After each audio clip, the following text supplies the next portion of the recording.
You're watching the 420 Pace Network, found at 420radio.ca and paceradio.net. Stay tuned. We'll be back after this toke. Are you looking for non-stop, continuous cannabis and psychedelic programming? If you are, then turn your browsers to 420radio.ca or paceradio.net, where you will find the 420 Pace re-rolled Saturday. Everything gets started at 8 a.m. Eastern Saturday morning.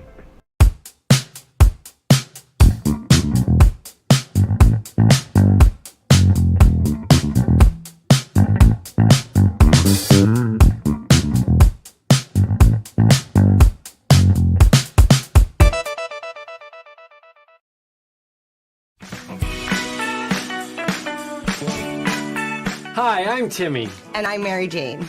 He's the newbie. She's the doobie, and this is the show where we toke cannabis. Talk. From both sides. Is that even possible?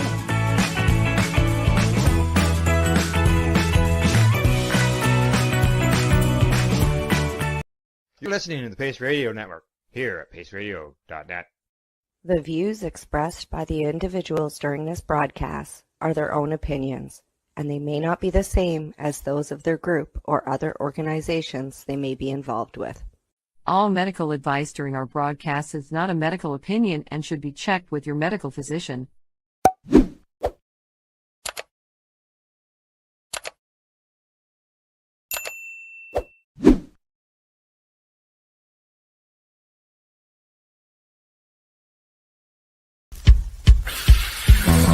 Oh yeah, baby, that's lovely.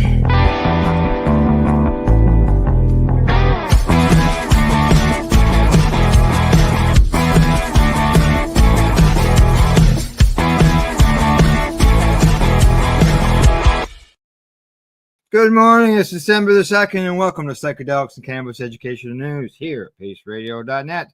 Just so you know, Cindy and Glenn aren't available today, so I'm going alone when that happens.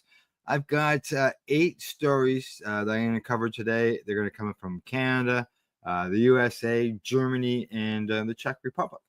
So if you're on YouTube, don't forget to hit the subscribe button. And other than that, I will get started into the news. First up from StratCan, headline says, Cannabis vapes coming to the SQDC by fall of 2025. Gee, you'd think with cannabis being legalized in Canada now for 6 years that these would have already been in Quebec, but no, they weren't.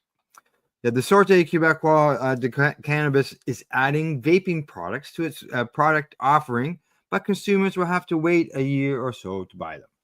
In an information note to all suppliers based on or posted on November the 28th, the provincial cannabis wholesaler and retailer says it was decided to finally allow the sale of vape products in order to provide a lower risk alternative to Quebec customers compared to unregulated vape products that are easily purchased across the country. The SQDC company will hold an online meeting on December the 10th to explain this to suppliers its requirements for batteries and cartridges to ensure products comply with regulations and that the new process goes smoothly. The SQDC says it is giving itself approximately 1 year before beginning to sell these products. They say in a bulletin, in a year or so, Quebec customers will have access to quality regulated products. Will know exactly what they are inhaling and will be guided by knowledgeable, trained advisors. The new category will be introduced gradually with an initial rollout of about 20 products. The SQDC will hold 2 separate product calls, one for batteries and the other for cannabis vape cartridges. The first online meeting on December the 10th will also be the opening date of the battery product call and an end of date of January the 31st, 2025. Now, the SQDC will then open up a product call for cannabis vape carts on March the 31st, which will end April the 25th of next year. The planned start of sales will be the fall of 2025. Now, a media relations team representative with the SQDC told Stratcan via email that we took this decision in response to the rising popularity of its method of use and the risks associated with vaping products from the illegal market. These products frequently contain banned chemical substances and THC levels that exceed Quebec standards, appealing flavors and aromas, especially for young people, and make inaccurate claims. It's going to be interesting in what they talk about Quebec standards when it comes to the THC level. Despite a provincial ban, a quarter of cannabis using Quebecers report using cannabis vapes, according to a survey from the Institute of Statistics to Quebec in early 2024. 25% of Quebecers who reported consuming cannabis in the past year said they had vaped it. So people are obviously ignoring that law. Quebec banned cannabis vape pens in 2019. Since then, since there is no legal source for cannabis vapes in Quebec, residents took ISQ that they sourced their vapes from family and friends, from legal sources in other provinces, from illicit suppliers, and or from online. Newfoundland and Labrador have also previously banned the sale of cannabis vapes, but began allowing them in 2022. PEI also banned cannabis vapes. The provincial online store did recently list a few vapes, but they are now listed as out of stock.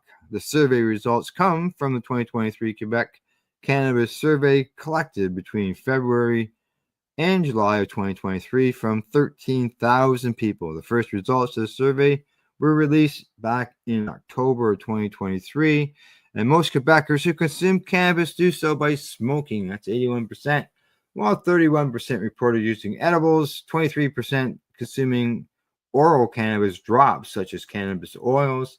These oils have the same active ingredient as in cannabis edibles. And you can buy, say, per package, higher THC levels overall per package when you use the oils. Now, about 71% of Quebecers over the age of 15 who consumed cannabis in the last year reported getting at least some of their cannabis from legal stores in Quebec. Now, how is it over the age of 15? So how's a 16-year-old getting their legal cannabis from a store? I don't know. We'll find out, I guess. So maybe over time. All righty. On to the next story. We've got, there it is. It said find it. This one's coming to me from the International Cannabis Business Conference. Headline says German hospitals want greater medical cannabis telemedicine integration. Let's find out what this is all about. The German Hospital Association, the DKG, and the German Society for Telemedicine have issued a joint position paper calling for increased medical cannabis telemedicine in German hospitals and doctors' hospitals. The association and safety cite a shortage of specialized workers, especially in rural areas. As one reason, greater integration is warranted. Telemedicine involves patients visiting a doctor over the internet instead of the doctor's office, and DKG and DG Telemed indicated that their joint position paper that is too important to move away from the idea that good care can only be provided at the location. The position paper was published earlier this year. It says telemedicine gives doctors access to specialist knowledge and patients access to care to their homes. This avoids many transfers. This saves valuable resources at both university hospitals and smaller hospitals, according to Bernard Marx. He's the chairman of board of DG Telemed. It goes on to say that care should also be able to be provided regardless of location if this benefits the patient. Demand for medical cannabis in Germany is on the rise after the nation adopted adult use legalization reform earlier this year. During the first 3 full months following Germany's enactment of the CanG adult use legalization law, legal medical cannabis imports increased by over 70%. compared to the previous period. The German cannabis market is home to 4 to 8 million consumers and patients with a total potential market value of between 7.8 and 15.6 billion euros, according to data provided by the leading economists. And they say to completely supply German recreational medical cannabis demand, Germany's cannabis industry would need to produce over 948,000 kilograms of flower annually, according to Whitney Economics. That's a lot of cannabis. There's no doubt about that. But wonder what they're doing to get that there. All right. Cheers, man. Thanks for commenting. Anybody else wants to comment? Go ahead. I'll throw them up on the board. All righty. On to my next story. And this one's coming from the U.S. And it happens to do, it's a bit of an update of a story that we touched on earlier. And this has to do with the past elections, which is still going on the cannabis end of things. And the headline there says that Nebraska state judge tosses legal challenge to medical marijuana ballot measures. That's right. Threw her out. A Nebraska judge sided with a campaign behind a pair of victorious medical marijuana ballot measures and tossed out fraud allegations, clearing the way for the pro-cannabis laws to be implemented and a new cannabis market launched in the Midwestern state. All right, that's good news. Oh, well, there we go.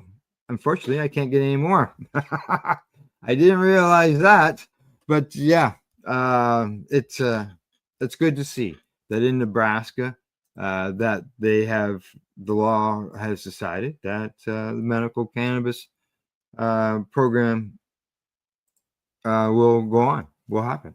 So that's good stuff. All righty, well, that was a short story. I wasn't expecting that. I've never had any problems with the green market reports in the past, so I wasn't expecting that one. All righty, on to the next story. And this one comes to me from the Marijuana Moment. Headline there says veteran group asks federal appeals court to let it participate in marijuana rescheduling hearing next week. A veterans organization has filed a challenge with the U.S. Court of Appeals for the D.C. Circuit in an effort to force the DEA to include the group in upcoming hearings on the Biden administration's proposal to move cannabis to Schedule 3 of the Controlled Substances Act. The group, Veterans Action Council, VAC, which focuses on legal cannabis access for military veterans, said in a letter to the court this week that it submitted a request for the DEA in an effort to participate in the hearings, but never received any response from the agency. Well, these guys, I can tell you, they're involved. The DEA administration law judge on the matter, John Maroney, later rejected the group's request for him to add it as a participant in the hearings. He made it clear to us that we were formally denied access to this hearing by the DEA, the group said in the new letter. At the time, VAC said its exclusion from the cannabis proceedings is a travesty of justice, arguing that the denial would exclude key voices that would be affected by rescheduling. The group asserts in the new appeal letter that its members and other veterans would be harmed by moving cannabis to Schedule 3. Only a move to Schedule 5, it says, would elevate our injury. We appreciate, this is what goes on with it, to what they say here.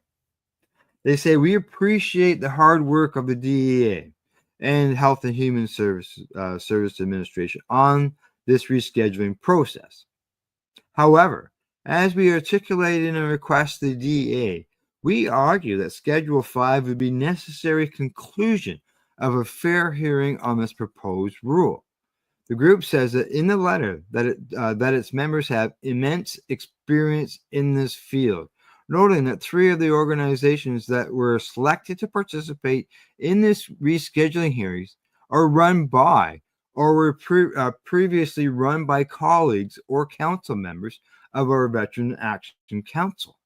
Despite others slated to appear at the hearings, VAC, contends that there will be no participant making this specific case for Schedule 5 as a unique solution, providing relief to injury from the proposed rulemaking and given the available evidence. No participant makes the case that we intend to make, the filing says, adding that there wasn't any argument proposed by any participants in favor of a schedule greater than 3. Issues such as the lack of other hearing participants arguing for a lower scheduling standard certainly raise a serious doubt on the process DEA employed while creating this participants list from the many like VAC that applied, and also gives rise to suspicion that the DEA may have cherry-picked from those requesting standing, hoping for just such an outcome. A list of participants are standing almost exclusively speaking the language of drug prohibition.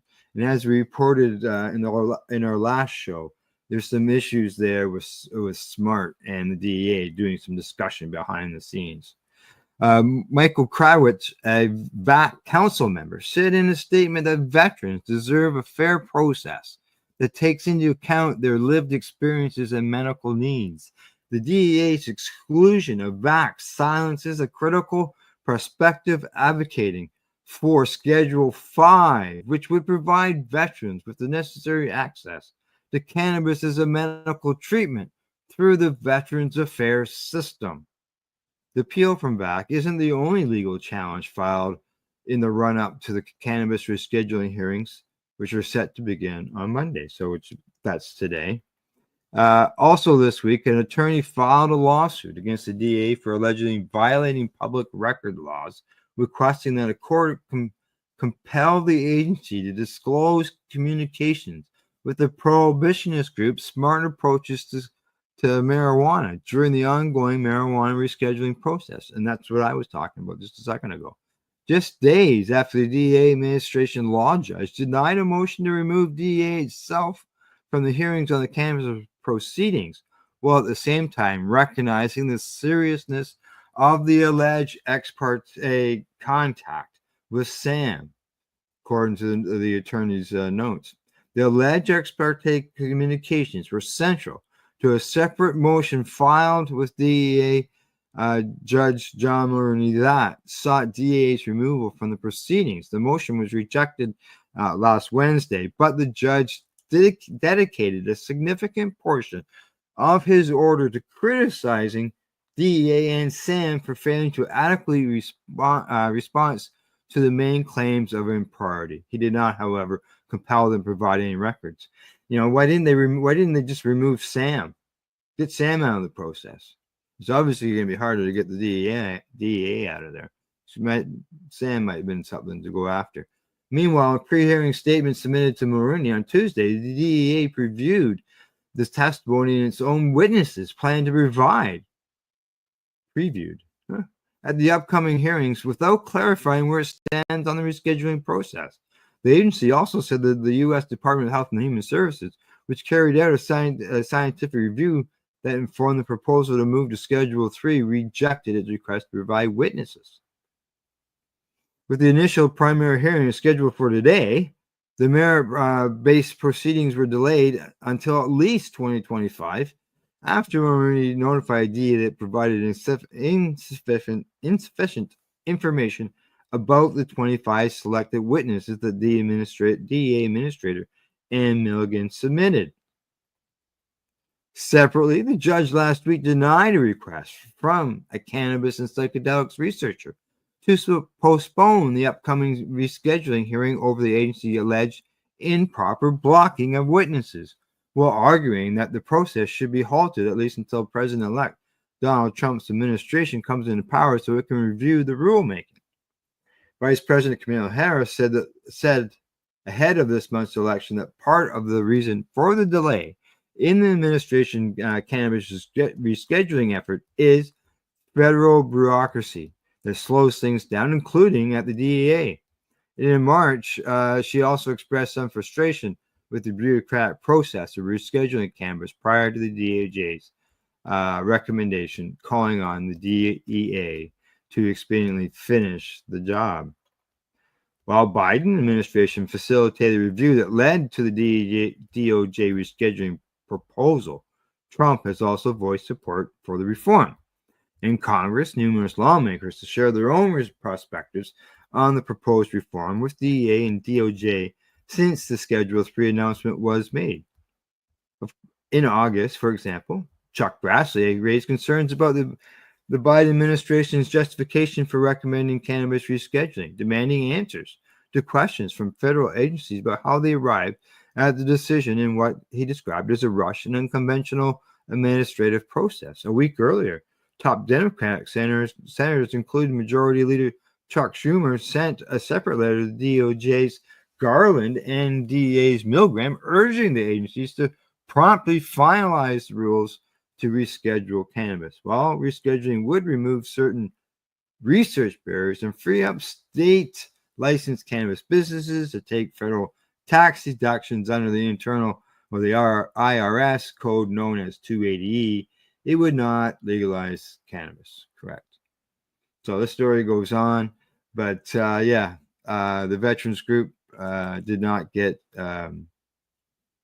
is not there, and as far as I'm concerned, they should be. They've been doing great work. Their programs or their videos that they've been doing with interviews and stuff have been running here on the Pace Radio Network, and they are veterans that are out there working hard for veterans access to medical cannabis. So I can see why they're upset, and I'd want to be there too if I was those guys, because they speak all over the world talking about cannabis, and they're being denied that here in their own country. So, all righty, time for me to go to have a break. It's medication time. I see I got 4 more stories to go.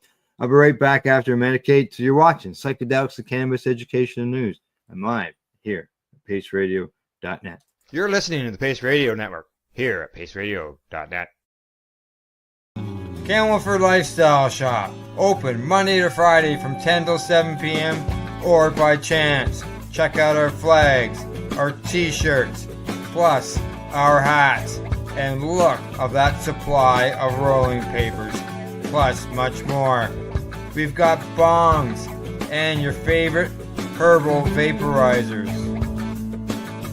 Look at all the incense we have, as well as for those who collect knives, check out these knives in our collection. And while you're here, stop in to see Shay at the piercing room, where you can get poked by Shay. Daily deals, check them out. Camelford Lifestyle Shop, 17 Bridge Street West, Camelford, Ontario.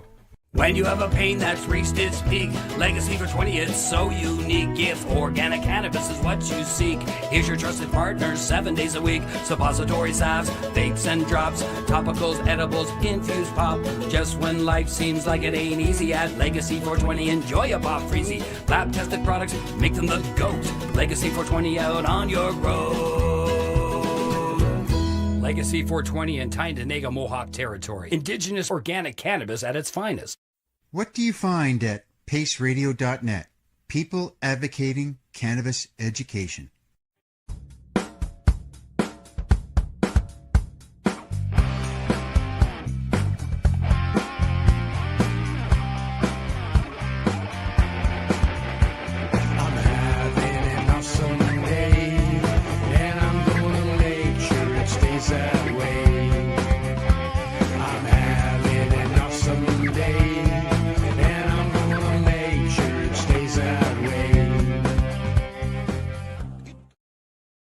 Limestone City Hydroponics is Kingston, Ontario's hydroponics shop. Take your growing to the next level and create the optimal environment with a tent kit, or maximize your yield with an ebb and flow flood table kit. Either way, Limestone City Hydroponics has more sizes and options to fit your needs. Are you looking for the power of the sun that adapts to your budget? Then look no further, as they have professional grow lighting. They have indoor grow systems that are easy and cost effective, with many options to fit your living space and lifestyle. Cultivate your growing potential. We have everything you need to succeed. And if you can't make it to the store, they offer local delivery to the greater Kingston area. Remember, when you're looking for experts to help you grow, then look no further than the locally owned Limestone City Hydroponics, 105 Sunderland Drive in Kingston, Ontario. Call them at 613-548-0420. Are you looking for non-stop, continuous cannabis and psychedelic programming? If you are, then turn your browsers to 420radio.ca or paceradio.net, where you will find the 420 Pace re-rolled Saturday. Everything gets started at 8 a.m. Eastern Saturday morning. You're listening to the Pace Radio Network here at paceradio.net. All right, and back from my medication session. Just so you know, Cindy and Glenn weren't available today, so when that happens, I go alone. All righty. First story of the second half of the show. We got four articles to cover in total, and here I go. First up from StratCan, Canadian cannabis companies bringing THC-infused sublingual pouches to the market. What's this? Two Canadian cannabis companies have recently launched the first THC-infused oral pouches. Sensi Brands, Chillos by Potluck, and The Good Shroom Co.'s DVPs. Both brand products are marketed as pouches to be placed in the lip or gum, similar to caffeine and nicotine-infused pouches like Zyn and Zonic, which have exploded in popularity in 2024. The Good Shroom's DYPs were announced on October the 22nd, quickly followed by Sensi Brands Chillos on November the 25th. Both come with 10 milligrams THC pouches per container. The Chillos are advertised as having a rapid onset, delivering THC effects within 10 to 15 minutes, and come in 4 flavors, while the DVPs come in 2 flavors. Well, this isn't smoked herb, I'll tell you. The DVP products reached shelves in Alberta in early November, with plans to launch in October in 2025. Hey, anybody from Alberta, you got any there? Send us a comment, will you? While the Chillos are expected to be available in Ontario, Manitoba, Saskatchewan, and Alberta retailers starting the week of December 9th, and additional provinces in 2025. So here in Ontario, that's in a week's time. We're thrilled to bring DVPs to the market in Alberta, says Eric Ronsi. He's the CEO of the Good Shroom Company Limited. Shrooms, like, and they said that in October. This product launch represents an important milestone for our company and for the Canadian cannabis market. DVPs offer consumers a convenient, affordable, and familiar way to consume THC, and we believe familiar way to consume THC by putting it under in your lip. And we believe strong feedback from our sales teams demonstrate the potential of this new category. Like, you could medicate almost anywhere with these things, by the sounds of it, you know, in the mall, at the theater, wherever. Sensi Brand CEO Tony Gordy says the process of developing the product from concept to retail shelves was around 2 years, with the company taking care to ensure that they could control every aspect of the development and distribution. He says, innovating and delivering a breakthrough product that redefines how cannabis is consumed was a challenging and extremely rewarding journey that we started over 2 years ago. Yeah, I'd say it's redefines. He goes on to say that creations of Chillos by Potluck required the development of a new domestic supply chain and built out our internal manufacturing capability. Sensi Brands proudly manufactures all products internally, providing Sensi with first mover advantage, full control over production, IP, and quality, and the ability to rapidly scale to meet customer demand. He also says that we believe that our customers appreciate the quality of our locally sourced and manufactured products compared to container source. Sensi Brands carries an array of products under its Potluck brand, as well as Station House, which is also a third cannabis farm gate store in Ontario. Wonder where that is. Sensimilia and Good Greens Medical. The Good Shroom was launched unique products with its THC infused random noodles, and infused crunchy peanuts, as well as edibles, pre-rolls, and capsules. Noodles. Editor's note says that another company, 61 Charlie, has a similar product available on the medicinal platform Mendo Cannabis. And there we go.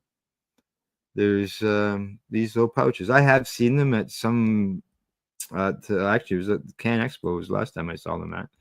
And they weren't up and running yet as far as being used or sold. It was seen to be something that was upcoming. So maybe that's who those people were. But it would seem strange, but I could see there's some advantages of it. But for the people who prefer the real thing, I can't see a pouch being the real thing for somebody who likes to consume herb all the time. So alrighty, on to the next story. Here I go. This one comes to me from cannabis.net. Headline says, Trump's not so cannabis friendly cabinet picks. His VP, AG, head of the CDC, and FDA nominees all hate legal weed. That's what the headline says. Let's see what the story says. President-elect Donald Trump's key appointments for roles in the Department of Justice, Centers for Disease Control and Prevention, and Food and Drug Administration have sparked significant concern among cannabis advocates. Pam Bondi, Dave Welland, and Dr. Marty Makary. Trump's picks for Attorney General, CDC Director, and FDA Commissioner, respectively, have all expressed strong opposition to cannabis reform. Throw that in with Trump's VP, J.D. Vance, saying that all cannabis is laced with fentanyl, and you get the point. Their collective stance suggests a potential federal pivot towards stricter enforcement of cannabis laws and a rollback of progress made in cannabis legalization efforts. Well, it's going to be a battle. Trump's AG pick, Pam Bondi, on cannabis. Looks like we're going to go through each of them. President-elect Donald Trump's reported consideration of former Florida Governor General Pam Bondi for the role of U.S. Attorney General has drawn attention to her strong conservative stance on a range of issues, including her opposition to cannabis reform. As Florida's top legal official from 2011 to 2019, Bondi consistently opposed the expansion of cannabis access, including medical access, and worked to limit legalization efforts in the state. Bondi was a vocal critic of Florida's 2011 medical cannabis ballot initiative, which sought to legalize cannabis for patients with debilitating conditions. She argued that the measure's language was too broad and could lead to widespread abuse, effectively turning the state into what she described as the Wild West of cannabis use. Her opposition contributed to the initiative falling short of the required 60% voter approval threshold. Although medical cannabis was later approved by Florida voters in 2016, Bondi maintained her cautious stance of the issue, emphasized the need for strict regulations.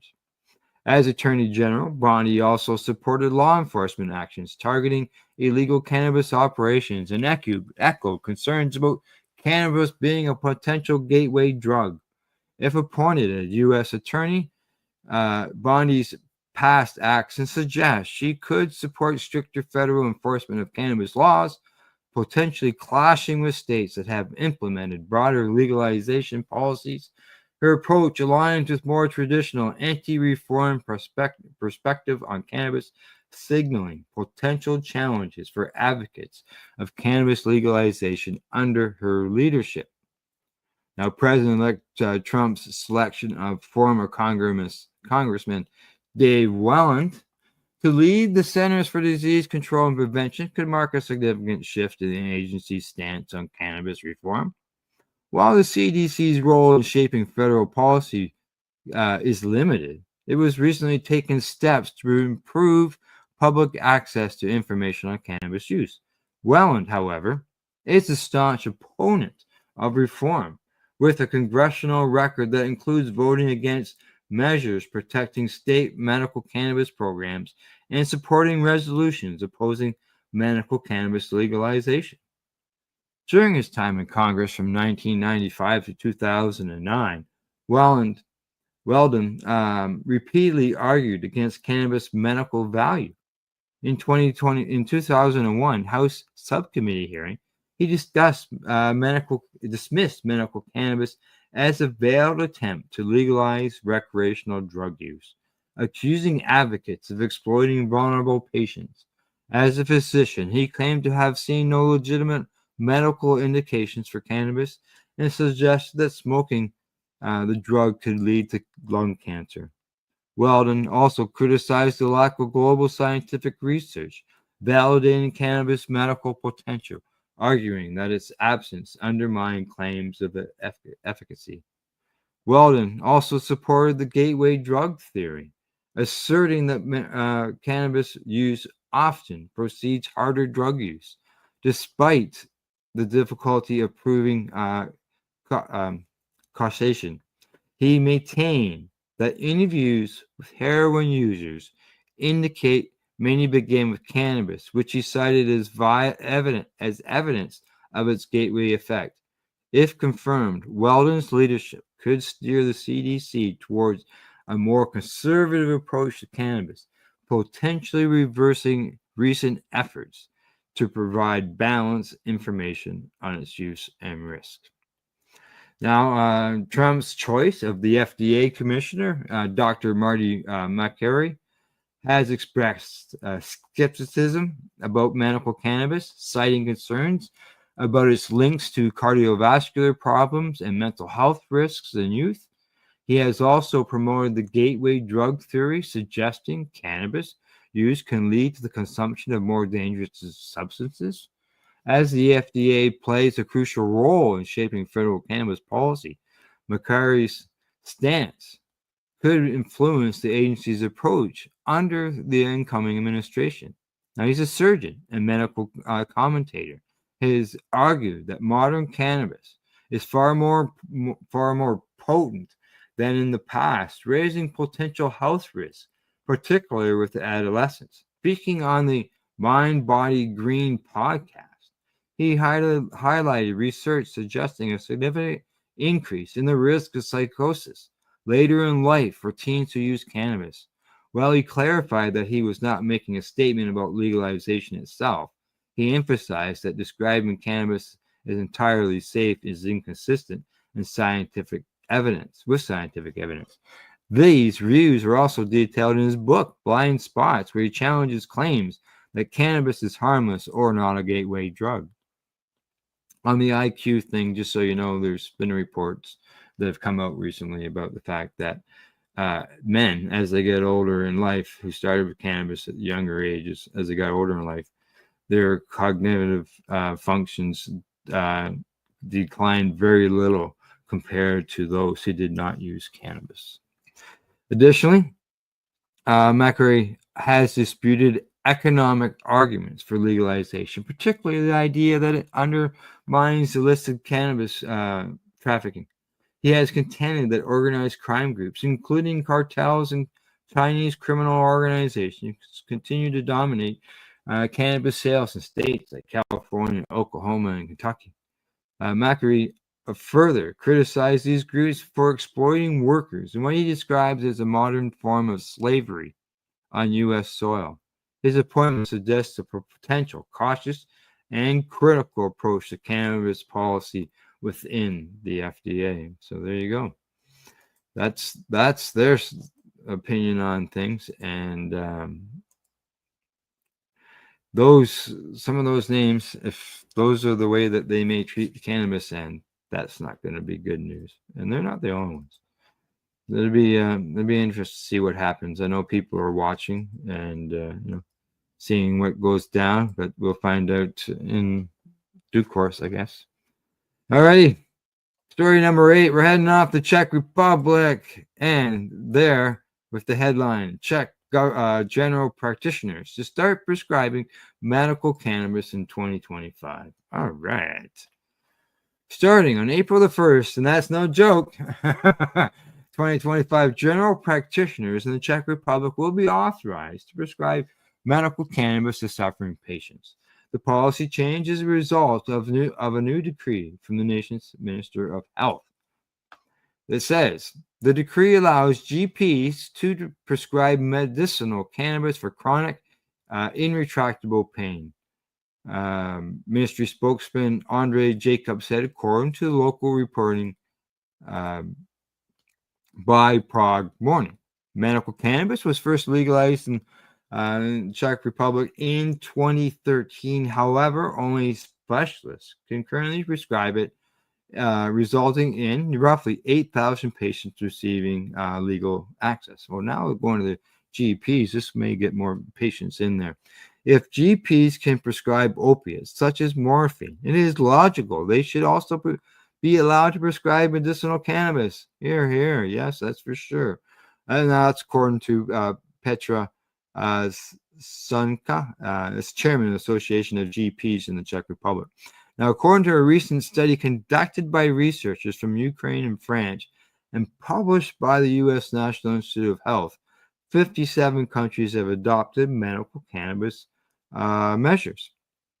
Per the European Monitoring Center for Drugs and Drug Addiction, nearly 30% of Czech adults have consumed cannabis at least once in their lifetime, and 11% report having consumed cannabis within the last year. The average rate for once-a-year consumption across Europe is 8%, according to the data. The Czech Republic's cabinet recently approved a plan that would permit adults in the European nation to cultivate multiple plants in their private residences and possess a personal amount of cannabis. Multiple plants. Nice. Let's hope that means more than two.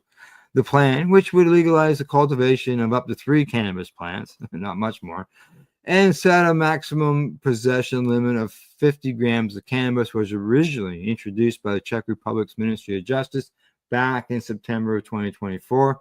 And in October of 2022, an expert study was commissioned by the Czech Republic Pirate Party, and it found that a taxed and regulated cannabis industry would generate tax revenue from 26.5 million to 73 million euros per year.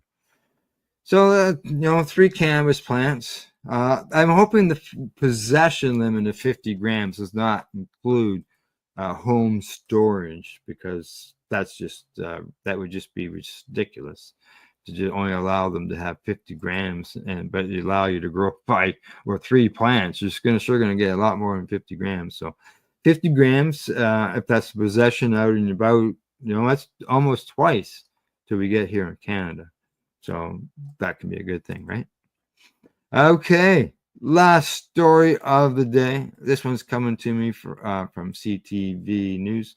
This is actually a story that Cindy sent to me. She was hoping to have it last Thursday, but she couldn't find it. Instead, she ended up finding that one on the big bus going on down there in the harbors in Halifax. But yeah, here we go. Headline says, Nova Scotia RCMP sees illegal cannabis from Middle Saxville store twice in 1 week. As I said, this is from CTV News.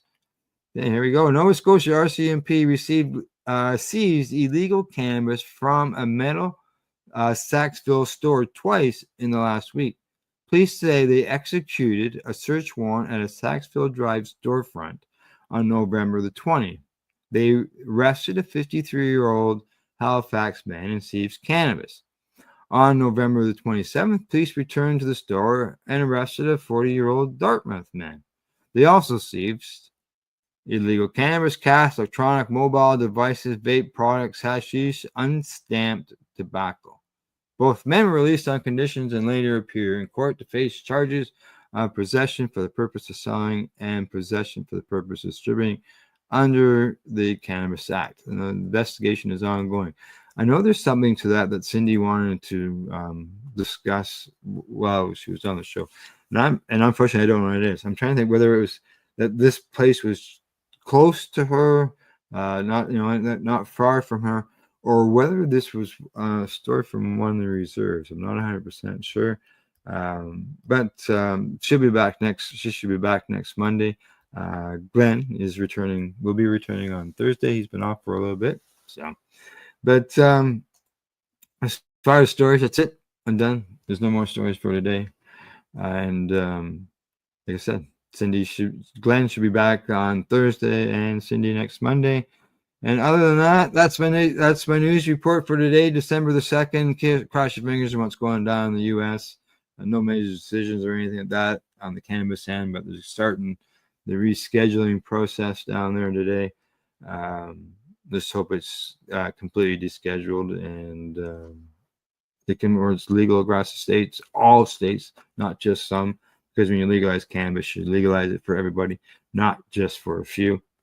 So other than that, thanks to our buds, Camelford Lifestyle Shop, Legacy420.com, Limestone City Hydroponics.ca, as well as at ease.ca. And in closing, I'd like to say thank you for tuning in. Thanks for watching. Other than that, don't forget to educate, medicate, and do not incarcerate.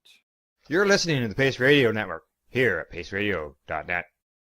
The opinions of the individuals during this broadcast are their own, and may not be the opinions of their group or other organizations they may be involved with. All medical advice during our broadcast is not a medical opinion and should be checked with your medical physician.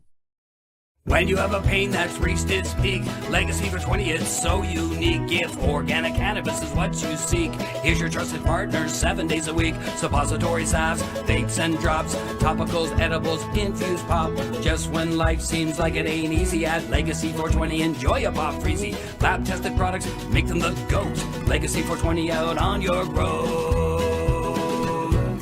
Legacy 420 in Tyndonega Mohawk territory. Indigenous organic cannabis at its finest. Enjoy the buzz of legalization with Campbellford Lifestyle Shop. From lights to plant nutrients, books, consumption accessories, and more, we've got all your basics to grow or consume cannabis. Visit our info center or take a look at our piercing services and body jewelry, now available in-store through Campbellford Lifestyle Shop, 17 Bridge Street West, Campbellford. Limestone City Hydroponics is Kingston, Ontario's hydroponics shop. Take your growing to the next level and create the optimal environment with a tent kit, or maximize your yield with an ebb and flow flood table kit. Either way, Limestone City Hydroponics has more sizes and options to fit your needs. Are you looking for the power of the sun that adapts to your budget? Then look no further, as they have professional grow lighting. They have indoor grow systems that are easy and cost effective, with many options to fit your living space and lifestyle. Cultivate your growing potential. We have everything you need to succeed. And if you can't make it to the store, they offer local delivery to the greater Kingston area. Remember, when you're looking for experts to help you grow, then look no further than the locally owned Limestone City Hydroponics, 105 Sunderland Drive in Kingston, Ontario. Call them at 613-548-0420. We are people advocating cannabis education here at paceradio.net.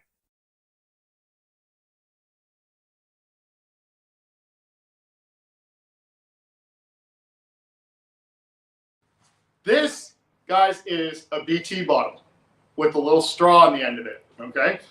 Back in the day, we used to have glass bottles, soda pop in glass bottles, okay? Soft drinks. And this was built for the old school hash. This is the hash that your uncles and your grandparents would get. And this is the stuff that we would all treasure whenever we could get it, because we thought it was the best stuff, because it's the constant. It was our form of concentrate. Correct. Right? When we were young, right? Yes. This is To answer your question now. Oh, here we go. Forward. Oh, now you're going to cut this out if it doesn't work, right? Yeah.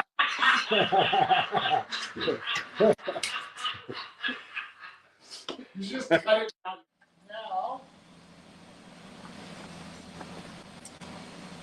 These are the 4 or 3 tools I use to form and shape the hashes.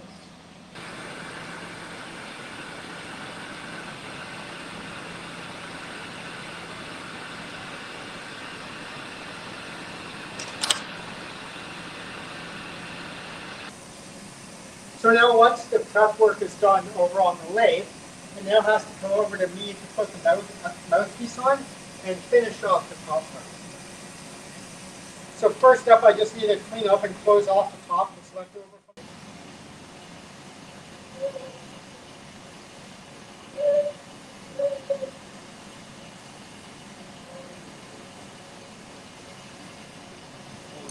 First thing I'll do is I will heat up the corner and I'll push in the Maria, which is the circular lump that acts as a stopper. Right? Whereas I'm kind of like, I'm 49 years old, but I don't have time to be an artist. You know, but each one is individual, though. There's only one of each. So it does make it art. Oh, stop it. Okay.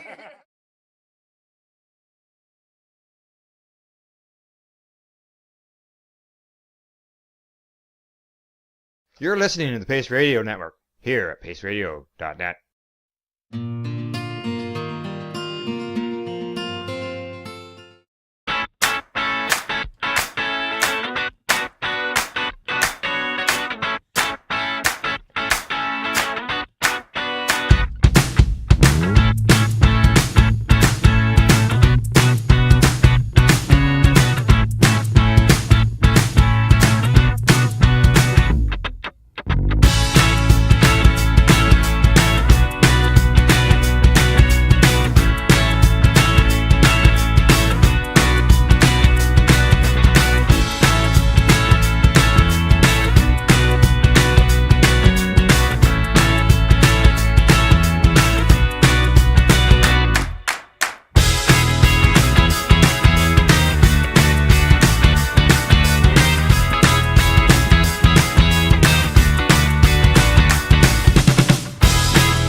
Pace Radio Network, created by patients for patients, and for those who need to know.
What do you find at paceradio.net? People advocating cannabis education.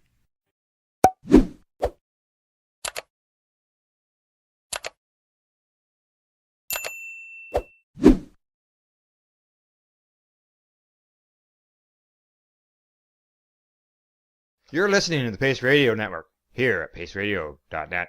It was a thing because I didn't want to be without the pot coming home for 4.5 hours because exactly. They were debilitating. They were crippling. They weren't like just, oh, I got a little pain in my temple. No. These were like full on next level migraines that never went away. And, you know, I can honestly say Canadian cannabis is what ultimately saved my life and my friends in Canada that like supported me.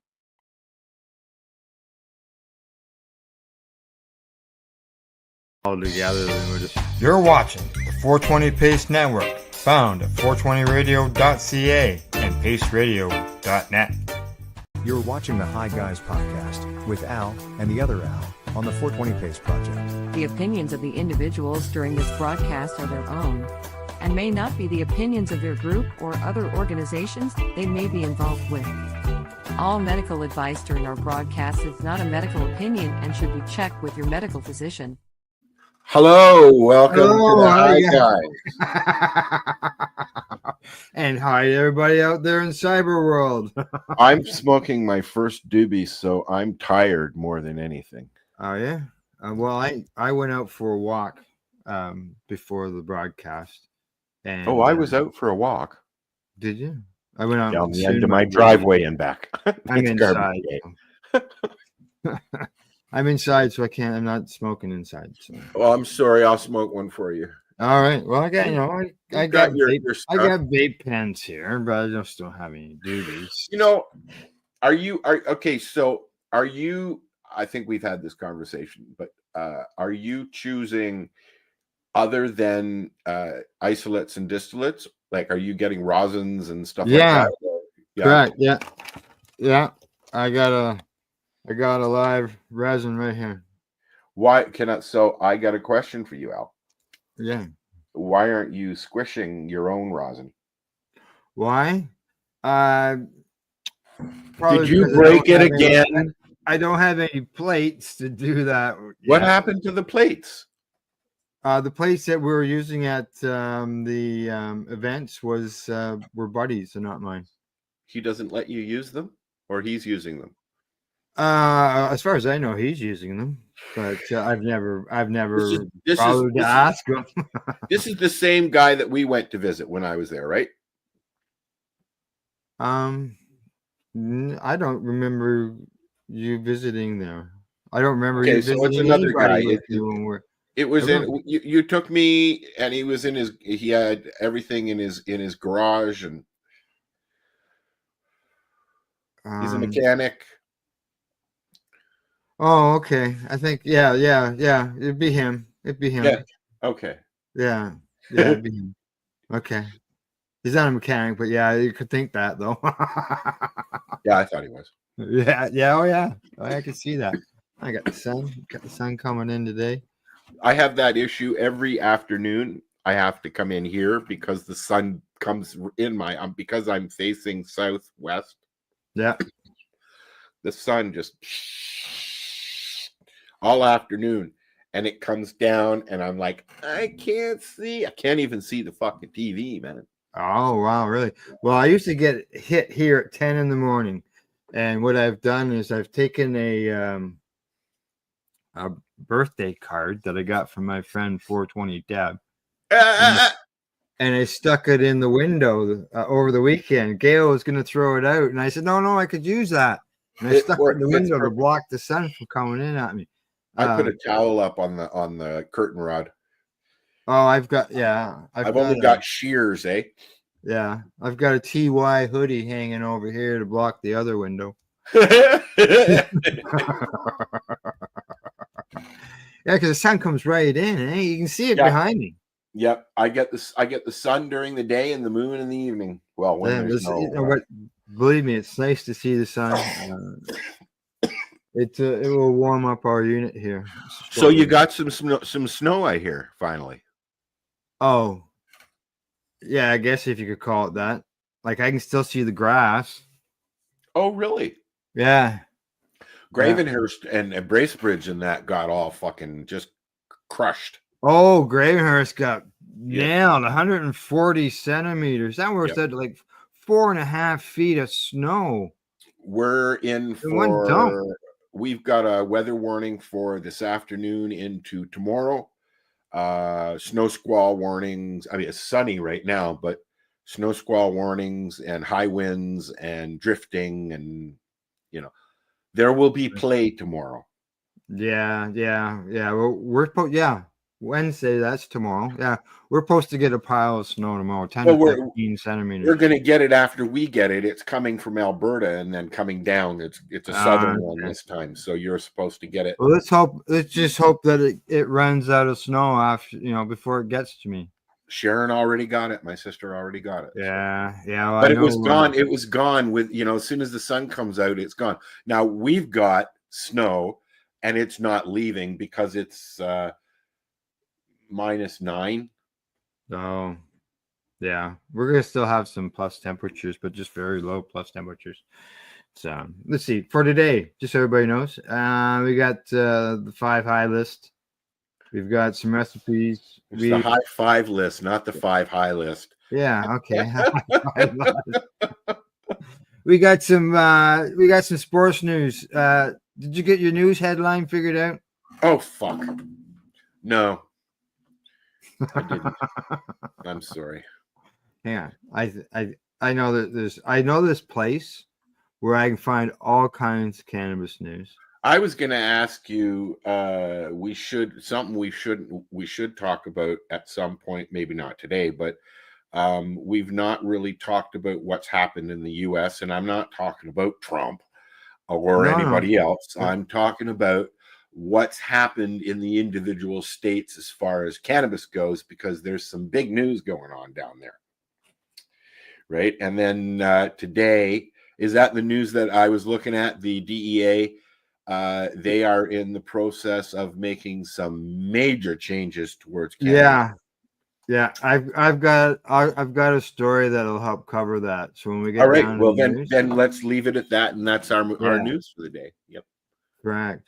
And I've got for later on in the show, I've got a high 7 list, as Al mentioned, and I'm a limited series review that I've watched called The Madness. So we're going to watch the trailer of that.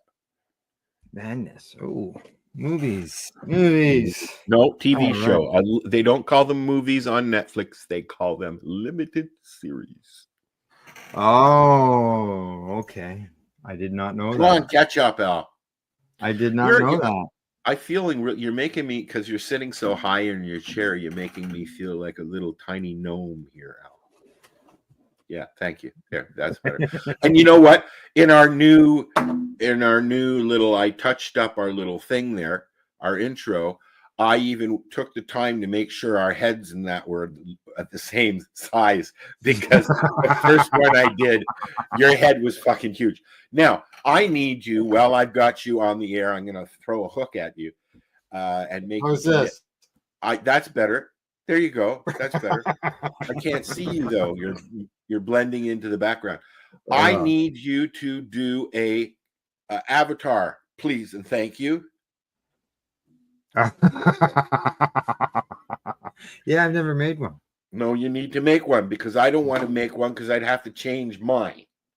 Well, I tried to make the avatar look like you on the 3 High Guys page, because you can add an avatar now. Oh, yeah. But they don't give you the option of dressing it and changing it and stuff like that. You get a selection of several different avatars that you can use, and that's what you get. Right.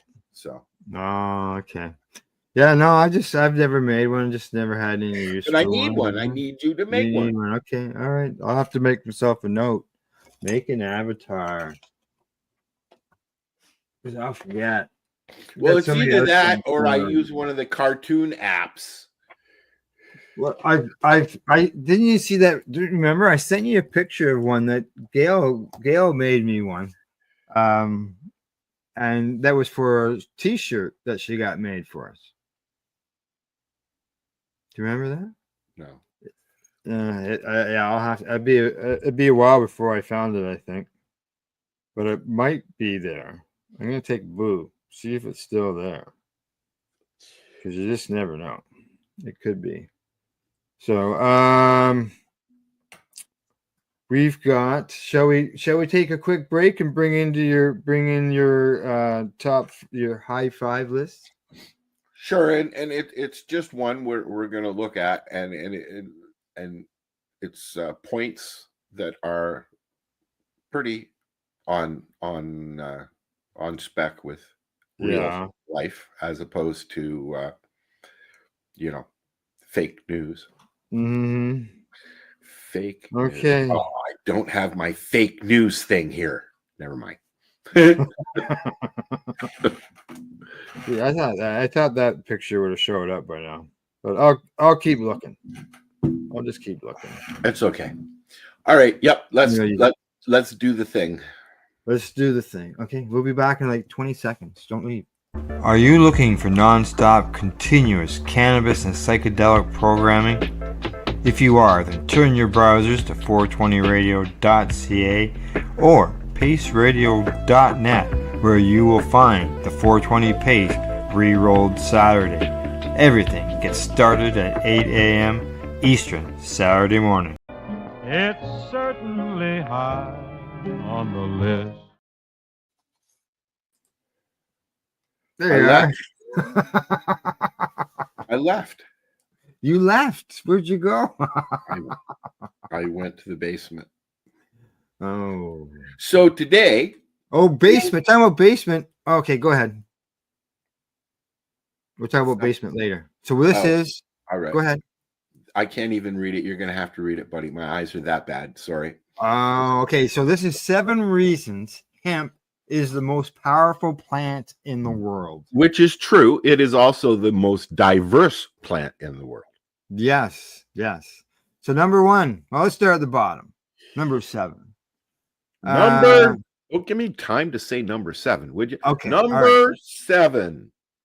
Heart surgeon calls CBD oil the most important medicine ever discovered for cancer, diabetes, and heart disease. Now, I will agree with that, but it's not just CBD. Sorry. Okay. Although we're talking about hemp, so in that case, I guess it is. Correct. Now, yeah.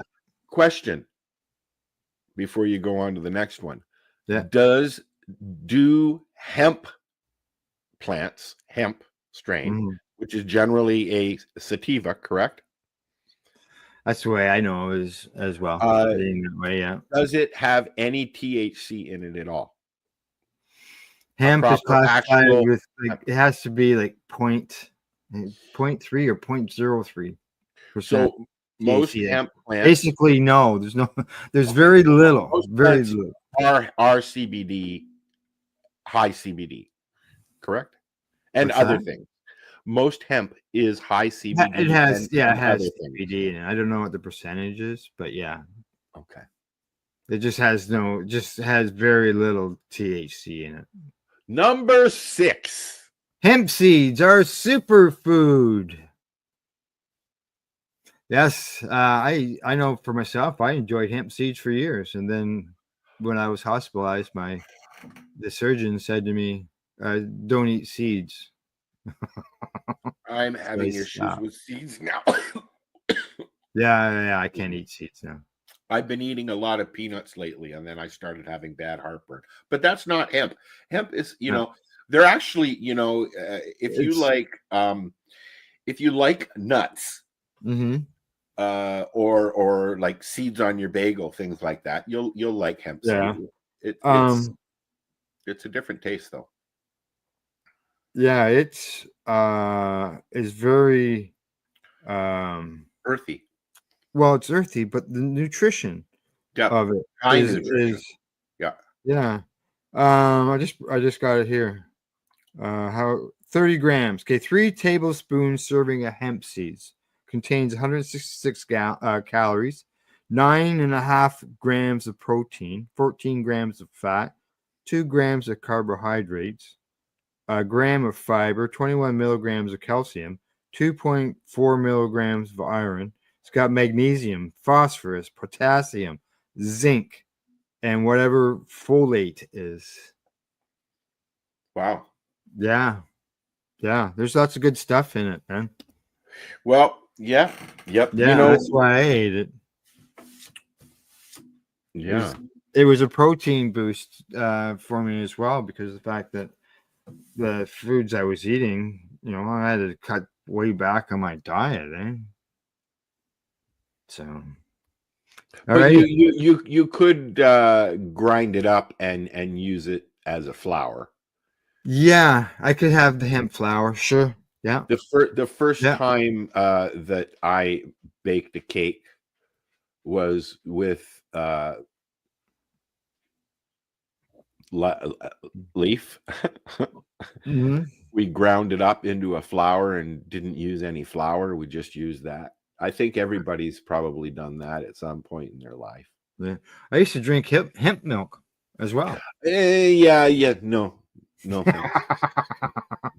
It just comes a little bit harder to find. And we had to I leave don't town. think I'd enjoy the microgreens either, because I mean those drinks are just wow. I don't like kale, but I still have green smoothies. I don't do them with kale in them. So No. All right. So what's next? You guys, Number next five. number. Number Five? five.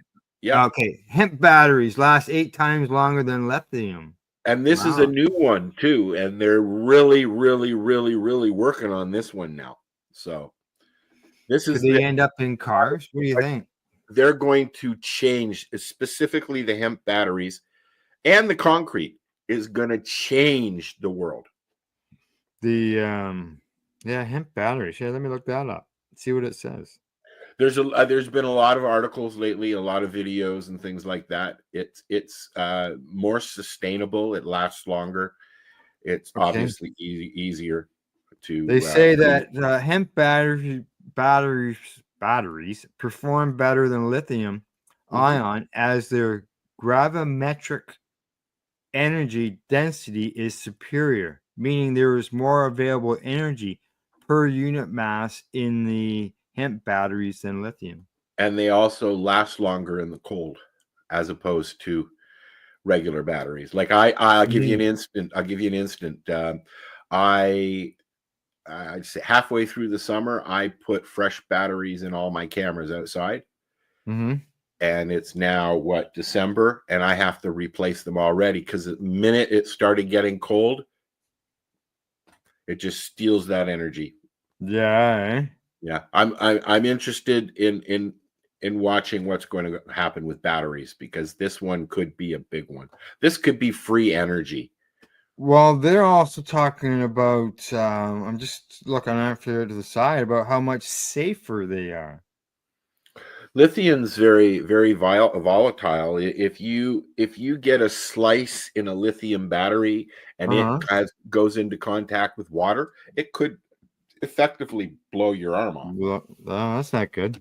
Well, yeah, that's why they're having problems. Yeah, with the firemen and worried about the fires on the electric cars. That's right. Yeah. Yes. Yeah. So if you take a cell phone battery and puncture it, chances are it's going to spark and spew sparks everywhere and possibly even blow up because the minute it contacts air, right? Right. So, yeah. All right. Next number 4. Hemp ethanol could replace gas and cost 4 times less. Not could, will. Yeah, it's because they're heading towards a non, was it biocarbon? No, I guess a non-carbon index. Correct. As far as even though coal is the most mined product on the planet, they're trying to stop that, right? And they're trying to stop that and reduce emissions. Yeah, reliability on oil. Having to rely on oil all the time as well. And now Canada's threatening to start keeping their oil and producing it ourselves, which is, Well, we only have like 1 or 2 refineries in the whole country. Yeah, but as far as I only know of the one, I'm throwing the other one in there just in case, and so we got to ship all our oil all the way to the East Coast. Yeah, we have to ship it down south, but that too. We're the ones that have it.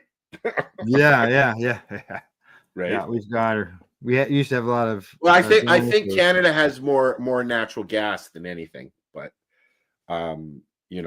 Texas is a good producer, obviously. Well, we can produce lots of hemp. We got some farm fields we can do that with. So I'm having a hard time producing cannabis, but I had no hard time this summer producing some hemp. So,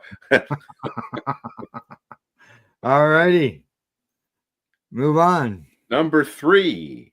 Hempcrete is lighter, stronger than concrete.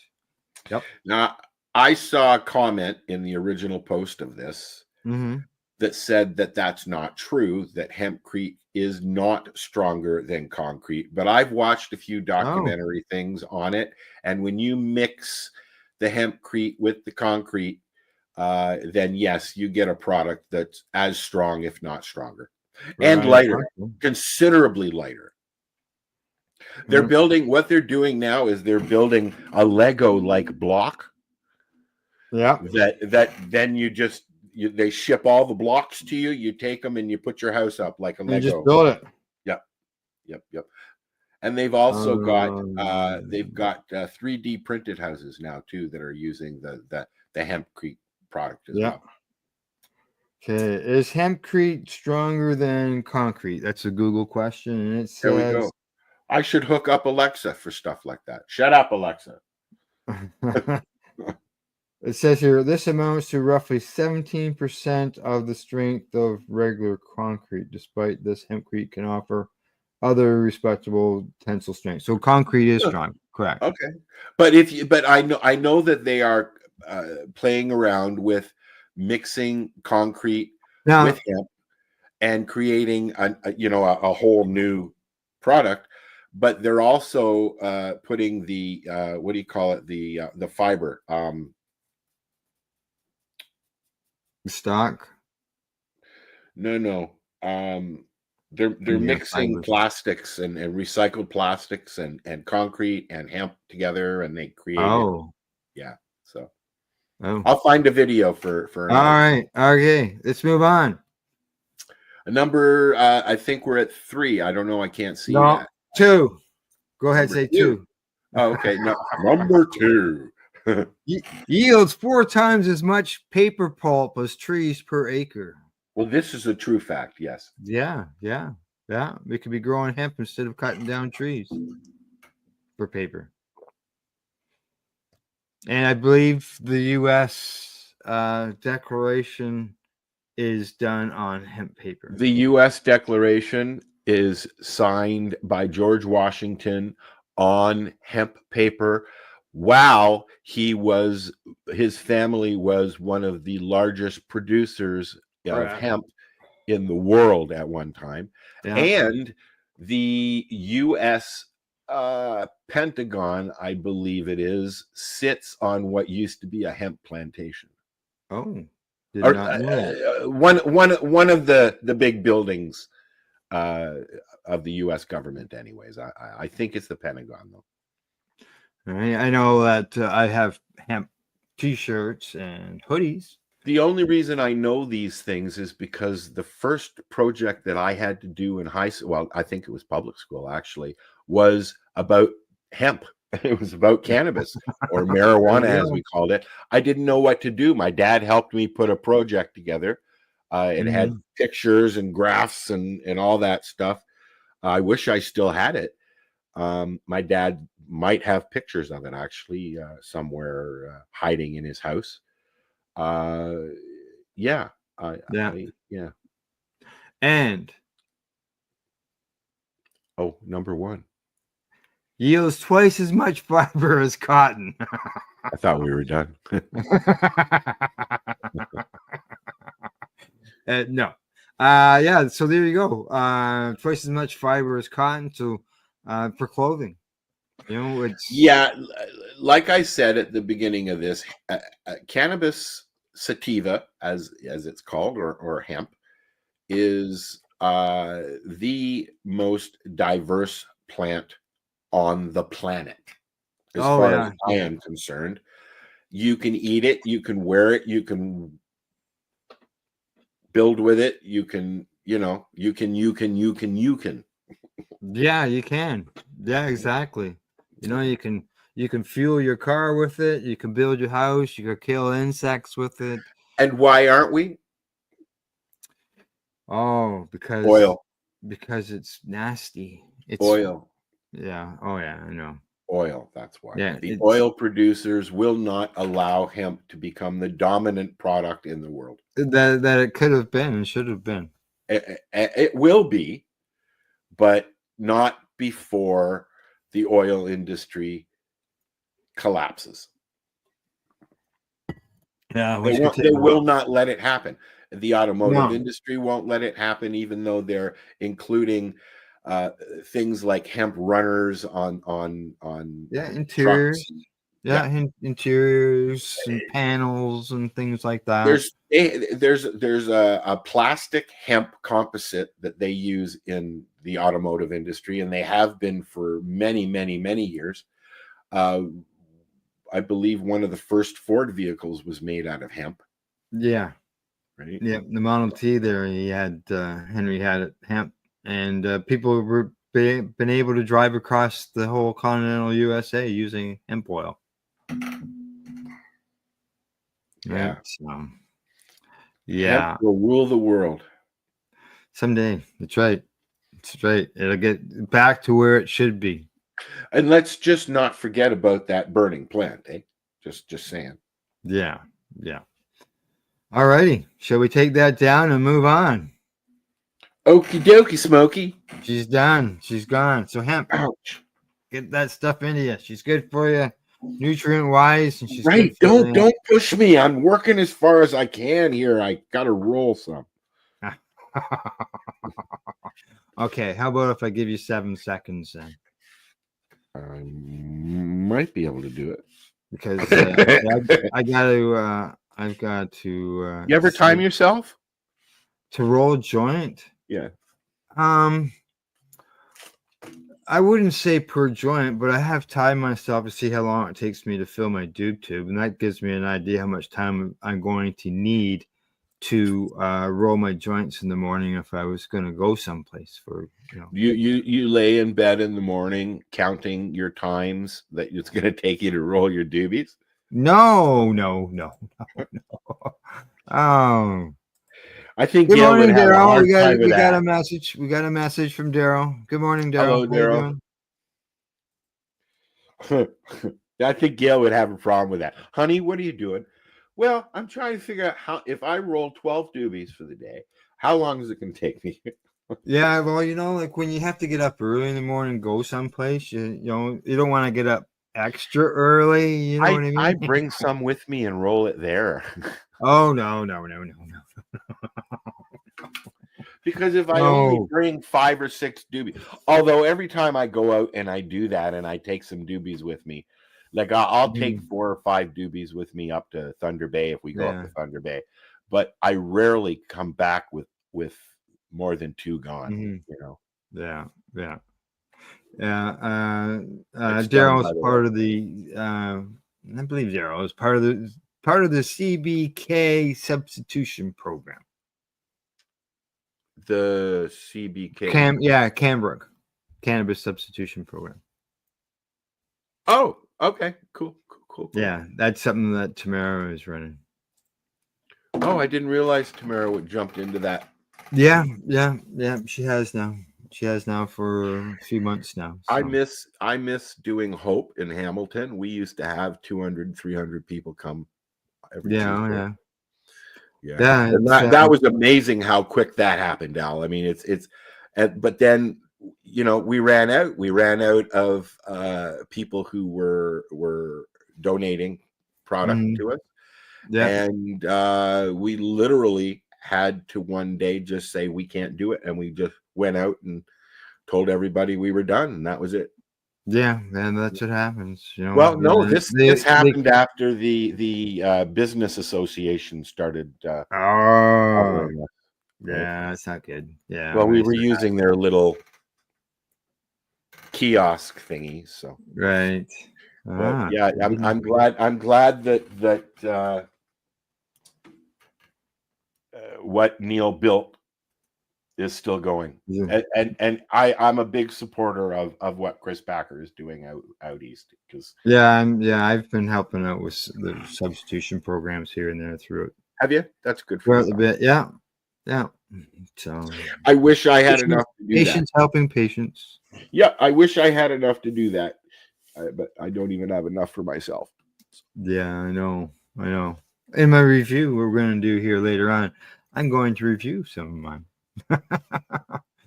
All righty. What do you say? We move on to the next segment. You done your list? Anything else on hemp?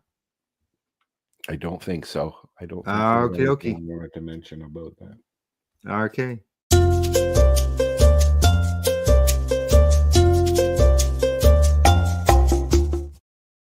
All right. So today, I don't have any munchies, Al. I don't want to do this segment.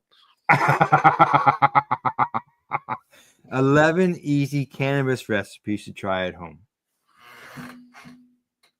Easy recipes. So here we go. French toast. 11 easy recipes. Cannabis herbal tea. And I know I'm not going to go through each of the. That's easy to prepare something like that in a Keurig or something like that. You can take yourself a nug and stick it in one of the reusable pods, put a tea bag in there, throw some mushrooms, and voila. Okay, number two. Have a nice day. They got a quarter cup of Everclear going on in there. How much? Quarter cup. Dude, I can't even see that. Yeah, like it's just a blur. Oh yeah, still having eyesight problems, obviously. Number two, cinnamon and cannabis French toast. Yeah, right now, please. They say to use 1.5 inch thick bread. The Texas toast, yeah. I enjoy butter, French toast, yeah. Number three is can of butter popcorn. Okay, so here's a good. This is yes. Okay, now, but here's a little tip. What I do, I have an air popper. Yeah, and it's got a little thingy on the top. Okay, where you put your butter. So slap some of that can of butter in there instead of regular butter. Add a little bit of salt. Yeah. Oh my God! Or I can and you're making me drool. Yeah. I see Daryl's left a message. I didn't get to Daryl's message when we're done this recipe. I got it. Oh, well, yeah, okay. There we go. Okay, go ahead. Yeah. Okay. Popcorn. Okay. Yeah, they say to use microwave popcorn. Yeah. Although I like the idea of it dripping down onto it. Yeah. Watching butter drip down onto your popcorn is very sexual to me. Is it? Okay, canana bread. Canana. Yeah, they say to smash 3 pumpkins or 3 bananas. Sorry. No, thank you. I'm not into bananas. Not a flavor that I like in any way. It's up there with peanut butter. Here's one. Grandma's cannabis Christmas fudge. Don't you remember that? I looked at a box of fudge at the store yesterday. Now I might have to go get some. Oh, yes. 8 tablespoons of can of butter. That's a lot. I think that works out. Yeah, it's about 24 grams. I think it's like 3 grams per tablespoon or something. Grasshopper ice cream. What do you think? Do you think maybe it turns out green? I would think so. I make ice cream. I have an ice cream maker. It's very easy to. There you go. Because they say to use 2 to 5 grams of decarb cannabis. Oh. Yeah. It looks like I've made ice cream this way with condensed milk and whipping cream, and that's what they're using here. Yeah. Oh, green food coloring is optional. I think that might just come naturally. What do you think, Al? Yeah, maybe. Yeah. Now, number 7 is European style cannabis infused hot cocoa. Ooh, I like. Yeah, you have to infuse the chocolate, I would think, because the minute that you put drops into the drink, when it cools, it separates, right? Yeah. So they're using can of butter in this. So it'll separate when it starts cooling. So you got to drink it quick. Yeah. Okay. Cannabis coffee creamer. No, thank you. Yeah, I don't drink coffee, but you could use it in your tea. I don't. Yeah. Here's number 9, steak with can of butter. Been there, done that. I've made craft dinner with can of butter. Hey, there you go. Mary Jane's mug cakes. Huh. And then the last recipe is crispy cannabis treats. Ooh. Probably Like brittle, is it? What's that? Is it like a brittle? No, I'd say it's more like Rice Krispie squares. Oh, yeah. Yeah, because it says 8.5 cups of Rice Krispie squares or crispy rice cereal. I would suggest is like use any type of cereal. If you know, say you got Fruit Loops, make it with Fruit Loops. Fruit Loops is my go-to snack food. Oh, well, there you go. I'm not allowed though. No, No, God, that's just pure sugar. Yeah. No. So yeah, there you go. Some recipes. I will put the recipes in our chat, and we will see what Daryl has to say here. Correct. Okay, Daryl says we have a lady who was using 20 units of fentanyl per day. It took 2 weeks to get her down to 1 per day. Now has been clean for over 2 weeks. Way to go, guys! Way to go! We used to have great news, Daryl. In Hamilton, there are several encampments down in the woods in Hamilton, and in out by the yards and that, and a lot of military guys have set up camp down there, and they won't walk in to the city to come to a Hope or a cannabis substitution project or anything like that. They actually have runners who will run into the city for them just to get a doobie for them because it helps them with whatever ails them. If you don't have cannabis and you're going through a thing, just one joint a week even is 1 day less of a struggle, because of that one joint. My buddy, when I lived in housing, I didn't have access to a lot of cannabis other than from a buddy of mine who was growing, and he would come over every few days. But those days that you don't have, when you do have, you can literally feel it working as you take that first haul. Okay. I don't relish not having. So I can only imagine how somebody who can't have any or doesn't have access to any feels. Yes. Yeah. Not good. So, all righty. Shall we move on? Gun for recipes. Waiting. Let's run this little promo, and we'll come back with some reviews. Another promo. There's an awful lot of promos on this. We've only ran one. I know. All right. We'll be right back in about 2 minutes. This, guys, is a BT bottle with a little straw on the end of it. Okay. Back in the day, we used to have glass bottles, soda pop in glass bottles. Okay. Soft drinks. And this was built for the old school hash. This is the hash that your uncles and your grandparents would get.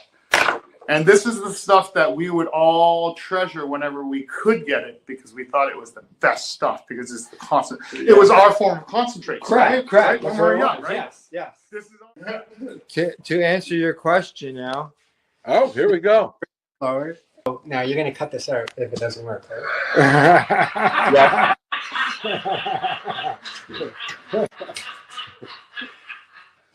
You just cut it out now.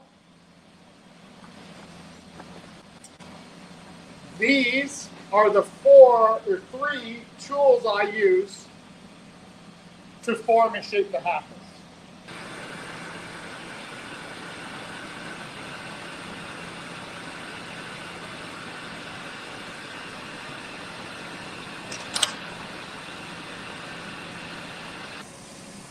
So now once the prep work is done over on the lathe, it now has to come over to me to put the mouthpiece on and finish off the top part.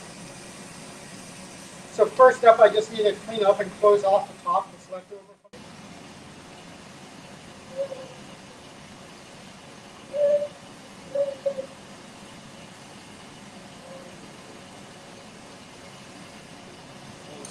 First thing I'll do is I will heat up the corner and I'll push in the Maria, which is the circular lump that acts as a stopper. Right? Whereas I'm kind of like, I'm 49 years old, but I don't have time to be an artist. You know, but each one is individual, though. There's only one of each. So it does make it art. Oh, stop it. Okay.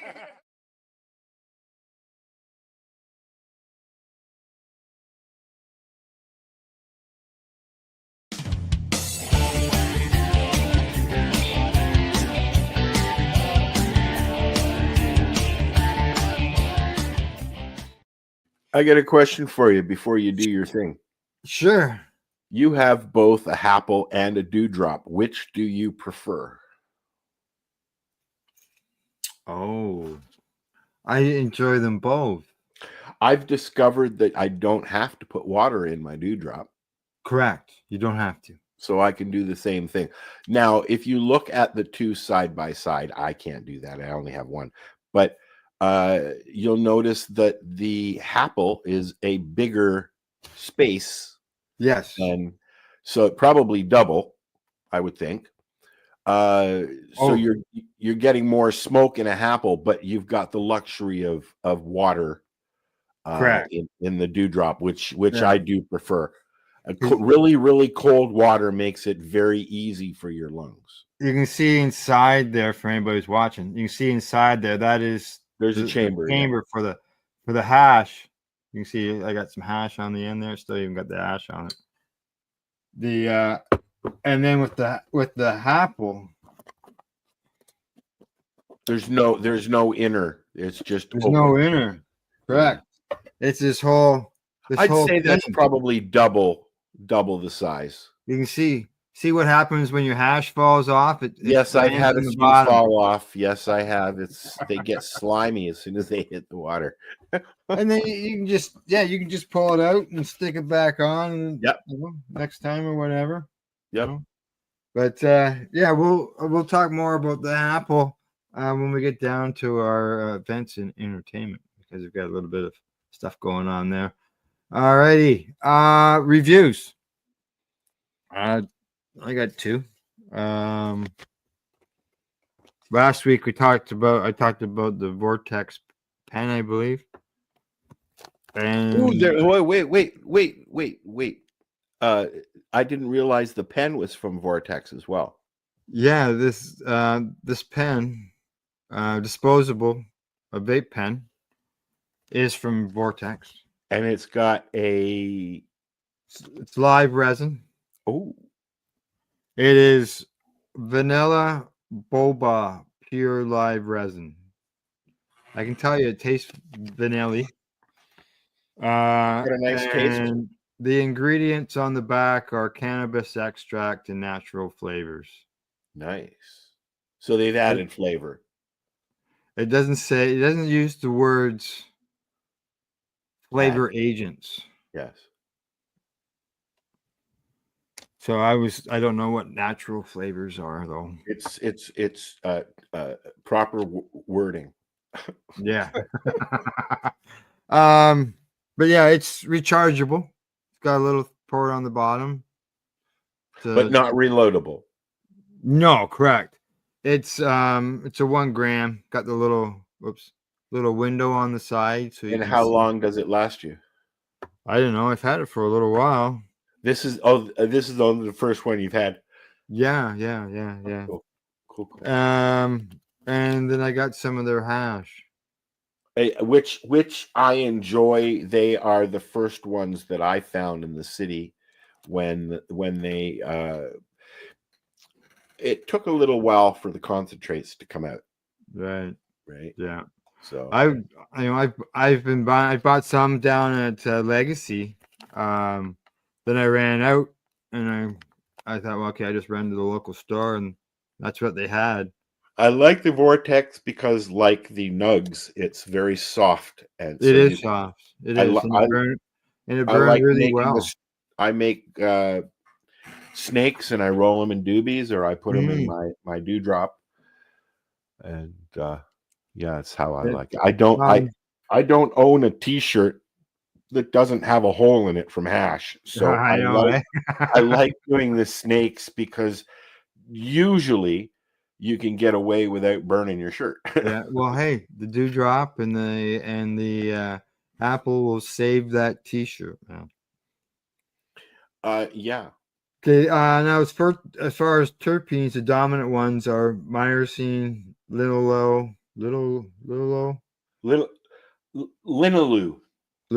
Sure. Yeah, and I just while you mentioned linalool is the one that they're talking about now that helps with epilepsy. Oh, really? Yeah. Yeah.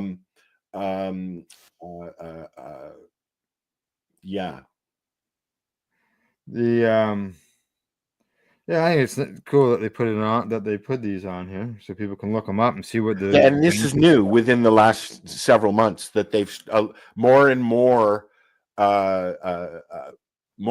producers that are selling in the legal market are putting terpenes and other information on their labels now, and so I believe the indigenous industry is doing it as well. It says here that it targets the nervous system, offering relief from pain and tension. Linalool, yeah. It's also got carfillion. Okay, pinene, and hashishine. Yeah. You can see it right there. I know a Maxine. Oh yeah, you can't see that. That's right. Yeah, I thought hashish. I've never heard of that as a. You don't see it listed on anything else as far as terpenes. It's a new one. Yeah, it was. Prove them wrong. Prove them wrong. It's Let's see if I can find it. Changed my mind. Changed my mind. Yeah. Yeah.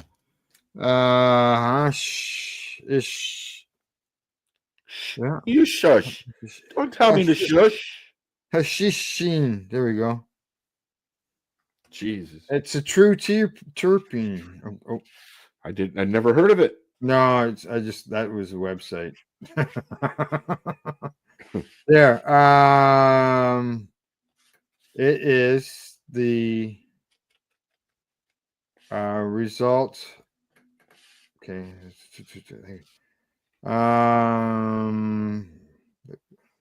Yeah, we know about the taste. Yeah, we know about all that stuff. Well, hash does have a specific taste to it. That's sure. It does. It's got that hash taste to it. Yeah. Okay. Yeah. Alrighty. I see we got another message from Daryl. Yep. Daryl says that he deals with epilepsy. He says he uses CBC and CBD, 90 milligrams of each per day. It has his episodes between 3 to 6 months apart. He used to have grand mal seizures 2 to 3 times a month using Big Pharma. My niece is in the process of being tested for epilepsy. She's been having seizures, grand mal seizures that are putting Emily. She's been put in and out of the hospital for the last year with them now, and they're getting progressively worse. So they're now entering into the Y. Yeah. All right, now the last review thing I've got here. I've got it pulled up here. You're not allowed to have more than one, Al. Oh, I could always save it for next week. Okay. Well, I wasn't even going to do 1 or 2 of those, but it just worked out that way. This is really what I had planned on doing. And so this is a strain of cannabis that I've got here that I grew this year. Oh, okay. This is yours. Okay, so you can see it there on the screen. It's Trophy Wife BX2. It's from 7 East Genetics. It's a cross of Mach 1 Caps Cut and Blueberry Dragonfire, crossed by Dream Coat from Coalition Seed Company. I like Mach 1. The hybrid. Says it had some strange leaf variations, and it did. It did have some strange. It did look strange while it was growing. Oh, oh shit! What? I almost closed everything. Oh, okay. It says it boasts a diverse terpene profile that was very sweet and melon-like, with skunky floral and fuel undertones. So is that the case? Is that what you're finding? Or you haven't tried it yet? Oh, I smoked a couple of joints this morning before the show, but I don't remember. So it worked. It says very dense buds. Some were, some weren't. Easy to grow. Yeah.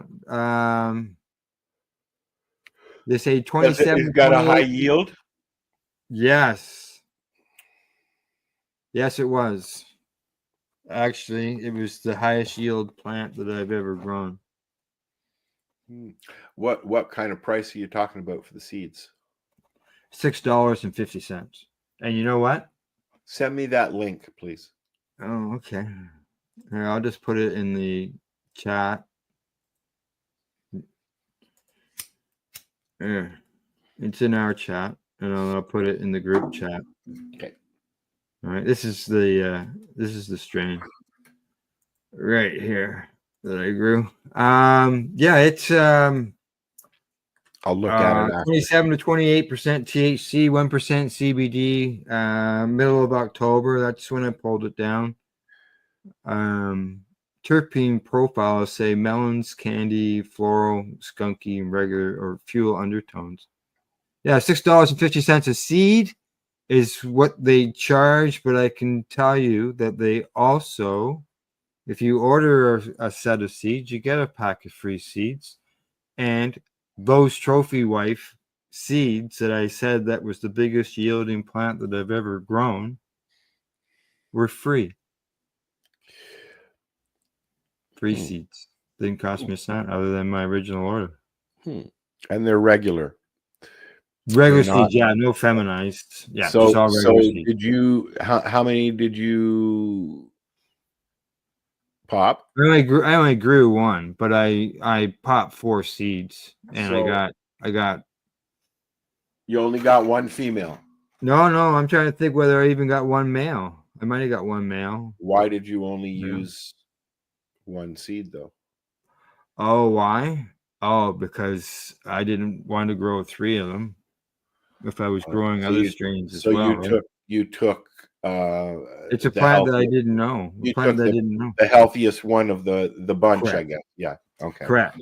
Yeah, that's what I do. I pick one that is healthy, looks the healthiest, or growing the most vigor, or whatever. When it comes time to, reduce the numbers, that's the one that goes ahead.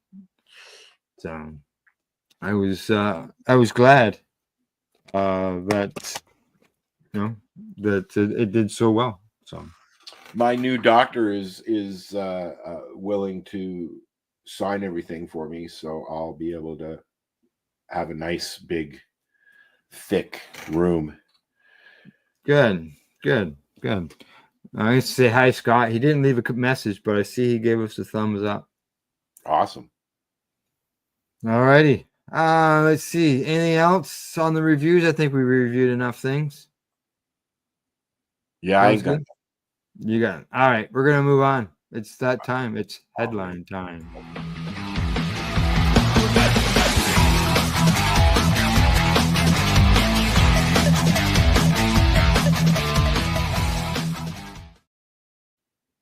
All right, what do we got for headlines? I see we got something loading up there, Al. What's that? That's yeah, it's just waiting for us to do the movie thing. Okay, all right, okay. I got a headline for us here. I believe this is the one that you were looking for earlier on today, and this has to do. There's been several headlines actually over the rescheduling of cannabis, and the DEA judge here says that rescheduling isn't about whether cannabis is good or bad at the first hearing, which was laying out the next step. So they met yesterday. Was the first hearing, and from there they probably won't be meeting until the end of January at some point now, because of the new administration coming in. There is. Yeah, go ahead. Yeah. Now there was also a report on that somebody sued to try to get the DEA removed from the scheduling as well. Because they were talking to SMART, which is the Stabit, which is something to do with, what is it, smart approaches towards marijuana or something like that. And they were talking to each other behind the scenes, going over things. So, so this scheduling behind the scenes, it's never that's right. Conversations. So. Yeah, and the judge ruled he couldn't remove the DEA. So like they should have removed SMART as far as I was concerned. Now this is about rescheduling cannabis from Schedule 1 to Schedule 3. And what's the judge say here? Remember, everybody, this is not a trial about whether cannabis is good or bad, because I don't know whether it's good or bad. My issues are much more narrow than that. It has to do with the addiction potential and several other little pigeonholes. That's the judge. Anything is addicting. It's not the product or it. You can be addicted to fucking gaming, for God's sakes. Yeah.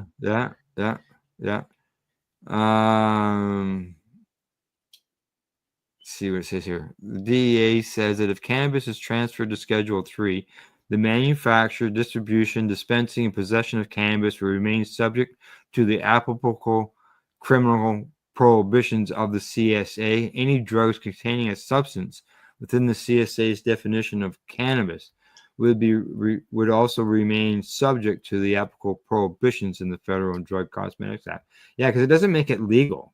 Rescheduling this to Schedule 3 does not make it legal in any way. It helps with the tax, the 280E tax form. Yeah, it helps with research, but it doesn't make it legal. Yeah. Now, it says here, judge responded. Okay, hang on. What's this here? It says here the government is apparently still compiling the exhibits. They have more attorneys here than they came out with a list of people who were going to come and speak, but most of the people were anti. There was only like one pro cannabis group. The numbers were way thrown off sideways. The judge even went at that. There's the Veteran Action Council. There's a report this week that we did in the news. The Veteran Action Council that we're running here on the Pace Network. That once we get some more videos, but back to more videos, we'll be running them again. They have applied to try to get to speak, and they were denied the right to speak as pro cannabis to the judge, and they feel it's because they were there offering an alternative to 1 and 3. They're suggesting they go right to Schedule 5, and they're also the fact that they were also not being able to speak, and they were a veterans group, and they felt that they should be able to speak, and they speak all the time to cannabis events. Yep. Or like the UN, and they're always before government speaking. They're doing great advocacy, right? So, but Yeah. And some people are so close-minded at the top of the hill there that they won't even budge.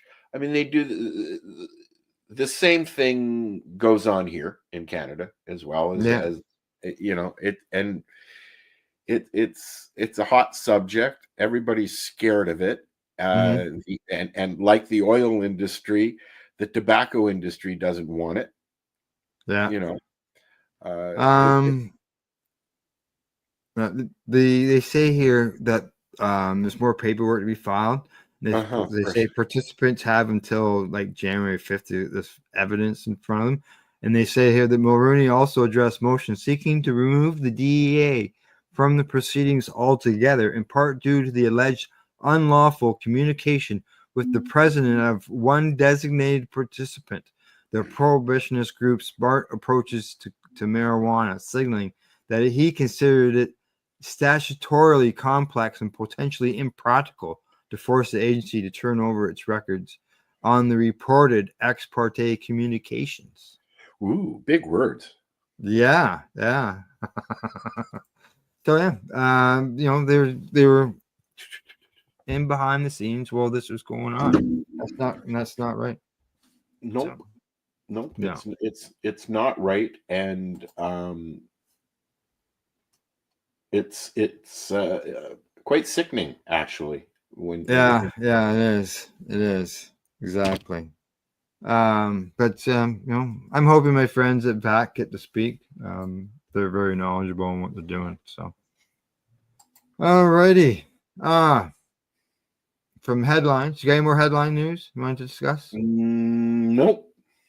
All right, then that means from news, it is time for sports. That's right, sports. I've got, they're not cannabis related sports, but they are sports. And you know, being that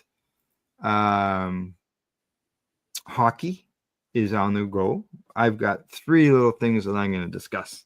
Well, Last night, funny thing, we're in Canada, huh? Yeah. Last night, I'm a former hockey coach. I coached hockey for years. I was vice president of minor hockey in my town. Won all Ontario championship. But I haven't watched hockey in a long time. Years. And I really noticed it last night watching the Toronto Maple Leafs team, the game. And of course, I got to the game just like 1 minute before the intermission, so I had to wait 15 minutes before I could see any of the real game, which the Leafs won, by the way. But they're no longer the team in the blue and white. I've always known them as the blue and white. They're home jerseys. They have black in them now. Black. I go on like, what? That does it threw me off trying to watch the game because you're years ago when something else. Yeah, years ago when I watched the games, you know, their home jerseys were white, all home jerseys white, and I know that they changed them over to the dark sweaters for the whole league. But I didn't realize that the Leafs had changed their blue and whites to putting some black in there. So I was a bit surprised. Oh, the Leafs have. Well, that just doesn't. No. Yeah, No. I know. No. It just I know blue and white. That's all I know. That's all I knew too. Blue and white with the occasional red smear. Well, yeah, and then they had the jerseys that were the old jerseys that they brought back. I remember that. Yep. Yeah. They brought back those. I'm just seeing if I can find a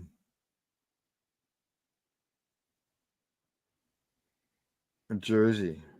Let me see. I got images. Yeah, here we go. I got a picture right here.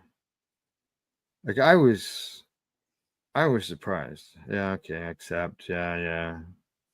Look. Here you go, Al. Yo. There you go. Oh, cool. Black and blue, man. Black and blue. Well, so it's usually, if I remember correctly, growing up, it was white was away, blue was in home, right? No, it was the opposite way when we were The other kids. way. They did Okay. change that a few years ago. Yeah, it was originally white at home, blue away. Okay. And now all the teams switched to darks at home and lights on the way, or while they're away. But I didn't know the Leafs had changed over to a black jersey. I was surprised by that. So instead of it being blue, because they had a blue with the white logo. Is there a in the reason for that? old ones? I don't What know. was the I didn't look that. reasoning? You don't know? Sell more jerseys. Everybody's got to buy a new one. Marketing. So yeah, there you go. Leafs got different jerseys. I didn't know. I don't know how long they could have changed it 3 years ago. I wouldn't have known. It's been a while since I watched the game. So, but yeah. As far as other hockey related things, the PWHL has started their second season, and that's the Professional Women's Hockey League. This year, unlike last year the jerseys had the team's city on them. It said Toronto, Montreal, New York. This year, they've actually got their logos on them and the team's names on them as well. So that's some changes. They call it the fresh look. Ooh. They're in bigger venues this year. They have more games this year. They're adding 6 more games. Toronto's name, which is the Septors, will play at the Coca-Cola Coliseum that holds 8,000 people. Ooh, that sounds like a yummy place to go for a beverage. I'm a Coke drinker, not a Pepsi drinker. Right. So yeah. Let's see what else. I think Toronto has a strong pick coming up. They're talking about expansion plans. They're looking at expanding 2 teams as soon as next year. They have, and it says it has more than 25 proposals for teams to come into this league. Not surprising. Women's sports is getting really big, you know. Look, one of the things that I did enjoy about the fight that happened a couple of weeks ago, the Tyson fight, the women's fight was a ranked fight, and it was the most interesting thing that happened all evening. And it just not the butt shot. No. No.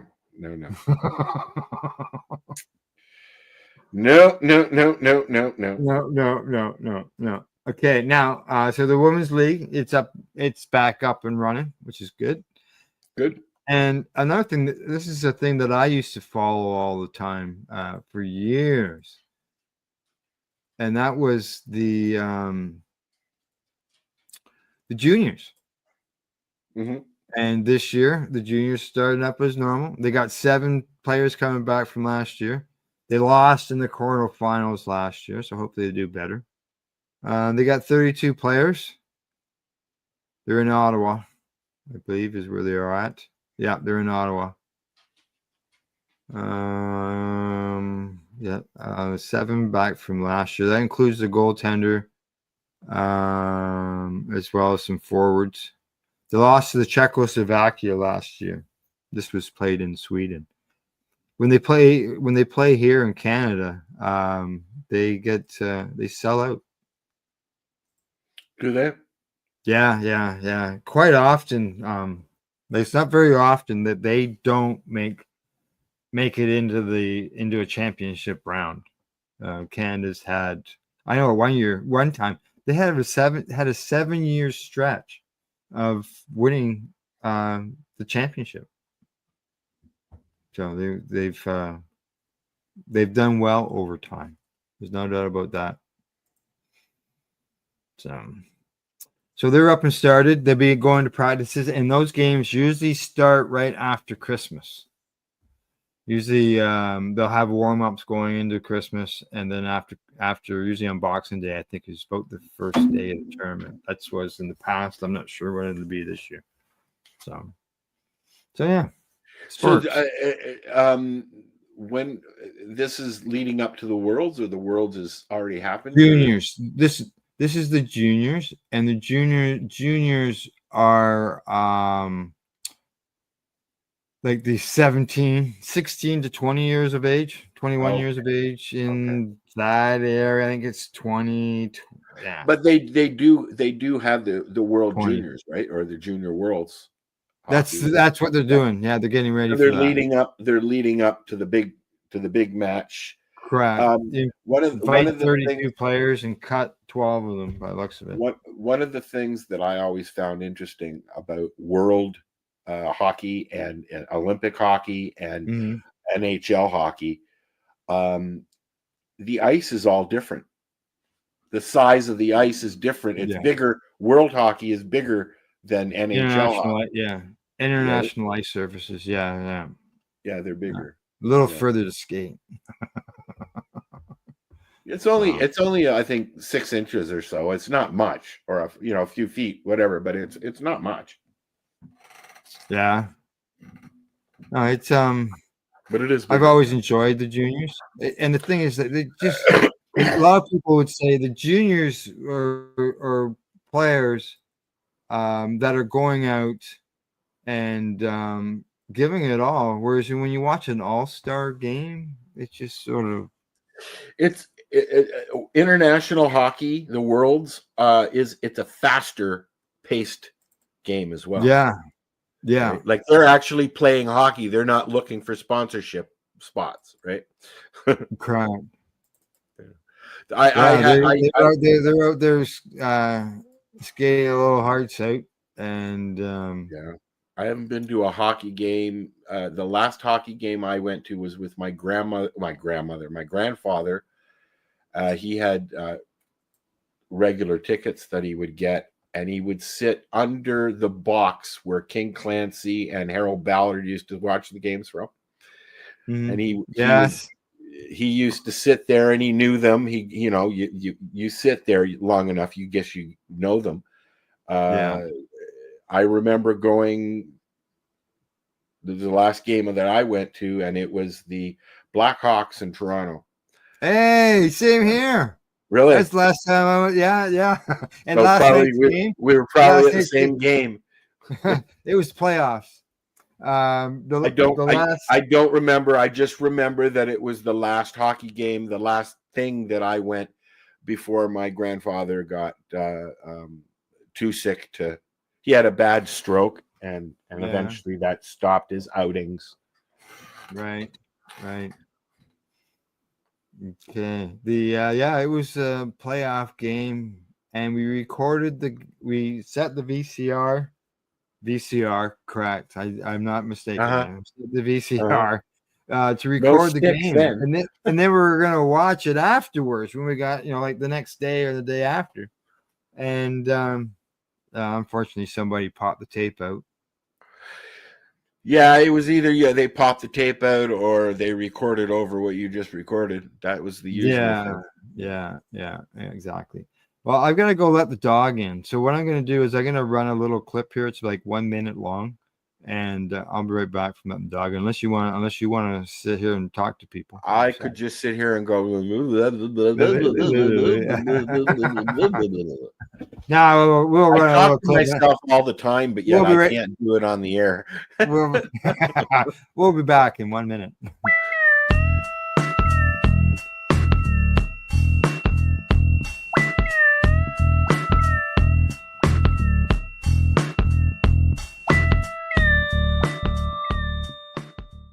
How are you? Can I ask you a question, just so you know? I'm Al. My producer, and we're live on 420radio.ca and paceradio.net. So basically, my basic question is pretty simple. Why do you march? I've been doing it for years, and we still need to recognize it globally. So I march. There you go. Exactly. I want to travel and be able to smoke weed in other countries. Exactly. Good answer. Thank you.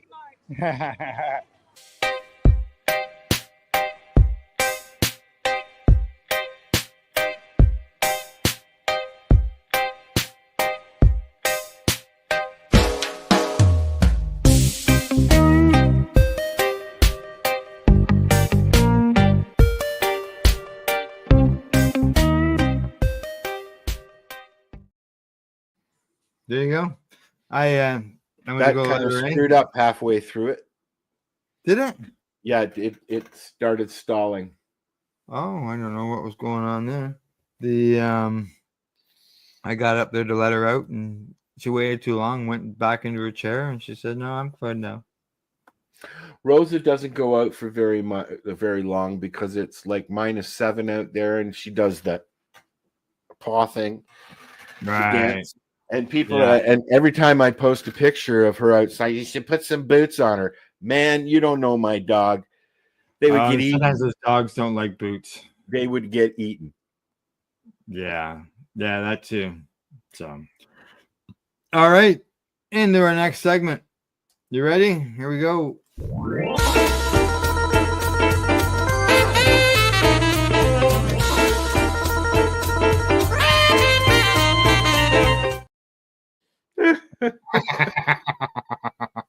I love the saxophone.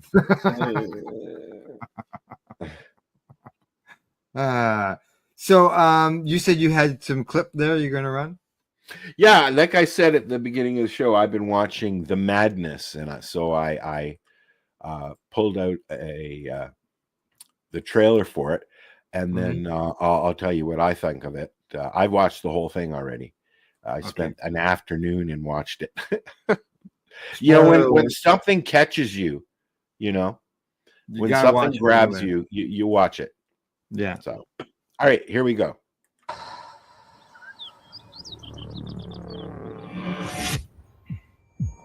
I think I'm getting framed for murder.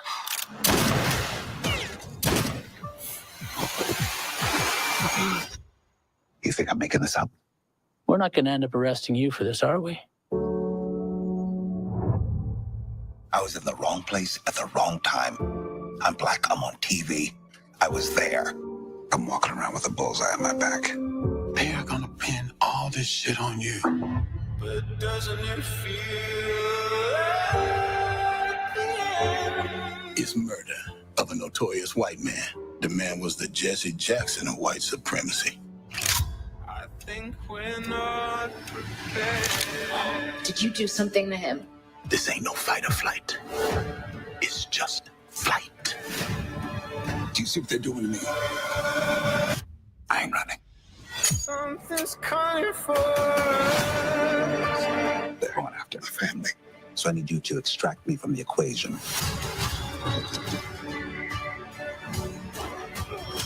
This one was a bit bigger than you thought.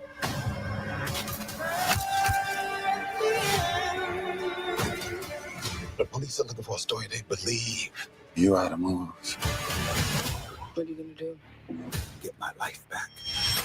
And something's coming for us. I'm not a criminal. With all due respect, my brother. You sure acting like one. I think we're not prepared.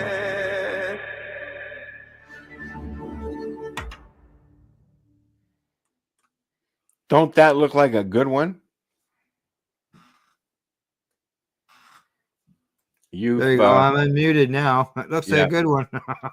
You know what? I really enjoyed it. I think it's 8 episodes, and it grabbed my attention, so I watched it. And I would suggest that if you like a good thriller, I'll give you the gist. The gist is a CNN anchor gets framed for murder by a white supremacist, basically.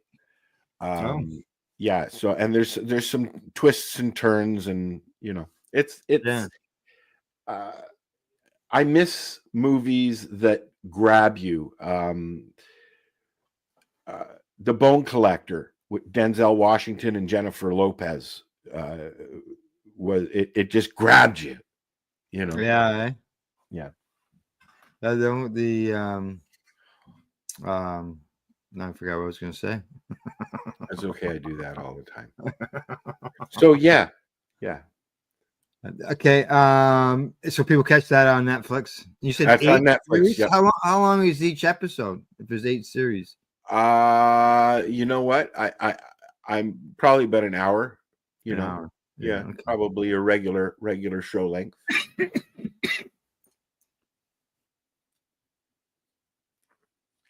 Al's coughing. I'll fill in. La la la. Coughing music, please. La la la la la. Yeah, that one came out of nowhere. It's actually get a little bit of a teary-eyed here, trying to catch my breath on that one. Yeah, sometimes the dewdrop takes that breath away from me, I tell you. Yeah.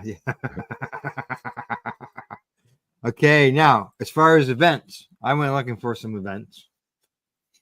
And I come up with some stuff that was, there's an event, BizCan, MJ BizCan 2024. It's going on down in Las Vegas, so it's obviously not here in Ontario. There's a Cannabis Human Resources Leadership Summit, whatever that's about.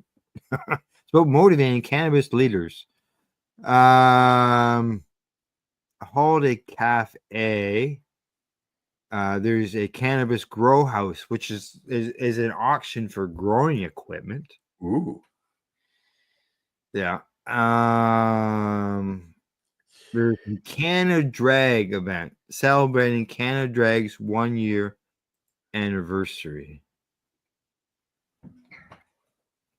And that is, where's that happening at? I don't know. It doesn't say.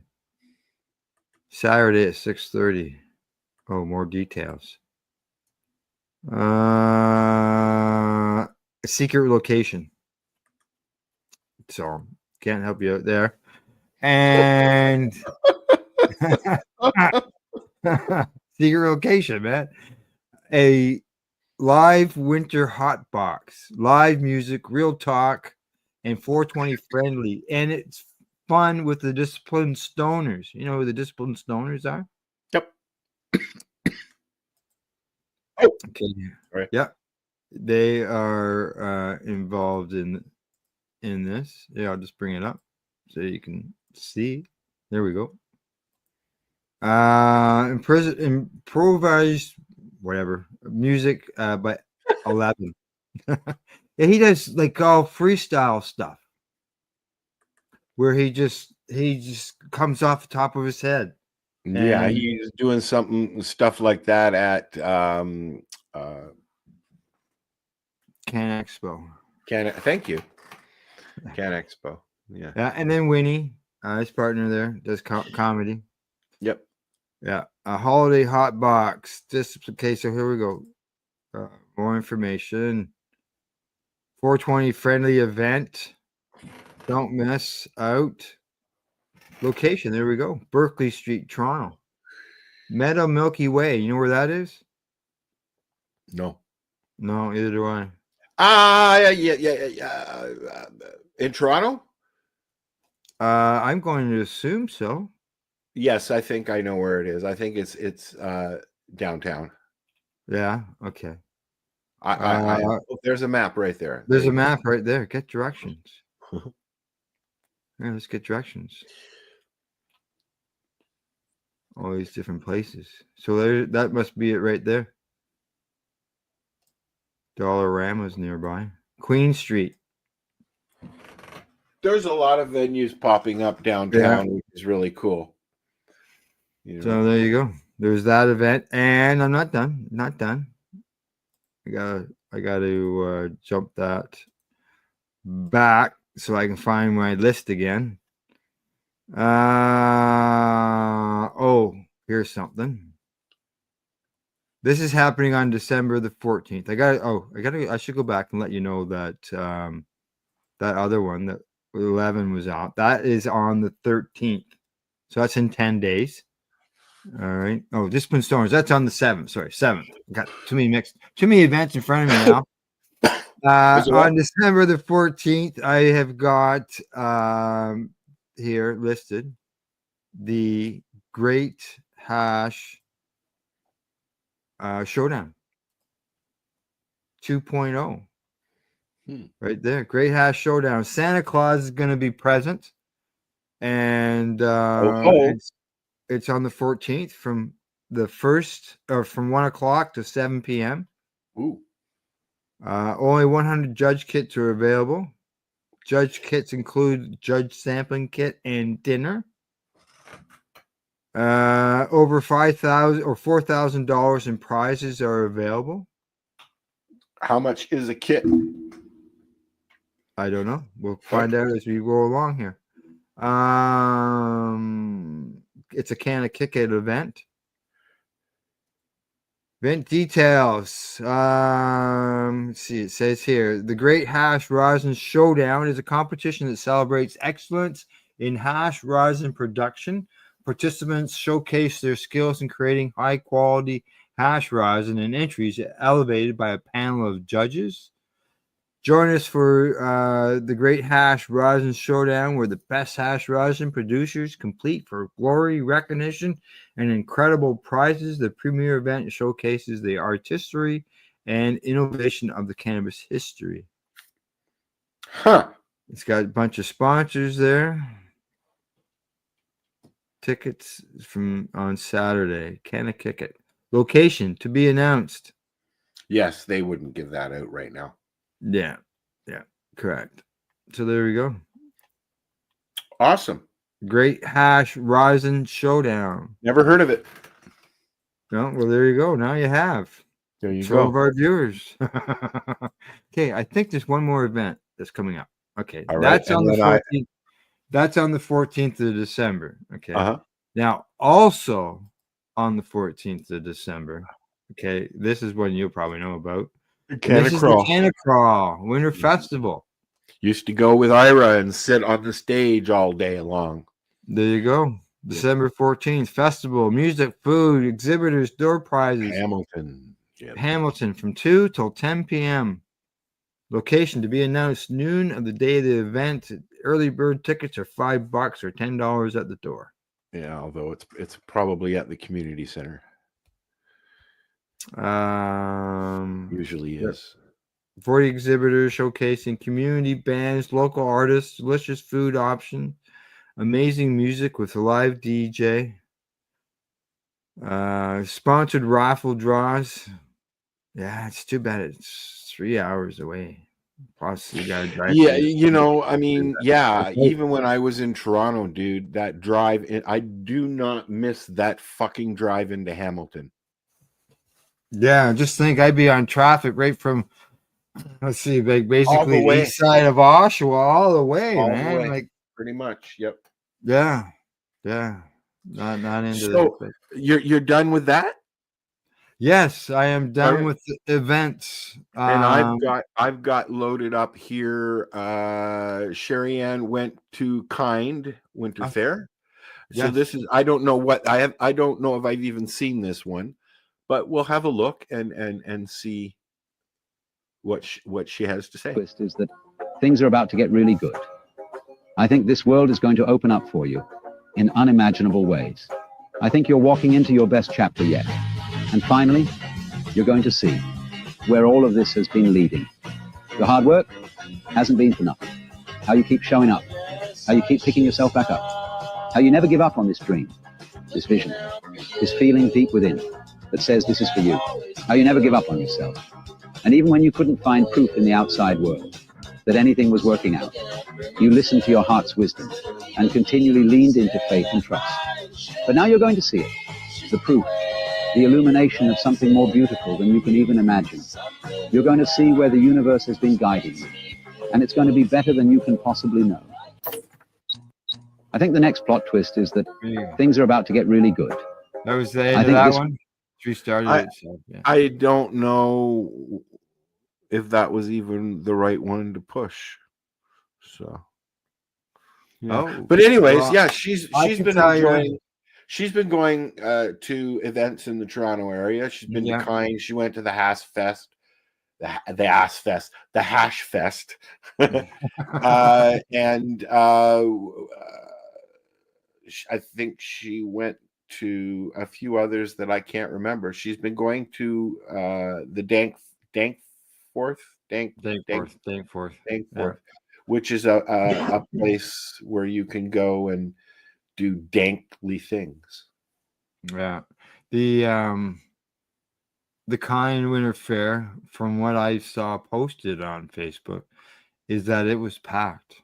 Literally packed. She posted a lot of stuff, and I've been sharing it. So yeah, I've seen a lot of videos, and it was packed. Yeah, Yeah, it was packed. I heard it was overpacked. It was there were some people. Is that a legal event? A legal event or yeah, it's a legal event. Correct. Yeah. Okay. Cool. Yeah.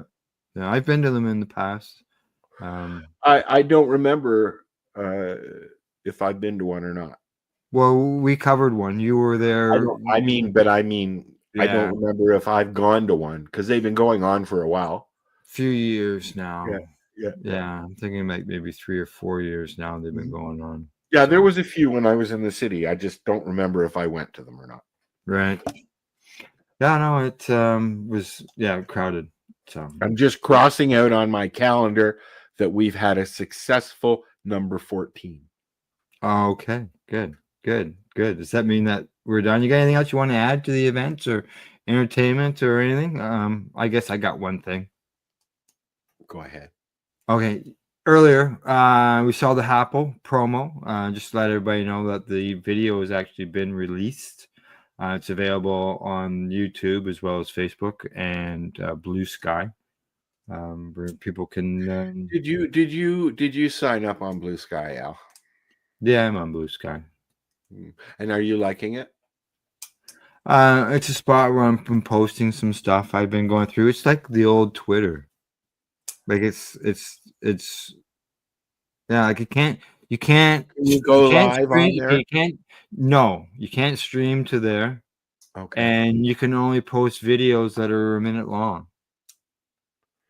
Huh. Yeah. So like when I posted it there as a YouTube link. Share the YouTube link. Yeah. But yeah, it's like the old Twitter. Really.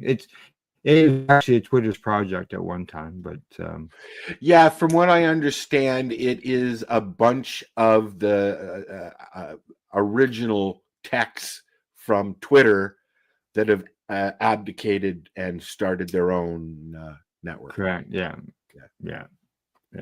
Exactly. So I used to know a bunch of the guys behind the original Skype project in Australia.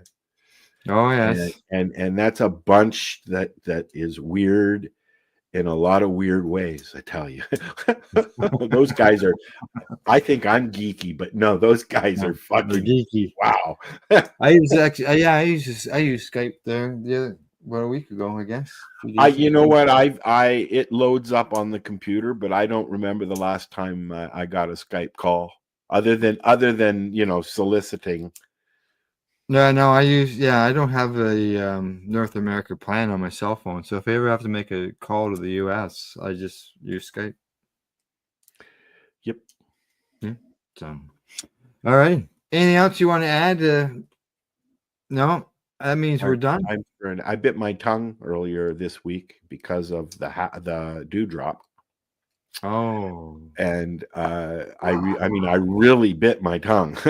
Oh, did you? Oh.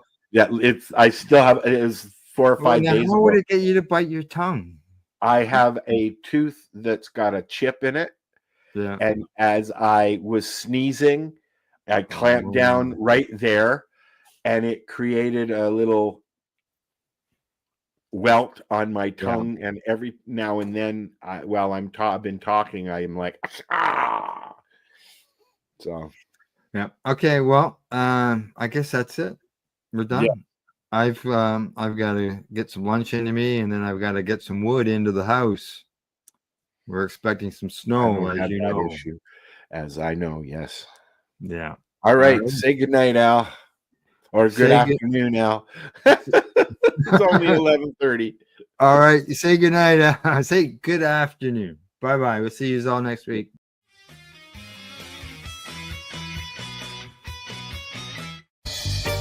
You're watching the 420 Pace Network, found at 420radio.ca and paceradio.net. Are you looking for non-stop, continuous cannabis and psychedelic programming? If you are, then turn your browsers to 420radio.ca or paceradio.net, where you will find the 420 Pace Re-Rolled Saturday. Everything gets started at 8 a.m. Eastern Saturday morning.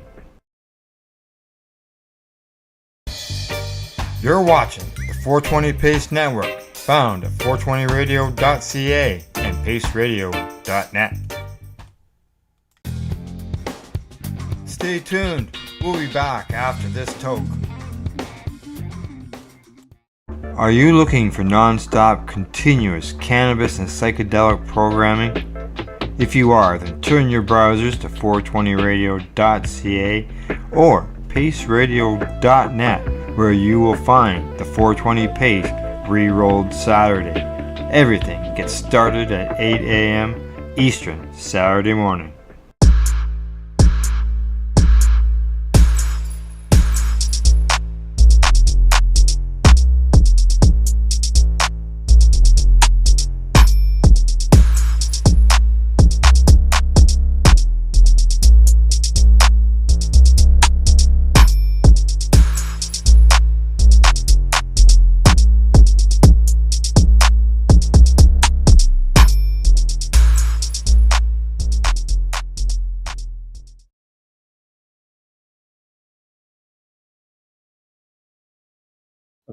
All right, as we make our way on to testing sample number 11. Number 11. Number 7. You weren't here for the first 7. You missed the first 7. We're on free roll 4. Yeah. Free roll 4 is what we are on. Everybody move.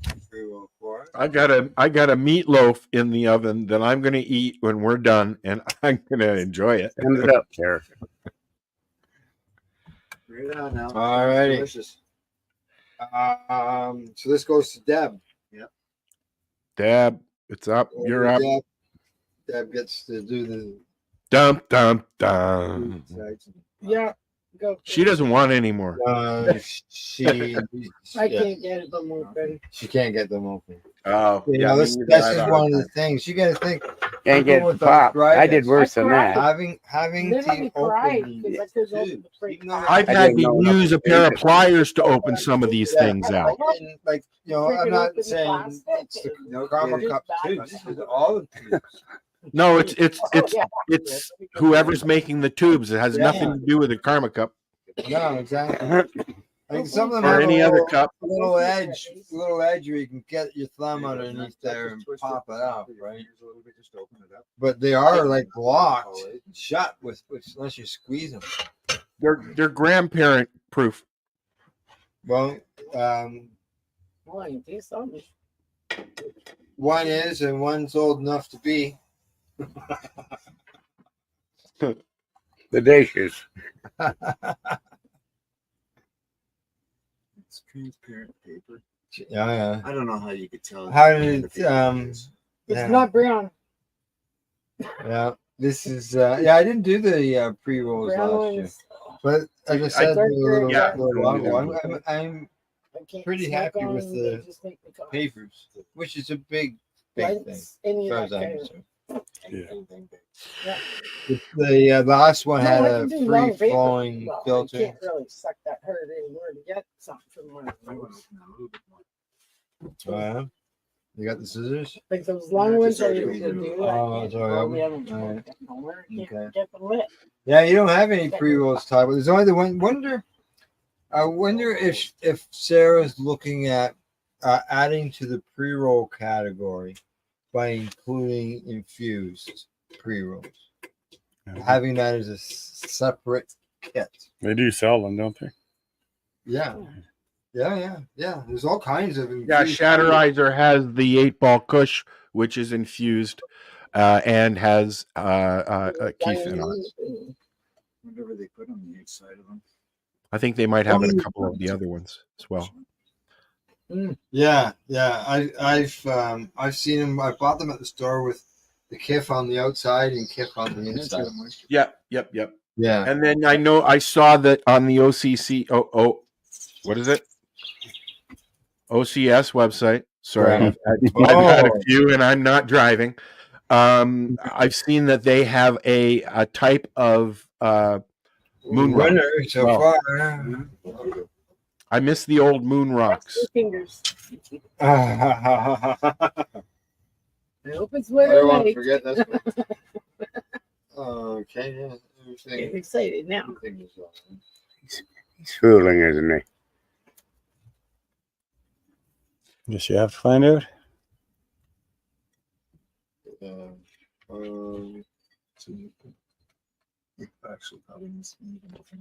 I think I'm let dry inhale taste. I should have. I'm thinking That's got a nice taste. Yeah, exactly. There you go. All right. So I say to me, as Plus 4. Yeah. Visual appeal.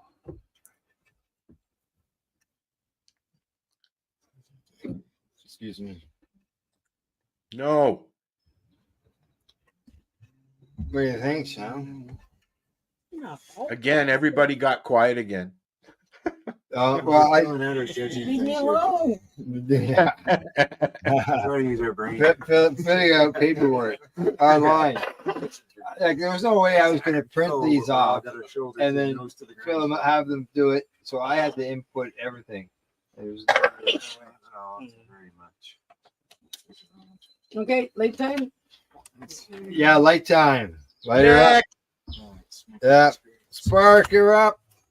Now, are you finding that? Get Bob's car to it. Are you guys finding that the joints are going out? No, they're burning. Okay, good. Yeah, they're burning all the way through. I think there was one that had a little funky beginning. A little. Well, that's just because you didn't clip the end. They're not on 5 yet, eh? I don't like that wick because sometimes it will go a little funny. Right. How you making out, Mama? Jesus, that got a nice smell to it, eh?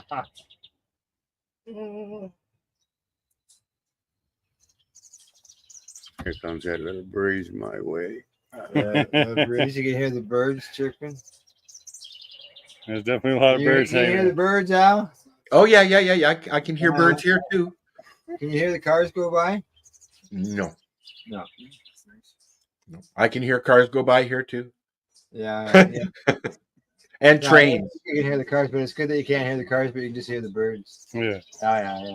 I used to do the last summer. I was doing the radio show at nighttime, sitting over there on the lounge swing, and it'd just be pitch black around me, and that's how you could hear was the animals. Yeah. How was the bullfrogs and stuff last night?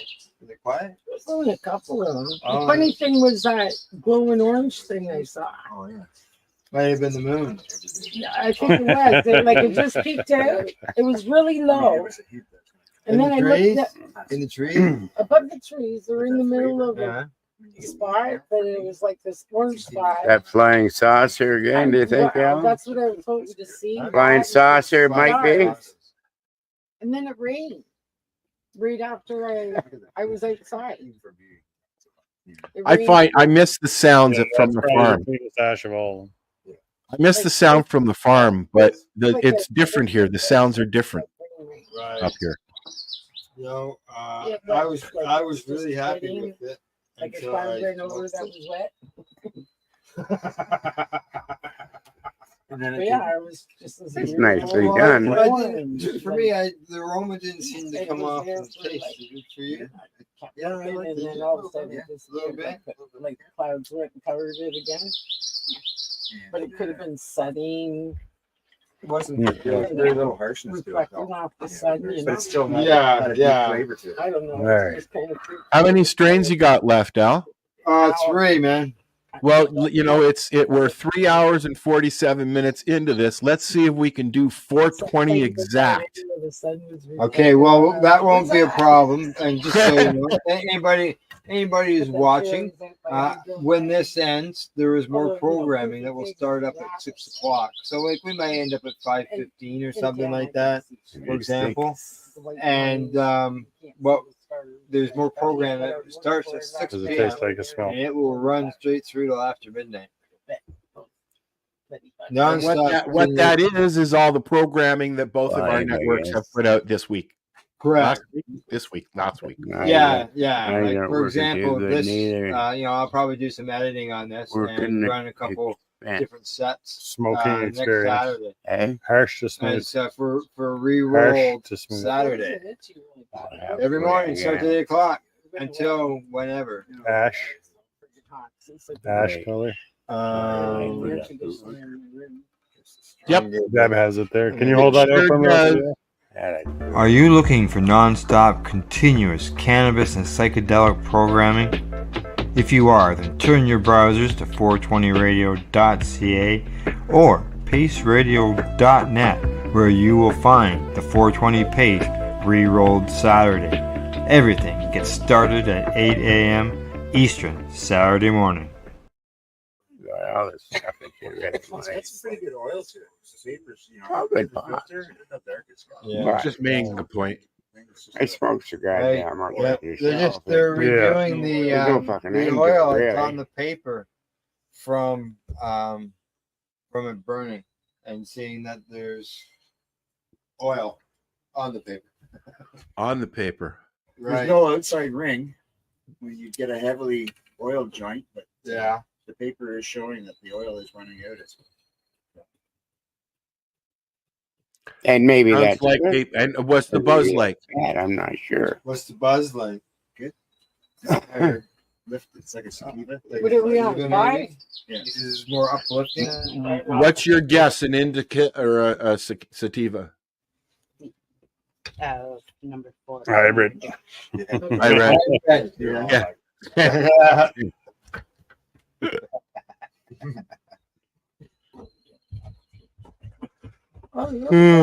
Coming to you. I'm okay, thanks. You're okay? I'll pass it on to the next generation here. Passing it on. We should have done a telethon, buddy. Could have raised some money. Yeah. I've got an infused cookie here. I'm going to taste. It's going to be touchy. Was that a butterfly that just flew by you, Al? Yep. Flew right in. What Looks like kind? a big moth. A moth. I haven't seen any monarchs up here yet. Takes a while to get up here, I guess. We've had monarchs here, but that's just a butterfly. Just flew by. I didn't pay much attention. Yeah.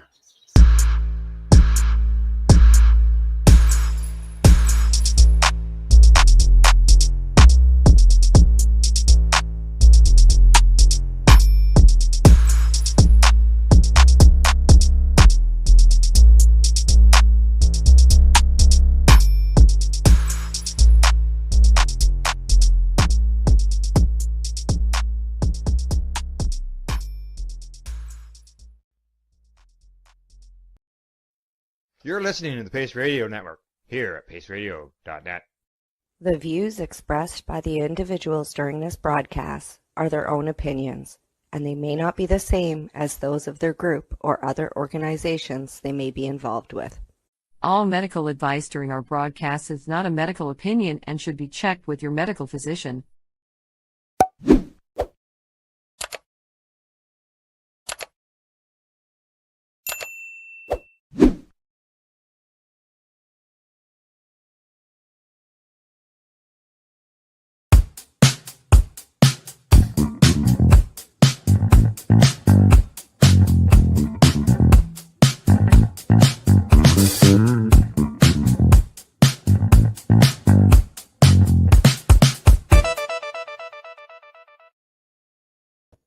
Good day and welcome to the Mushy Moment with myself and my awesome co-host, Reverend Cindy. We're live today on Tuesday, December 3rd. Holy crap, the countdown's coming. Hope all you got your Christmas shoplifting done. We're here on 2024 on paceradio.net, and we stream everywhere.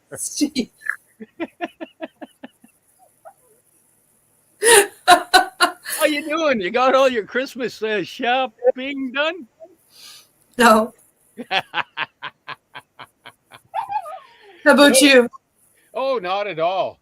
Gee, have you started? Did Canada Post send you your advent calendars? You want to know what's really bad? Is they got in one day and they got in like I can't remember what day the Canada Post strike started. Was it a Thursday or something? So Wednesday I got the notification that there was a card left there for me, and before I could make it down there to get them, they went on strike.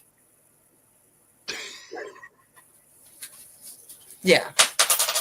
Well, we'll leave that conversation alone. Yeah, it just cost me triple the price to send a bunch of stuff out for people. It was kind of annoying. Unbelievable. Yeah, what it's done. I mean, like, I've got a couple of advent calendars, and actually one of the companies that I ordered from was really amazing. Angel, buy the jump-ins. She knows that we're live, so she's being bad. And they called and they said, hey, due to the strike, this isn't going to make it to you. So we're going to put something out. We're going to call it back, and we're just going to send you a new one via courier. What's your home address? Nice. So yeah, that was pretty awesome. So I'll have one gift and my dad's advent calendar and mine, which is, of course, mine's full of weed, sitting in the post office until they decide they're coming back to work. Well, you'll probably have a great gift for New Year's. I don't know if you can hear. Chica's sitting in the front window there, and apparently if anybody goes walking by, she's going to talk to them. So you may hear a little bit of yiping and yapping, and It's all good. It's all good. Chica's a sweetheart. So today we have a pretty cool guest, actually. When I read his bio, Steve just looked at me and he goes, so you're telling me that we've got a guest that just kicks ass then? And I'm like, yeah, we get a kick-ass guest today. This gentleman has, grown up helping his grandparents, served in the armed forces in the United States, ended up with an injury and survived surgeries, fought addiction, found his way out and found his way to healing. And now he works hard to help others be able to find the same healing. It's pretty awesome. And when we were talking before the show, I found out that his ancestors actually came to the Americas via Nova Scotia. So some of his distant relatives are my dear friends here in Nova Scotia, which was kind of neat. And he's got that awesome accent that sometimes we get to see on TV every once in a while when we're like Canadians up here in the Great White North, eh? Yeah, it's pretty cool. So we would like to welcome Tony Landry to the show. Welcome, Tony. Hey, welcome, Cindy and Steve. Pleasure to be here. It's a pleasure to have you here. Yeah. The backstage talk before the show was pretty awesome. I enjoyed it. And I told you what I was going to ask first. And people usually know what one of us pops out and asks. We are a psychedelic show, and I do like to know how people come to have that love and respect for the psychedelic medicine as Steve and I have. So what brought you to psychedelics, Tony? Yeah, the plant medicine, I first heard about it when I moved to Tucson. I didn't even, in Louisiana, didn't really ever really do any mushrooms or anything, although they grow in all the cow pastures down here in the summertime, but I just never partook in them. When I moved out to Tucson, I went to the 2019 psychedelic conference, and I learned about ayahuasca, ibogaine, bufo, psilocybin mushrooms, and how they were having a miraculous, profound effect on healing people from mental health issues like addiction, depression, and anxiety. So I left the conference and found out they had a ayahuasca church located in Tucson. And I went and had my first ayahuasca ceremony at the church, and let me tell you, I was a believer after that. I was struggling with alcohol every day.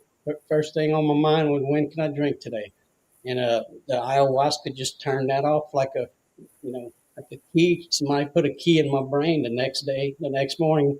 And I didn't drink again for like 3 years. So it really had a profound effect. I had a divorce from my wife and went through some depression and moved back to Louisiana. And alcohol is so socially accepted down here with our, festival attitude, atmosphere, and so it wasn't hard not to fall back into my old patterns. So, but since then, I went back to Tucson, had some more ayahuasca, and I think you have to get a little tune up every so often. You can't, do it one time and it's over with. So, Yeah, it's not a magic bullet. None of these medicines are.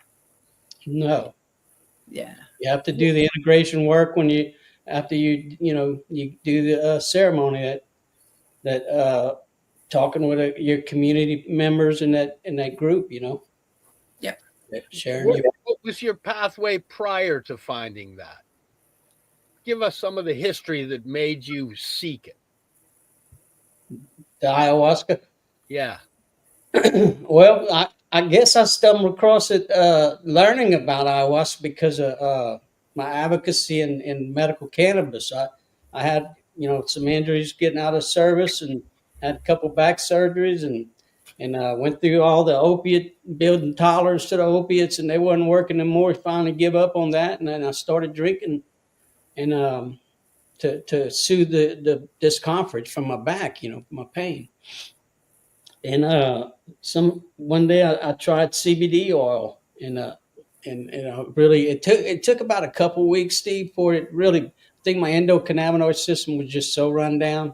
It took a little bit to tank it off, but once it did, I noticed I wasn't taking BC powders anymore, and because I was taking that, I got off the opiates by using those, and those things will mess up your stomach after a while. If you take them 2 or 3 a day.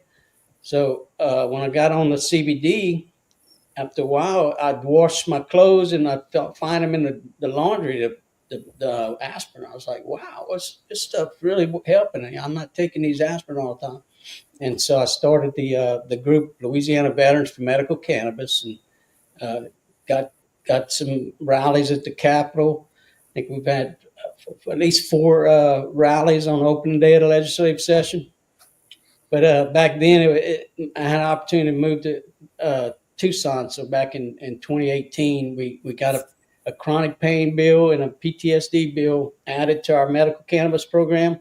So after that, the program really took off and got started. Before that, since 2015, we had the legislation in place, and then it's supposed to be prescribed. The original legislation said the doctor could prescribe it, so they had to come back the next year and change to recommend. It's just one thing after another. But it took till 2019 before they actually have product down here on the shelf through the dispensaries. But so right in 2018, when after the session happened, I was like, well, I got an opportunity to move to Arizona, and they have a medical cannabis program in Arizona. So I think it was just part of my journey that I needed to go over there and learn about ayahuasca and the psilocybin mushrooms and how they can help people. Yeah, and they really can. Yeah. I like to call it hurt healers helping hurt healers heal. It's this group of people that were hurt that are starting to heal, and then they find other people that were hurt that are starting to heal, and then they exchange the tools they found, and all of a sudden you got this community of people that are walking a wave of healing, and that community just grows bigger and bigger, and it's such a beautiful thing. Wow, I love that that you're actually a pretty loud advocate on it and creating groups to make those type of things happen. That's beautiful. When you went down to Arizona, you became part of NORML, correct? Yes. Michael Robinette was created Southern Arizona NORML in Tucson. Phoenix had a chapter of NORML that did a lot of work over there in Phoenix, but he and I lived in Tucson. So he said, well, Tony, you want to, because when I got to Arizona, I went straight to the capital and started working down there. But I was known for my work in Louisiana by, the advocates in NORML from Phoenix. So, and then Mike was involved with them. So when he wanted to start the Tucson chapter, I said, let's do it. So we had several meetings, and then there's Tucson Psychedelic Society that we had several meetings there, and then they would bring in speakers like psilocybin, or plant medicine speakers on ayahuasca, and people would come to the state, the county legislative office. I can't speak. The county administration, they let us use their building, and that's where I that's where I learned how to grow mushrooms, because there was a group there that we grew oyster mushrooms, and it got me to start this group in Louisiana, the Swamp Spore Society. So now we grow oyster mushrooms at the library here in Lafayette, Louisiana.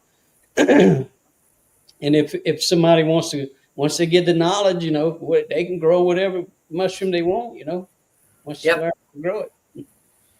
Yep. Lions mane. Going with lion's mane.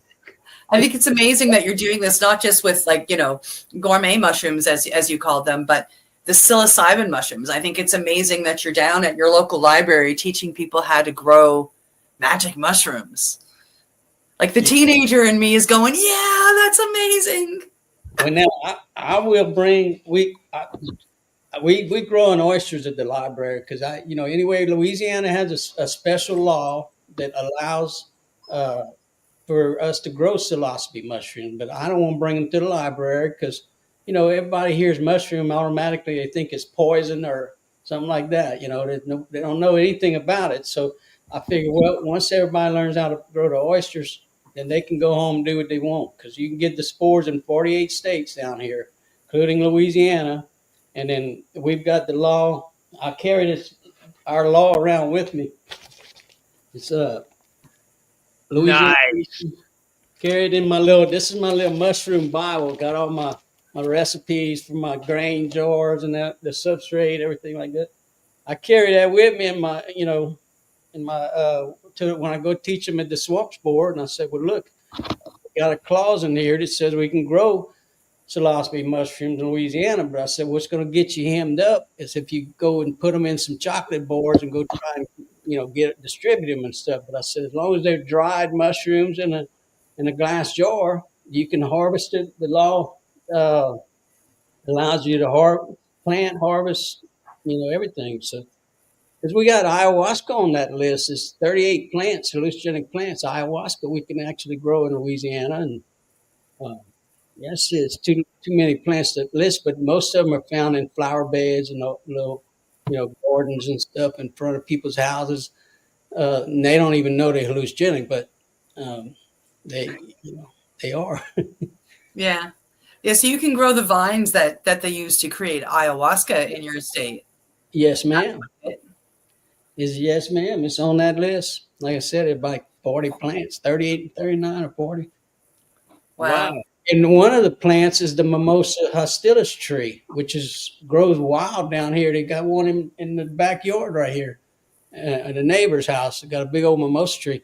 And you can take the pink flowers off the mimosa tree and collect them and put them in a jar with some Everclear in it, some alcohol, and put it up in the cabinet for 30 days. And it's a nice, relaxing tincture. And the root bark of that tree, you can extract with naphtha and some chemical process. I don't know the recipe, but it's on YouTube. You can pull it up on YouTube and order the root bark. The indigenous tribes use it to dye clothes. It's got red color to it, but you do use extraction on the tabletop and you got DMT. So I mean, there's a lot of medicine that you need the knowledge. You need to educate the public about how to use these plants instead of making them illegal. Then they don't know nothing about it. How to take the setting and everything. When you use them, you should be in certain set, and you're not upset about that. You should have set intentions that you want to work on this problem. So you're already building that highway around the trauma before you go in. And then when you go in, you have the neurogenesis and all the stuff happening with the medicine. And then the integrations afterward. We need a whole system of people trained in all that so that people have somewhere to go and use the medicine. And the integration after. And the That's one integration. of the things that Cindy and I are. It's actually easier to get integration coaches than it is to get facilitators, at least here in Canada. I've got 2 websites that, your dog whined and I looked at mine. I was given a second one today, but I've got 2 websites that have a list of, integration coaches or specialists that are coast to coast here in Canada. And there's a lot of them. I'm just sending out letters to all of them so I can get them in a Rolodex and, for my own practice. But try to find a ayahuasca facilitator or an iboga facilitator or a 5-MeO facilitator. Unless you're in the community, which is still less than 3% of the population, there's nobody. People the only reason people know what I'm doing is because I'm being loud on social media. I've shared my certificates and what I've learned and what I do, and I am open to taking clients through that, advertising, for lack of a better word. But, unless you're friends with me, you don't see that. And that's the same way with a lot of other facilitators. The walls are up all the way around it because of legalities, for one, social stigma for another. Because even when, and I use the word when because I truly believe it's going to happen in both of our countries, when United States federally decriminalizes or reschedules cannabis, and when both countries legalize, decriminalize, or reschedule psilocybin, the stigma is still going to be there. We're still going to have to fight, that crazy stoner, or look at that old, screwed up hippie, all stoned on mushrooms, blah, blah, blah, blah, blah. So that stigma is still there for us to fight. And we can't do that unless we take down those walls. And we need people like the 3 of us to help do that. And then I think more people are going to come along. More people are going to learn, and more people are going to have reverence, and more people are going to understand set and setting. And they're going to take that ceremony and that reverence that they're learning through these beautiful medicines, and they're going to take it and they're going to put it into their own life. So when they sit, and I think this is where prayer over a meal comes from. They're going to say thank you for their food, because that isn't a ceremony in and of itself. When you're sitting there eating good, healthy food, we should give a thanks. I mean, my ancestors, being Cree, used to throw tobacco down every time they received something amazing, a good meal. Thank you, ancestors. And I think getting back into the reverence is very important for us all. Yeah, that's beautiful story. I apologize. No, that's good. I agree 100%. The ancestors had a lot of answers to our problems today, and they don't. The drug war is not saving lives. I mean, more and more people. No, the drugs are winning. Yeah. So we need to pull back these ancestral practices of using plant medicine to deal with this mental health issue. I have to agree, because it's been magic. It's been magic for myself, and my history was a lot of medications, which medications. They don't lie. Medications are made to medicate. They're not called helications. They're called medications. And, in the history of my study, most medications, up until, the last 15 years, most medications were found in a plant. The active ingredient that was creating the healing was extracted. Then the molecular structure was put together, and they would synthesize something, create a pill. And now that plant doesn't want to be, we don't want to promote that plant because we can patent and sell this pill. And most people don't even realize that, at one point there's over 85 medications that were in North America on the marketplace that were all a synthesized version of something in a plant. And if you've been using the cannabis oil and in that world, then you've probably come to realize, that pure CBD is a great medication, and pure THC is a great medication, but the whole plant oil, that's a great healing oil. Yeah, I agree. You know, some of these, what a lot of people smoke today is like this distillate vape pen, and they're missing all of the minor cannabinoids. It's just a stripped out version of THC. They just don't know what they're doing, but it's just so convenient. And they've been programmed. That's a great program. They managed to make the program of cannabis 90% in the conscious about smoking, when really, battling cancer, you want to be ingesting that stuff. You want to be using a suppository. You want to get that whole oil into your system and get it rocking. Well, yeah. But it's all about, oh no, smoke, yeah, oh, smoking.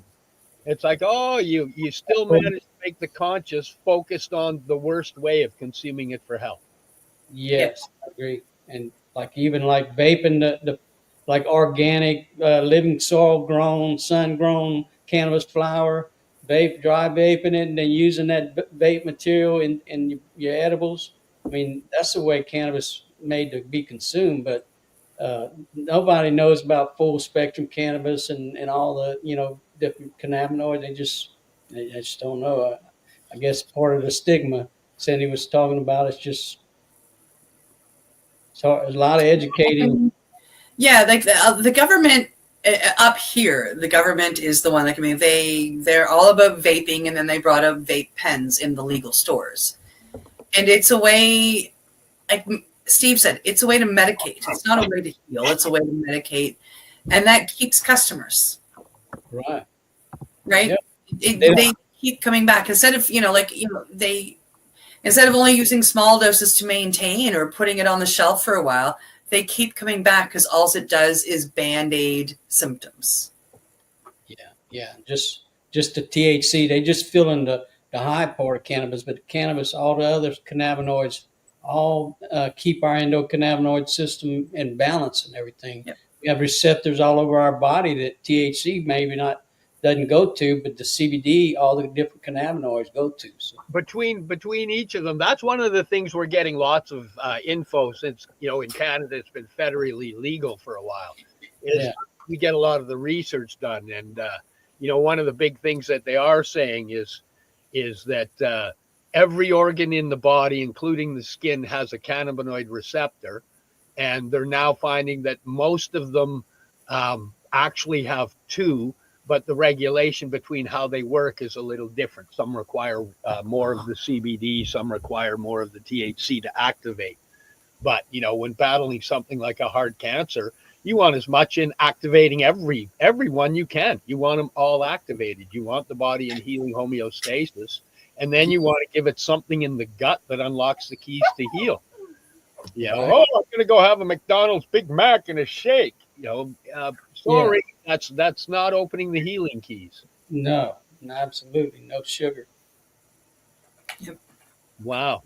So with with where you are currently now, you've done the ayahuasca. Where are we at time wise? Maybe we could go anytime if you want to take a break before that question. Up to you. Let's take the break now, and then we'll come back because it'll probably take us through another area. Okay. Do you want to do your It's break time. Time to check out our sponsors and pay some bills. You're here with us live on the Mushy Moment on paceradio.net, streaming everywhere. We'll be right back. You're listening to the Pace Radio Network here at paceradio.net. Legacy 420 have an awesome array of cannabis-infused beverages, from pop to Nature's Nectar's teas, all in amazing flavors. What a selection. We even have a delicious mango-infused juice, and let me tell you, it's delicious. Everything is infused in-house, so we buy our syrup from, the same place where everybody else buys their syrup for their pop, and the infusion is done in the lab. It's all canned here, labeled here, produced 100% on Tynaniga. We have two lines of drinks. One's called our Nature's Nectar. That was our original line that we came out with. And then we also have a line under the Red E brand. We have them in 10 milligrams, 30 milligram, and 60 milligram cans. What a great selection for a get-together with friends or after a long day. Remember, if you want to wet your whistle with on-site lab-tested products, come see your trusted partner. Legacy 420 out on your road.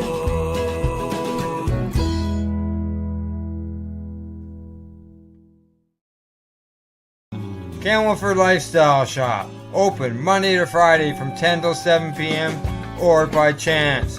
Check out our flags, our t-shirts, plus our hats, and look of that supply of rolling papers, plus much more. We've got bongs and your favorite herbal vaporizers. Look at all the incense we have, as well as for those who collect knives, check out these knives in our collection. And while you're here, stop in to see Shay at the piercing room, where you can get poked by Shay. Daily deals, check them out. Camelford Lifestyle Shop, 17 Bridge Street West, Camelford, Ontario. Limestone City Hydroponics is Kingston, Ontario's hydroponics shop. Take your growing to the next level and create the optimal environment with a tent kit, or maximize your yield with an ebb and flow flood table kit. Either way, Limestone City Hydroponics has more sizes and options to fit your needs. Are you looking for the power of the sun that adapts to your budget? Then look no further, as they have professional grow lighting. They have indoor grow systems that are easy and cost effective, with many options to fit your living space and lifestyle. Cultivate your growing potential. We have everything you need to succeed. And if you can't make it to the store, they offer local delivery to the greater Kingston area. Remember, when you're looking for experts to help you grow, then look no further than the locally owned Limestone City Hydroponics, 105 Sunderland Drive in Kingston, Ontario. Call them at 613-548-0420. Are you looking for non-stop, continuous cannabis and psychedelic programming? If you are, then turn your browsers to 420radio.ca or paceradio.net, where you will find the 420 Pace re-rolled Saturday. Everything gets started at 8 a.m. Eastern Saturday morning. You're listening to the Pace Radio Network here at paceradio.net. Welcome back to the Mushy Moment, streaming live to you here at paceradio.net and everywhere. We're here with Tony Landry. Howdy. Welcome back. I was going to ask a question before the break, and I decided to wait till after the break. And now you can't remember the question? No, I actually do. Isn't that amazing? You had your journey through trauma, etc., into the cannabis end. From the cannabis, did you find mushrooms first or ayahuasca first? Ayahuasca first. And then from the Aya, what happened and transpired to where you are now? The ayahuasca caused me to give up the urge for alcohol for 3 whole years while I lived in Arizona. And then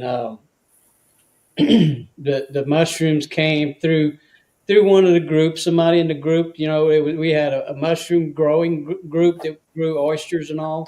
May have been one of the guys that was at one of those meetings there that grew psilocybin mushrooms, and so I bought some. But here in Louisiana, they're illegal to consume. So we just grow in oyster mushrooms. Just we don't want to.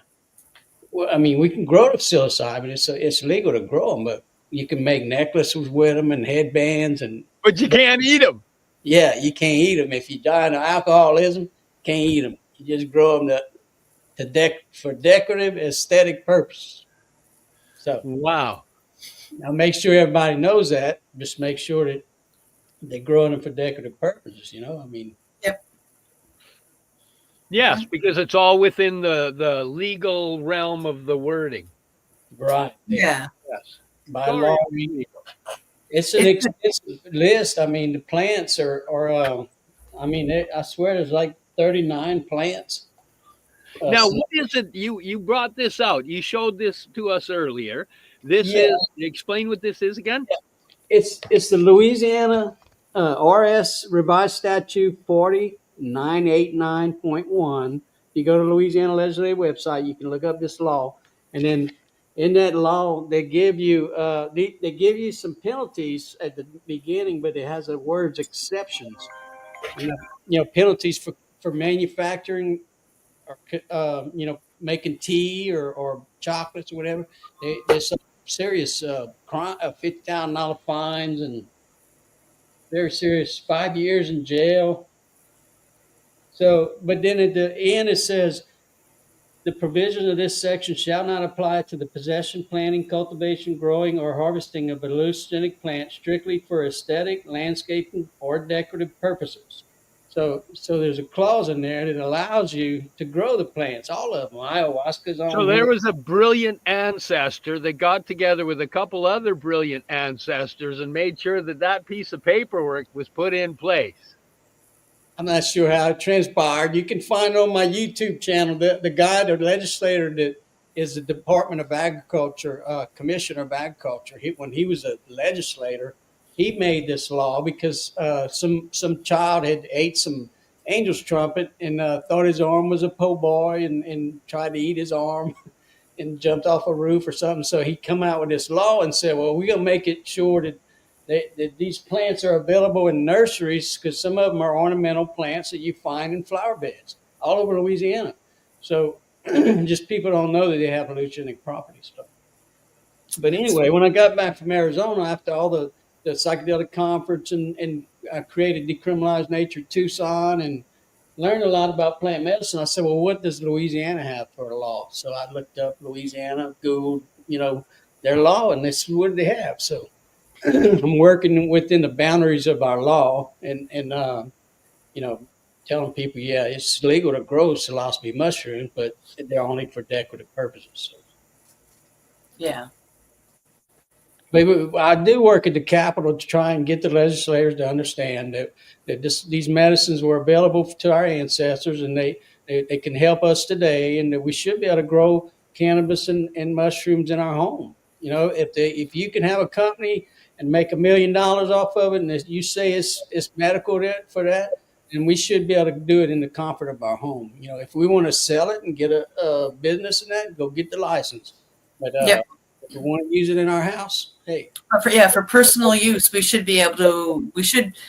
Everywhere in the world should be able to grow these plants. There are still countries in the world that have death penalty if you're caught with cannabis. Yeah. Caught with a joint of cannabis, and you can be put to death in some countries. It's just mind-blowing, right? And what gets me is like the government. Speaking of your government, our government caught on to this, and they're trying to keep control of the monopoly. Making a ton of money off cannabis because it can double as a recreational component as well. The same as magic mushrooms or LSD or MDMA or MDA. Wonderful medicines, can do a lot of help to help people heal with the right set and setting. But you can also put recreational intentions into all of those medicines and have a good time with your friends. Like, I'm going to go take this gram of mushrooms and have a good laugh with my friends. There's two medicines in that. The fact that the magic mushrooms are going to be there to help you, and laughter with your friends, right? Like, so the governments, if they get on board and take monopoly of that recreational side, they can make money and do a lot of funding, and it would be nice to see all of the governments of the world get on board with that and, but use the money that's coming in for promoting the medical end that is completely lacking. Because that's what happened up here. Recreational became legal, but they set limits on things. So if you want, proper Rick Simpson oil, or no, I shouldn't call it that, proper FECO, full extract cannabis oil at the proper strengths, it's not available from the legal sources. So if you actually medicinally need this stuff, it's not available. But nobody supports any of the medical because they go, what are you talking about? I can go buy weed right over there. Yes, but I can't buy I can't buy the 50 milligram gummy. I can't get the oil that's, 88 to 92% that I need to fight these diseases. Yeah, it's a shame. It is. The It is, but I'm still very happy and lucky to be here in Canada. Our laws are, at least it's legal and we're not killing anybody for it.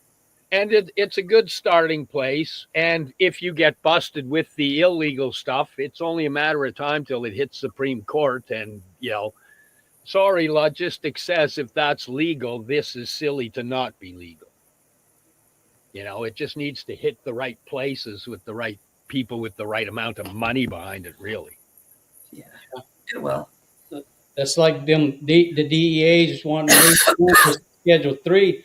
Now, that's not going to change really anything. You get caught with a Schedule 3 pharmaceutical, and that's serious felony charges and that. So moving it to Schedule 3 is not going to really help. It needs to be on Schedule 5 or something like that. And then the FDA is fast-tracked psilocybin for research for mental health. So that's on stage 3, I think, right now. So it's coming up in a year or two. We'll be able to get psilocybin from a medical doctor. So that's amazing. That's why we need to build the infrastructure now of the healthcare, train the facilitators and nurse practitioners, whoever that's going to be facilitating these events, the therapy. Because, like ketamine, they do ketamine infusion, but you just sit in a chair and the guy's sitting there looking at his phone while you're getting the ketamine, and you go home. You don't follow up or nothing, might help, what I've seen it help stage 4 depression and that get my wife at it. She was in bad shape, and she come out of the ketamine, went on the computer, looked up for a job, and got a job, teaching job. Yeah. She was suffering from a depressive episode, and it was after the conference that I learned about ketamine. No, they're doing a lot of testing with it up here as well. Yeah. Yeah, up here, our ketamine facilities, though, they if you're going to go in for ketamine treatment, they insist on having talk therapy, usually through them and one of their therapists as well. So you don't just get infused and sent home here. Thankfully, you get talk therapy before, during if you need it, and after as well. Yeah, well, that's like the ayahuasca. You had a special diet, and then you prep. Your mind got your mind ready before, and then they have an integration circle where you can talk about your experience and hearing other people's experience really help. I've sat through some of those meetings where people would tell you how they were suffering from bad depression. It felt like they just opened their chest and that little depressive guy left, and just some amazing stories of the health benefits. But keeping it illegal just keeps it in the underground, and not a lot of people find out, or not a lot of people want to go do that. So we need to. It's pretty tough. It's a tough awakening. People have to be already knowledgeable and seeking generally to find it. That's what I'm noticing. With you, was your first experience with mushrooms a big experience, or was it a microdosing type experience? It was about 3.5 grams or something. I never did much more than, when I lived in Arizona.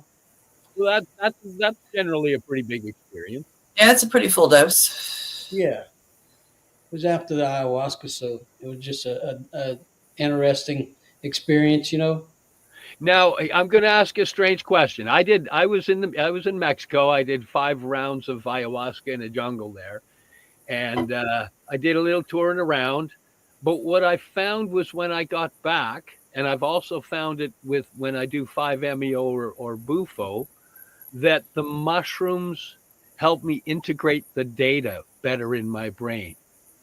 Yeah, I'll do a mushroom journey, and all of the questioning data I had that was, I was having problems sorting. The mushrooms seemed to sort it out and place it into the proper places, and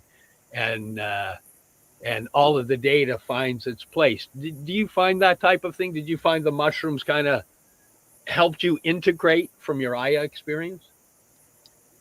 Yeah, I think each plant has something different to offer.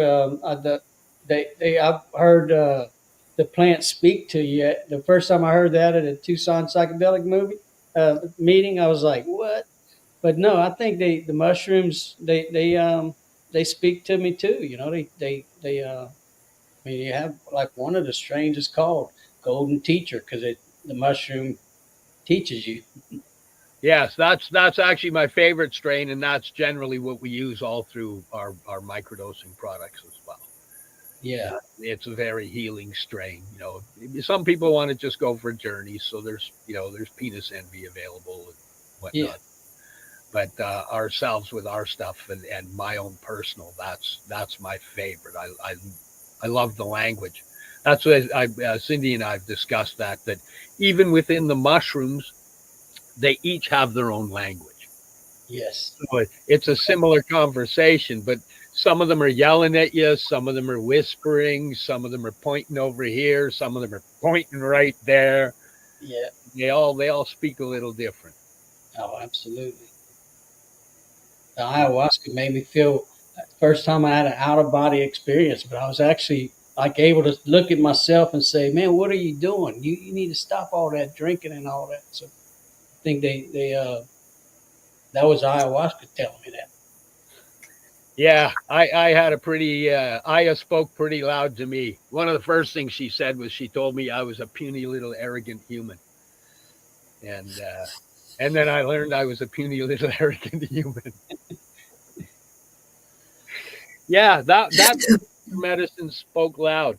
I hear that Iboga does the same kind of aspect. It speaks fairly loud to you and gives you that vision of you being able to see the avatar and going, boy, I need to help that person. Oh yeah. The last time I went, I quit smoking cannabis before I went, and I think it was my best experience ever because I went at least 30 days without smoking cannabis. But it was like I saw the Matrix movie with the ones and the zeros. I actually saw some of that on the beams of this wonderful organization, Aya Guide, AYAGUIDE Guide.com. I think they're out of Tucson, but they have the Ikara music and everything in this beautiful yurt that's 30 miles out in the southern desert, south of Tucson. So I went to dozens of ceremonies with them, but they're wonderful people. And so it's rather than people trying to go out of country or something that live in the United States, I would recommend them. But yeah, the last time it was definitely an intense experience, but it did help me pull right out of the drinking urge again. I mean, I really think our bodies needs, like at least once a year maybe or something, have a good psychedelic experience and it kind of keeps us in tune. Yeah, I find it not only does a reset on the brain, but when the reset on the brain happens, it helps set the DNA's desires. Because sometimes the desires, for me, it's sugar, and you have those journeys and all of a sudden those little things go away. And, you make that level of healing that when you go to introduce it again, the body goes, hey, I don't like that. It kind of resets the DNA as well as the brain. And it's like, oh, each one is another level of being a little healthier. Yeah, I think I heard a guy explain it in Phoenix. He was like, well, when we're born, all our synapses are firing off good, connecting. Every time you get in trauma, they kind of pull back. So the plant medicine kind of gets that going again. It starts letting everything communicate. So Yeah. Mushrooms are extremely good for that. Yeah. Not just the psilocybin mushrooms. There are plenty of mushrooms, gourmet mushrooms, as you call them. I call them over-the-counter mushrooms, right? That are just amazing. Magic. Well, yes, in our group, we can grow lion's mane mushrooms. I mean, those things are amazingly healthy. Building the myelin sheath, and so they all work together. All these plants work together. Okay, so you've discovered mushrooms, and now from discovering them to where you are now. Take us through that bit of the journey. Discovered mushrooms. Say when I got back to Louisiana, I was like, well, what can we do here? So I found this law, said, oh, you can grow psilocybe mushrooms. So, and like I said, I'll go to the library and do it. And anybody, when they find out you grow mushrooms, they want you to grow them for them. Nah, man, I teach you how to grow mushroom. You want to know? So I went to the library and reserved some, till we do like one meeting in the beginning of the month. And then 2 weeks later, we do another. Well, the first meeting, we inoculate a jar of grain. And then the next one, they bring it back and we have a bag of substrate. We mix it in there and then they take it home and it's oyster mushrooms. They grow. But through that process, they learn the transfer of mycelium, from the spore syringe to the grain jar, and they learn all that. And once you get that knowledge, and you can do it well. So the Swamp Spore Society, we just, like I said, we grow oyster mushrooms. So down here, the minute they hear mushrooms, they want to lock you up. That's why you got to get more people growing oysters and turkey tail. And turkey tail's a great cancer fighter. The lion's mane, great for the brain. There's published studies showing it heals brain tissue, nerve endings, telomeres on the ends of nerves. Like anybody that's trauma-based, stroke-based, anything to do with the brain aspect should have that within their diet anyway. Yes, yeah. And if they know how to grow it at home, it's even that much easier but it's just a threat of contamination. They don't know, the process, but it's not hard to learn. And I'm not a mycologist by any means. I just learned at a building in Tucson, and I came back and I'm teaching people here so that they can learn. And I love hearing when I teach somebody, oh, I taught my cousin how to grow, or somebody, I'm like, good. So we set off these little ripples, in society when you do things, and it carries on to people you don't ever even hear who they are. But by teaching them how to grow the oysters, somebody might actually grow some psilocybe mushrooms and get the treatment they need. But before that, they didn't even know where to start, So we and I knew nothing about mushrooms before my healing journey, other than my brother used to go, he used to talk about, oh, I go and I pick pines and chanterelles and, oh, they're really good for you. But to me at that time, it was blah, blah, blah. Then I start my healing path and it's like, oh, no, turkey tail activates this in the gut. Chaga activates this. Lion's mane activates this. You combine all these mushrooms and this healing power of what happens within the gut that helps the brain. And it's absolutely ridiculous. Like my mind was blown. Because I've grown up where it's like, the talk was, oh, those are slimy. Oh, those are yucky. Oh, they taste gross. I never tried them. I didn't know. I grew up so I never tried them. I've had fresh lion's mane now. You do a little marination, throw it on the barbecue and cook that up and slap that in a burger and bun just like a burger. I don't do the beef thing, but that just replaces the beef for me, and it's awesome. Yeah. And healing at the same time. Yes. It's and then much cheaper growing it. We went to actually a friend of mine. I taught how to grow. She initially got me involved in advocating. She invited me to the Capitol before I started my group, Louisiana Veterans for Medical Cannabis. And so I said, well, let me teach you how to grow mushrooms. So I said, go to Whole Foods, get some mushroom, lion's mane. We brought it and put it in a steel air box and took some of the lion's mane, put it on an agar plate, and then transferred it to some grain, and then put the grain in some wood pellets that you use in your fire pit, and then grew like a lump of lion's mane that big. But it's for 8 ounces of lion's mane, fresh lion's mane at Whole Foods. It's like $10 or something. It's like that's just a half a pound. Yeah. So I grew like two pounds of it. So I'd have had $32 of mushrooms just that one little jar of grains, and so it's a lot cheaper to grow it. Yep. Yeah, that's brilliant. I love that you're actually teaching people to do that. That's beautiful. Thank you, Steve. Because it is an art. I'm in a few groups where people grow, and a lot of people think they're going to step right in and grow themselves some beautiful mushrooms, and it is an art. You have to be clean in a lot of respects. You've got to be careful in a lot of respects. The air influences what happens. There is a learning process, but Yeah. at the same time, hey, some of them grow in turds. Yeah, we making these all-in-one grow bags at Mushroom Farmers, where you have you grain, hydrated, sterilized grain in here, and then you have cocoa coir, and you just put you spray it with alcohol. Just go right in there with a clean syringe with your liquid culture, and the mushrooms grow right inside there. You never even really open the bag until they're coming up, so it's all sterilized. So I say it's so easy, even a caveman can do it. So, I mean, you don't even have to know how to do mushrooms, just know how to stick the bag and you got mushrooms. Wow. That's pretty awesome. Yeah, they sell them right here near me. I actually got the guy to start, encourage him to start making them. He's got a mushroom business, and he kind of coordinated with me with the Swamp Sports Society. I said, look, we need, I said, local grain and substrate, and said, if you can make these grow bags, I said, that'd make it easy. Everybody can grow with it. And I talked to him today. He said people were requesting it, so. Yeah. That's Way awesome. to start. So what else have you shook up down in the Louisiana area? What else you've got rattled and shaken in the cages?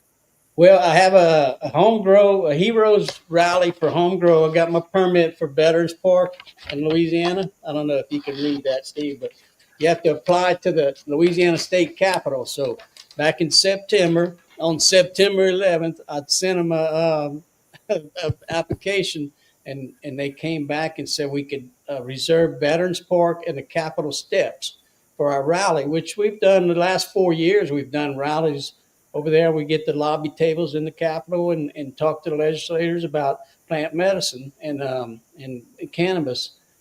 And so we had a home grow rally last year, but this year I said, well, everybody's about the heroes all the time. Oh, the heroes, yeah, the vets. Well, hey, if y'all want the vets y'all want to help the heroes, then let us grow cannabis in our house. If you're selling it for medical, then that means it's medical for us in our house, and we can grow it. It's so expensive. It's like $60 an eighth over here in Louisiana. So the people can't afford it. It can't just certain people can, but they can't, like you were saying earlier, the ones with cancer that need the full FICO, they can't afford it. We should have, no, we don't even have FICO here. We had it in Arizona, but not in Louisiana. Wow. Yeah, Wow. that's why things have to change, because, truly that is the most healing of the oils. And the more type of strains you can grow to integrate and make that oil fuller spectrum, Yes. the more healing it is. So, when you're limiting, you're helping people die, basically. Yeah. Oh, yeah. Yeah, we should have, it's going to be great if they get it rescheduled here on the federal level, where like death doulas and that, they can go in with a big syringe of full spectrum and give them some dose of mushrooms too. I mean, it helps end life anxiety. I mean, there's all kind of benefits. It's changed people so that they actually ended up living because they did those death doula doses. Yes. Well, there was a lady here in Canada. They did a documentary on her, Dosed 2. I'm not sure if you got in to watch that yet, Steve, but it's these two young fellas out in Vancouver made two different documentaries, and the second one was about this lady who was facing end of death cancer, stage 4. She had less than a year. Her and her family were devastated, so they followed her. My friend Gareth was in the documentary. He was making high-end FICO oil for her. And then other mushroom specialists, sat with her with mushrooms, and she did high dose mushrooms. And her family ended up doing them as well at one point in time to help her accept and become at ease so she could enjoy the rest of her life, no matter if it was a month or 10 years. And they got her eating whole foods, good foods, taking the FICO oil on the mushrooms, and her cancer is now in remission. That's wonderful. Yeah. What was the name of the documentary? It's on YouTube. Yes, you can find it on YouTube. It's called Dosed, DOSED. There are two movies. There's the first one follows a young lady who suffers with heroin addiction, and they follow her through her trials with some of these other medicines. She works with psilocybin. It eventually lands with iboga, which is truly what helps her heal. She's also outside the movie. The movie was about that. She's also outside the movie. Again, I've ended up friends with this beautiful young lady. She works with 5-MeO as well. But she's still, this was, Dosed was almost 6 years ago. And she's still sober to this day. She got sober from heroin using mushrooms and iboga. That's wonderful. So then they did Dose 2, which is the one following the cancer. Yes. There's a part 2. Okay. Yeah. I'm gonna find it and watch it because when I have a YouTube subscription, so I don't have to forward commercials. So when I'm driving, sometime I'll put it down and listen. Yeah. If you can't find them, reach out. I will see if I can find some links for you. Okay. Sure. Okay. Will. We're almost to that time, Steve. Hey, did we make any banners? No, I don't think we have any banners, but we could ask Tony where, if somebody wanted to reach out to you, where would they do it? They can follow the Swamp Spore Society or Louisiana Veterans for Medical Cannabis, and that's my 2 social media outlets. But we have Facebook events for the Swamp Spore Society, so they can just search mushrooms and or hallucinogenic. So is it Louisiana Swamp Spore Society? I should probably have in there. No, it's Louisiana Veterans for Medical Cannabis on Facebook, and then I'm trying to make the banner up here. Louisiana Veterans Medical Cannabis. And my second group, Steve, when the one I teach people how to grow mushrooms, I created was Swamp, just Swamp, not just Swamp Spore Society. Yeah, okay. That's it. Let me do this one. There you go. And it's Swamp Spore Society. That's correct. Yeah, the next one's Swamp Spore Society on Facebook. Yeah. Okay, and that's on Facebook as well. Okay. Yeah. So let me go edit. And all of the links are actually in the ad and on the write-up for this video.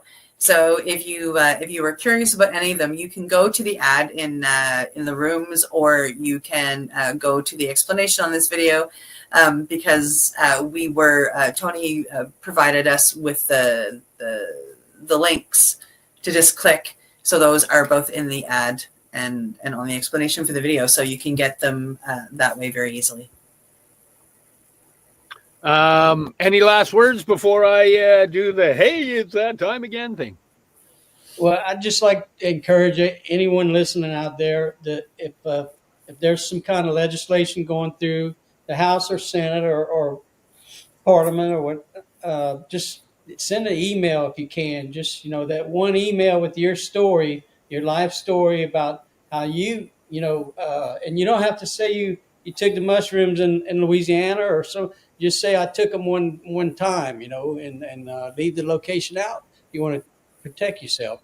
So just and let them know your story, because that means so much to the legislators hearing from their constituents. So just try and help out. Well, thank you for coming on. I'm pretty darn sure we're probably going to have you again. But it is that time. So thanks for joining us here on the Mushy Moment with my awesome co-host, Rev Cindy, myself, and our awesome guest, Tony Landry. We're proud to be coming to you live from paceradio.net. We'll see you next week. Much love. You're listening to the Pace Radio Network here at paceradio.net. The opinions of the individuals during this broadcast are their own, and may not be the opinions of their group or other organizations they may be involved with. All medical advice during our broadcast is not a medical opinion and should be checked with your medical physician. When you have a pain that's reached its peak, Legacy for 20 is so unique. If organic cannabis is what you seek, here's your trusted partner 7 days a week. Suppository salves, vapes and drops, topicals, edibles, infused pop. Just when life seems like it ain't easy, at Legacy 420 enjoy a pop freezy. Lab tested products make them the GOAT. Legacy 420 out on your road. Legacy 420 in Tyndonega Mohawk territory. Indigenous organic cannabis at its finest. Enjoy the buzz of legalization with Campbellford Lifestyle Shop. From lights to plant nutrients, books, consumption accessories, and more, we've got all your basics to grow or consume cannabis. Visit our info center or take a look at our piercing services and body jewelry, now available in-store through Campbellford Lifestyle Shop, 17 Bridge Street West, Campbellford. Limestone City Hydroponics is Kingston, Ontario's hydroponics shop. Take your growing to the next level and create the optimal environment with a tent kit, or maximize your yield with an ebb and flow flood table kit. Either way, Limestone City Hydroponics has more sizes and options to fit your needs. Are you looking for the power of the sun that adapts to your budget? Then look no further, as they have professional grow lighting. They have indoor grow systems that are easy and cost effective, with many options to fit your living space and lifestyle. Cultivate your growing potential. We have everything you need to succeed. And if you can't make it to the store, they offer local delivery to the greater Kingston area.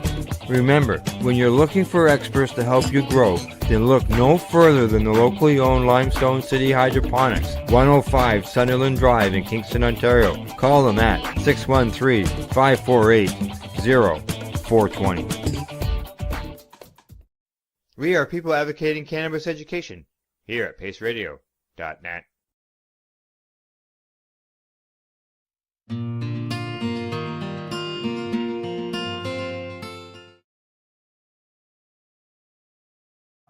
I'm going to take us back down memory lane. Okay. Okay. I've got a spot here all lined up. Who do I see there? Whoops. There we go. You see that? You are handing out. You're actually. Oh my God! Yes. We're in the grindhouse. I didn't see me there, Al. I was looking at the picture on the screen, and I'm trying to think. Okay, who is that? Oh, sorry. I recognize that bald head anywhere.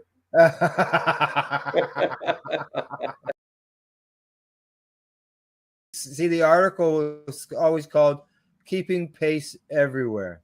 Yes. Remember that saying that you used to always say before the at the beginning of the documentaries? It was something about adding the E to make it peace.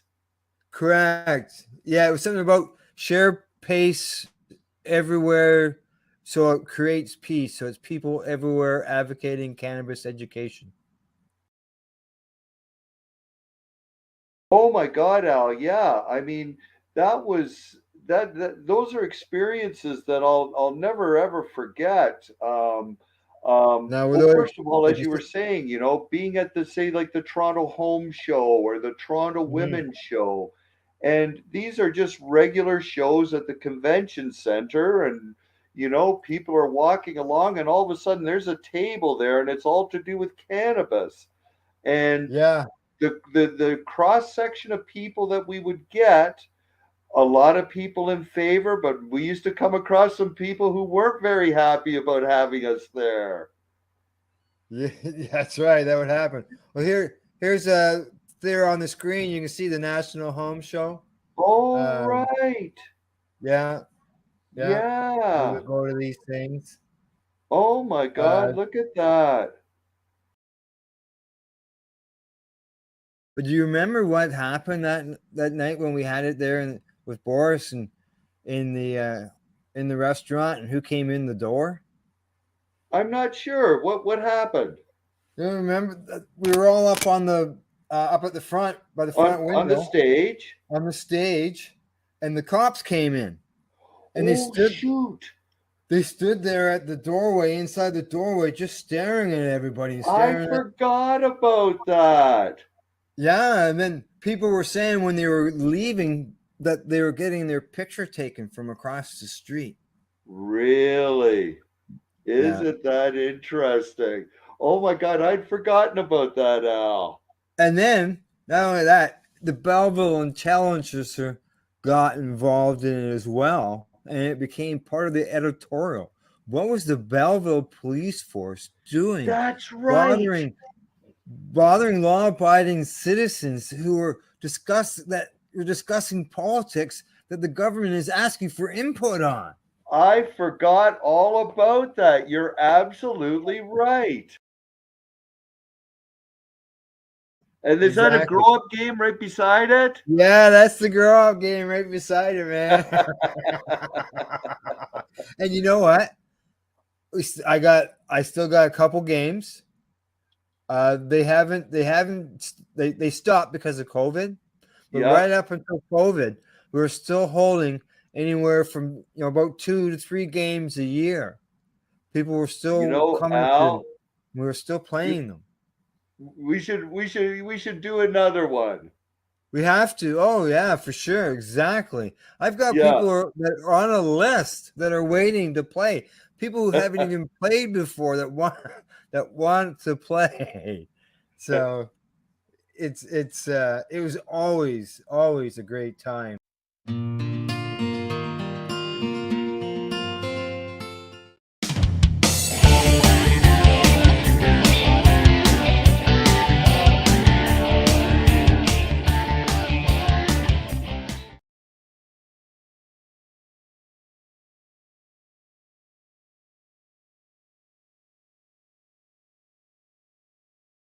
We're still in entertainment. Bring it on.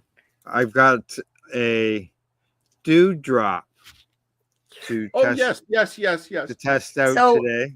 You showed that to us, but how does it work? Dave. Dave, and I'm gonna mess up pronouncing his last name. Pereira. Pereira, correct. Or Electric Dave on Instagram. Yeah, and he's also the maker of the Happle. Correct, and I've got that. So right it's here. it's not Electric Dave though. No, it's electric. Electric.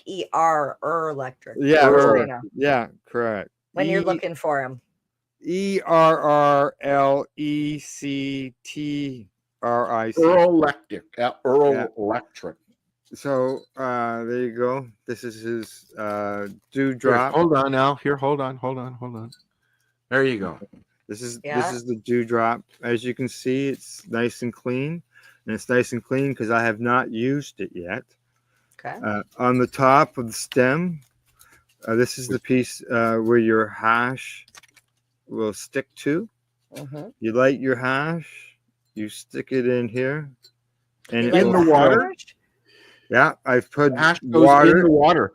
Yeah, no, there's a glass enclosure. Oh, okay, I see. All right, and then here, let's make you bigger. Nice. Oh, wrong one. Oh, it's not going bigger than that. No. Okay, just go ahead, Al. Okay, it's probably So there you go. It's hand blown. Dave does them all. And we've seen Dave at many events. Yeah. And so he's very well known in the community. Correct. And an amazing blower. I've got some hash here. Now, what I have found, some hash will work really well, and some hash will melt. And when it melts, it makes it a little harder for it to burn because it's melting. So because it's also dripping. Correct. Exactly. So I got leaves falling on me. Yeah, you know what? It's really weird here. It was green up until about 3 days ago, and now everything's starting to turn. Yeah. So I've got some hash burning here.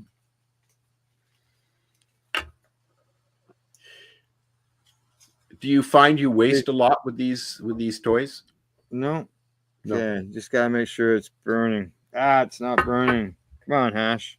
I should have maybe put some on here previously. Tested it out. But then I would have smoked it all.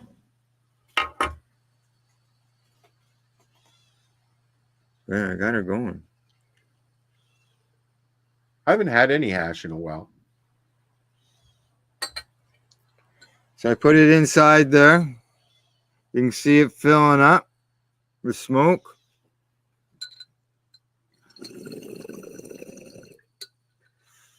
You just see it doing its thing. It sort of looks like our background.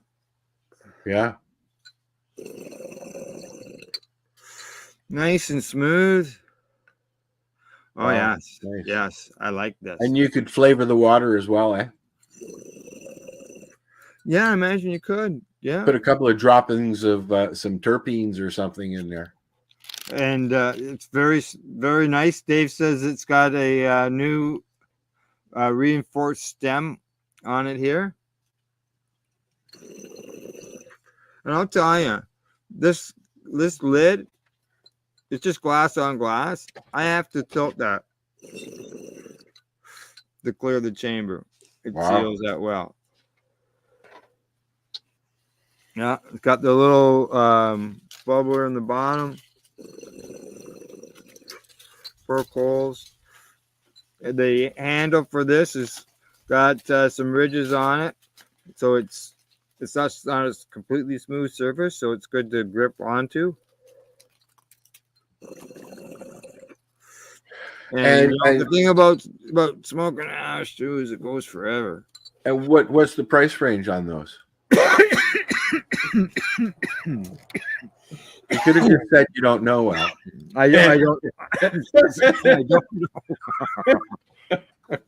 know. I don't know. Now I can tell you, the apple that I've got, the apple here. Yeah. I purchased it at Spirit Leaf in Campbellford, and it's a smaller version. I gotta clean it. This was $55, but it depends on the store, right? Yes. But if anybody's interested in one of these, you can buy direct from Dave.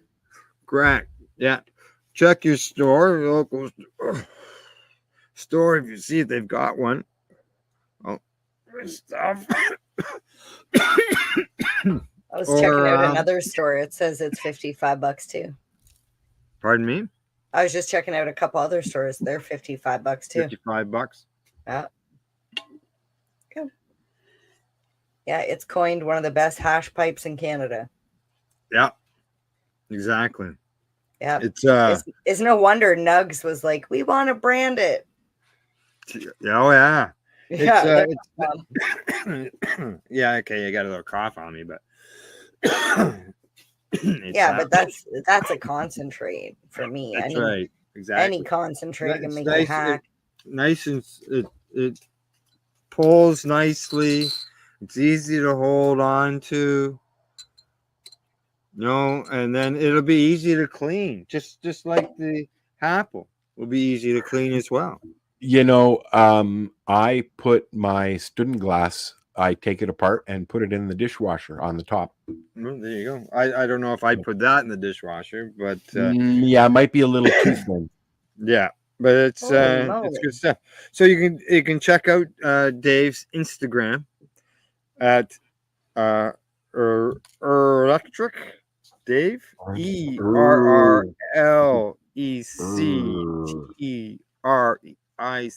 Dave. Should have probably pulled him up on Instagram. And here is his page right here. There we go. Electric Dave. Some of his posts of his stuff. Oh, look at that. He's put an e-nail on it. Oh, yeah.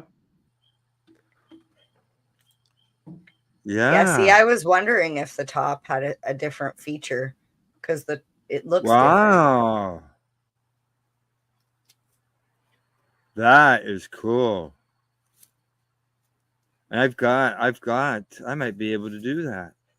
I might be able to do that. You know what? I enjoy I use the student glass more as a bong than I don't even have water in it at the moment. No, you just use it dry. Just use it dry with the module as my vaporizer, and throw some shatter in there or some diamonds. I've got 1 scoop of diamonds left.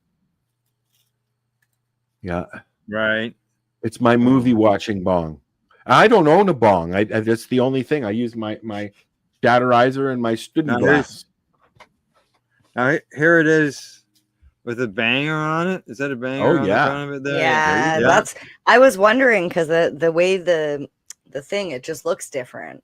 Yeah. Here, let's make it big, Al. Yeah, I got it. Yeah. There you go. Yeah. That's cool. Funny. I've got like 6 bongs and I don't use any of them. Oh, 7, 8. 8 bongs. Now he's got. I've got a glass one, a raw one up there on the shelf, but I don't use it. So he's got a bowl on it. Yeah, there. he basically made it like an it's an everything. Yeah, it's gonna smoke everything. Flour, concentrates. Yeah, you can see he's changing it out, eh? Yeah. The drop. You're a genius. Yeah, he did. Fucking brilliant. I wondered because as soon as I seen that, I was like, what the fuck is that? Like, I've seen the hash kettle for years, but you look at the hash kettle prices, holy fucking shit. You could buy like 6 or 7 of the Happles. Yeah. Yeah. Yeah. Why would you buy that other thing? Steven, fuck off.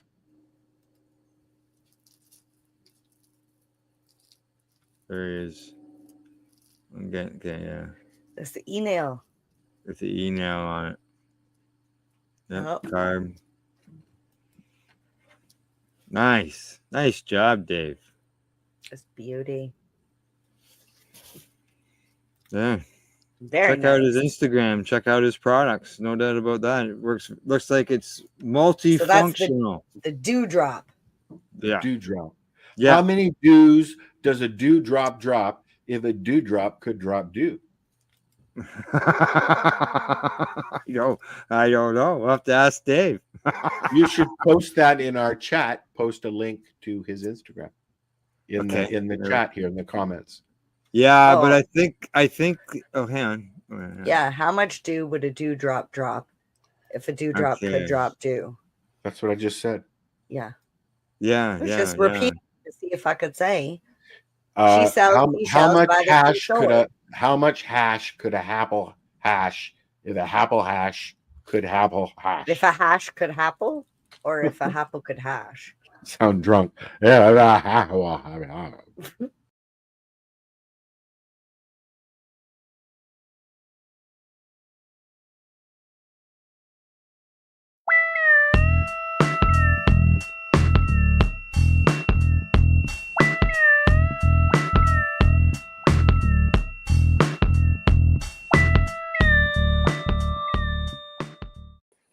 Do you remember the days when the chant was so loud it would echo off the buildings? Oh my God, you couldn't see the street. Yeah, side to side, sidewalk to sidewalk.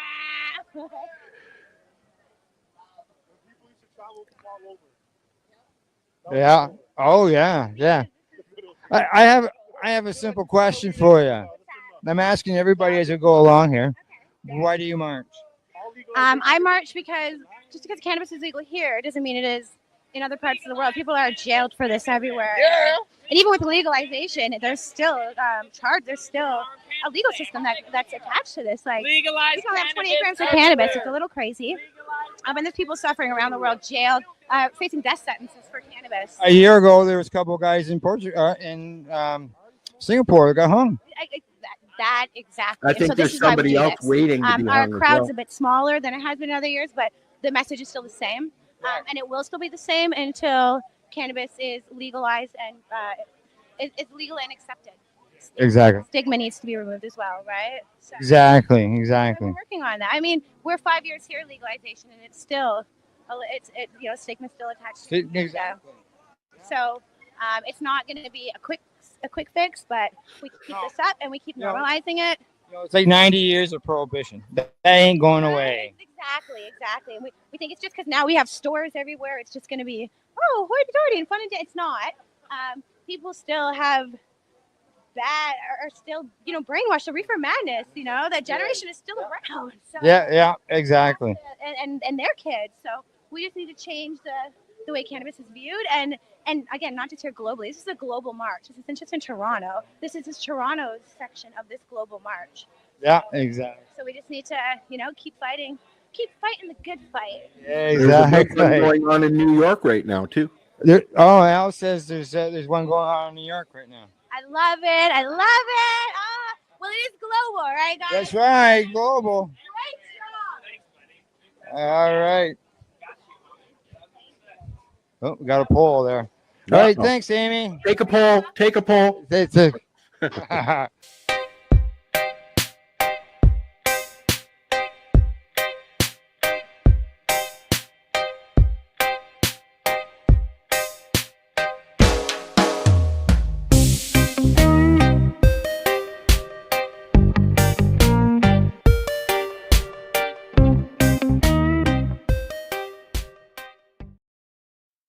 You're listening to the Pace Radio Network here at paceradio.net. The views expressed by the individuals during this broadcast are their own opinions, and they may not be the same as those of their group or other organizations they may be involved with. All medical advice during our broadcast is not a medical opinion and should be checked with your medical physician.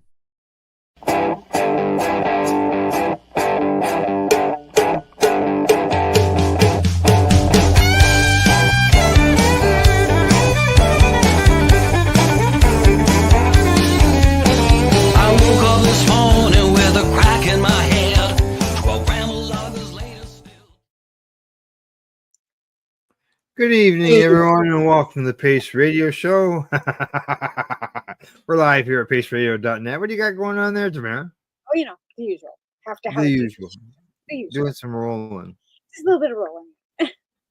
Yeah, and I mean, I still use my blue zigzags. I'm still like an old blue zigzag, even though I've got a beautiful sponsor from Canadian Lumber for my substitution program. But those papers aren't for me. I don't use any of the stuff. That comes in for the club, like for the organization, right? So I went and bought some. I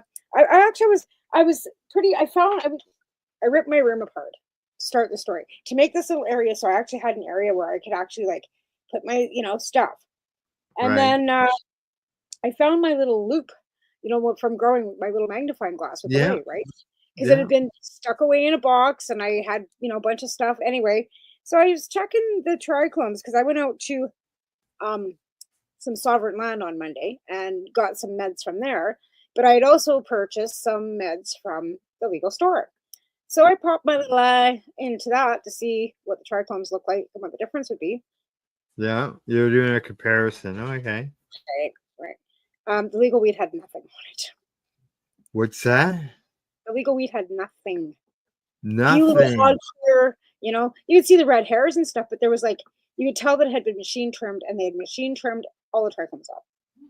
So I'm looking at this stuff going, oh no, I'm not getting anything out of this stuff because it's got nothing in it. It's just carcinogenic plant matter. So you couldn't see oil and hash and all these things, and that's how they're doing it. They're just steaming and bouncing and making all their other product and then selling out the weed too. So you can guarantee that they were illegal drugs. I think in the old days, like a long time ago, well, if you took some cannabis and you basically made got it so that you could make some hash, took the trichomes off it.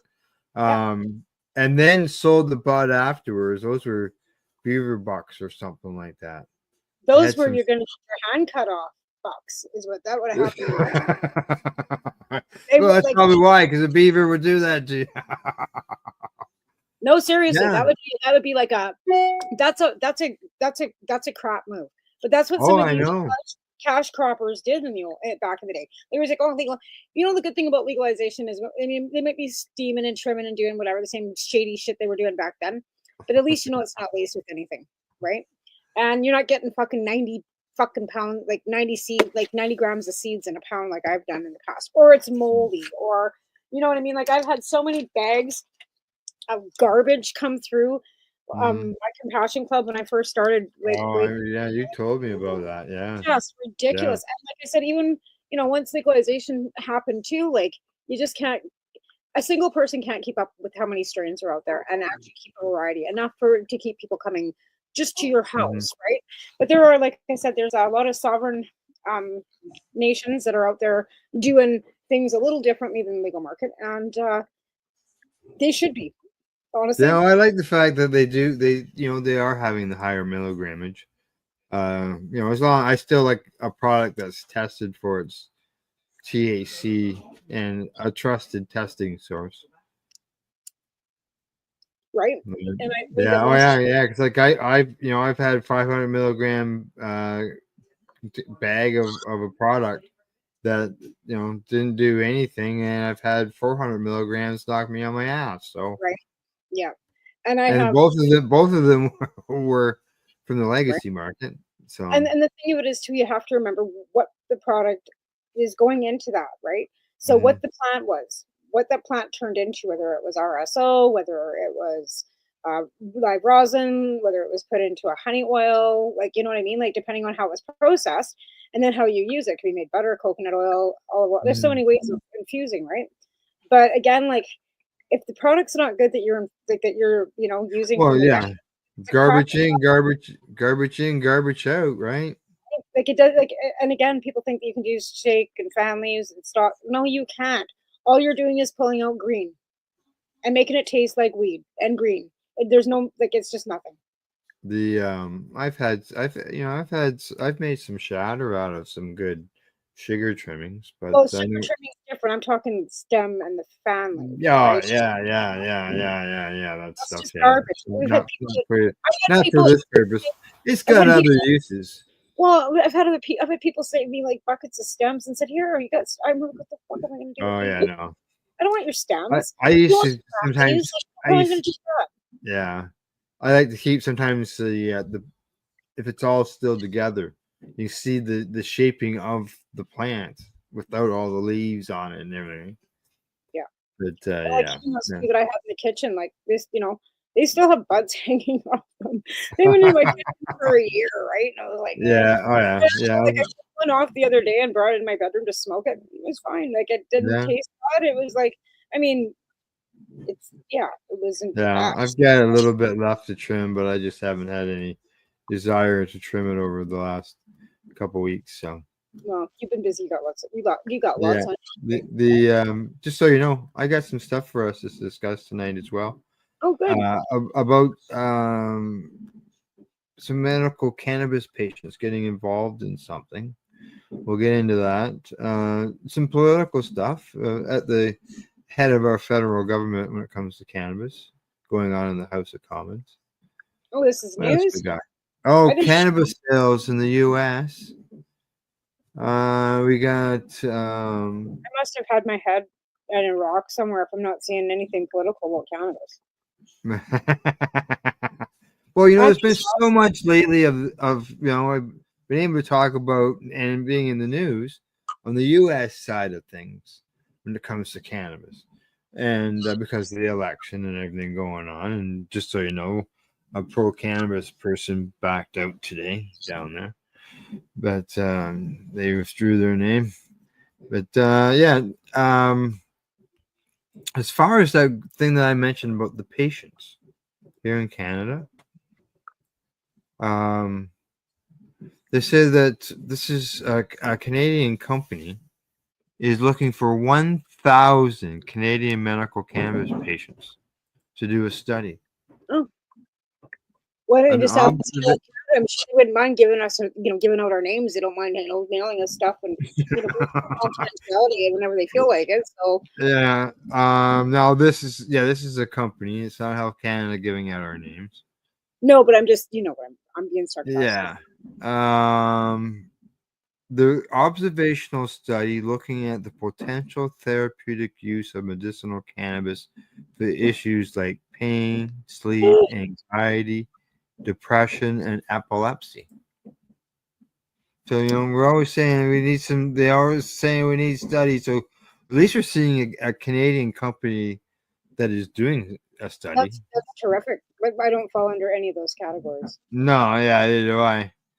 Well, pain. Pain for sure. Yeah.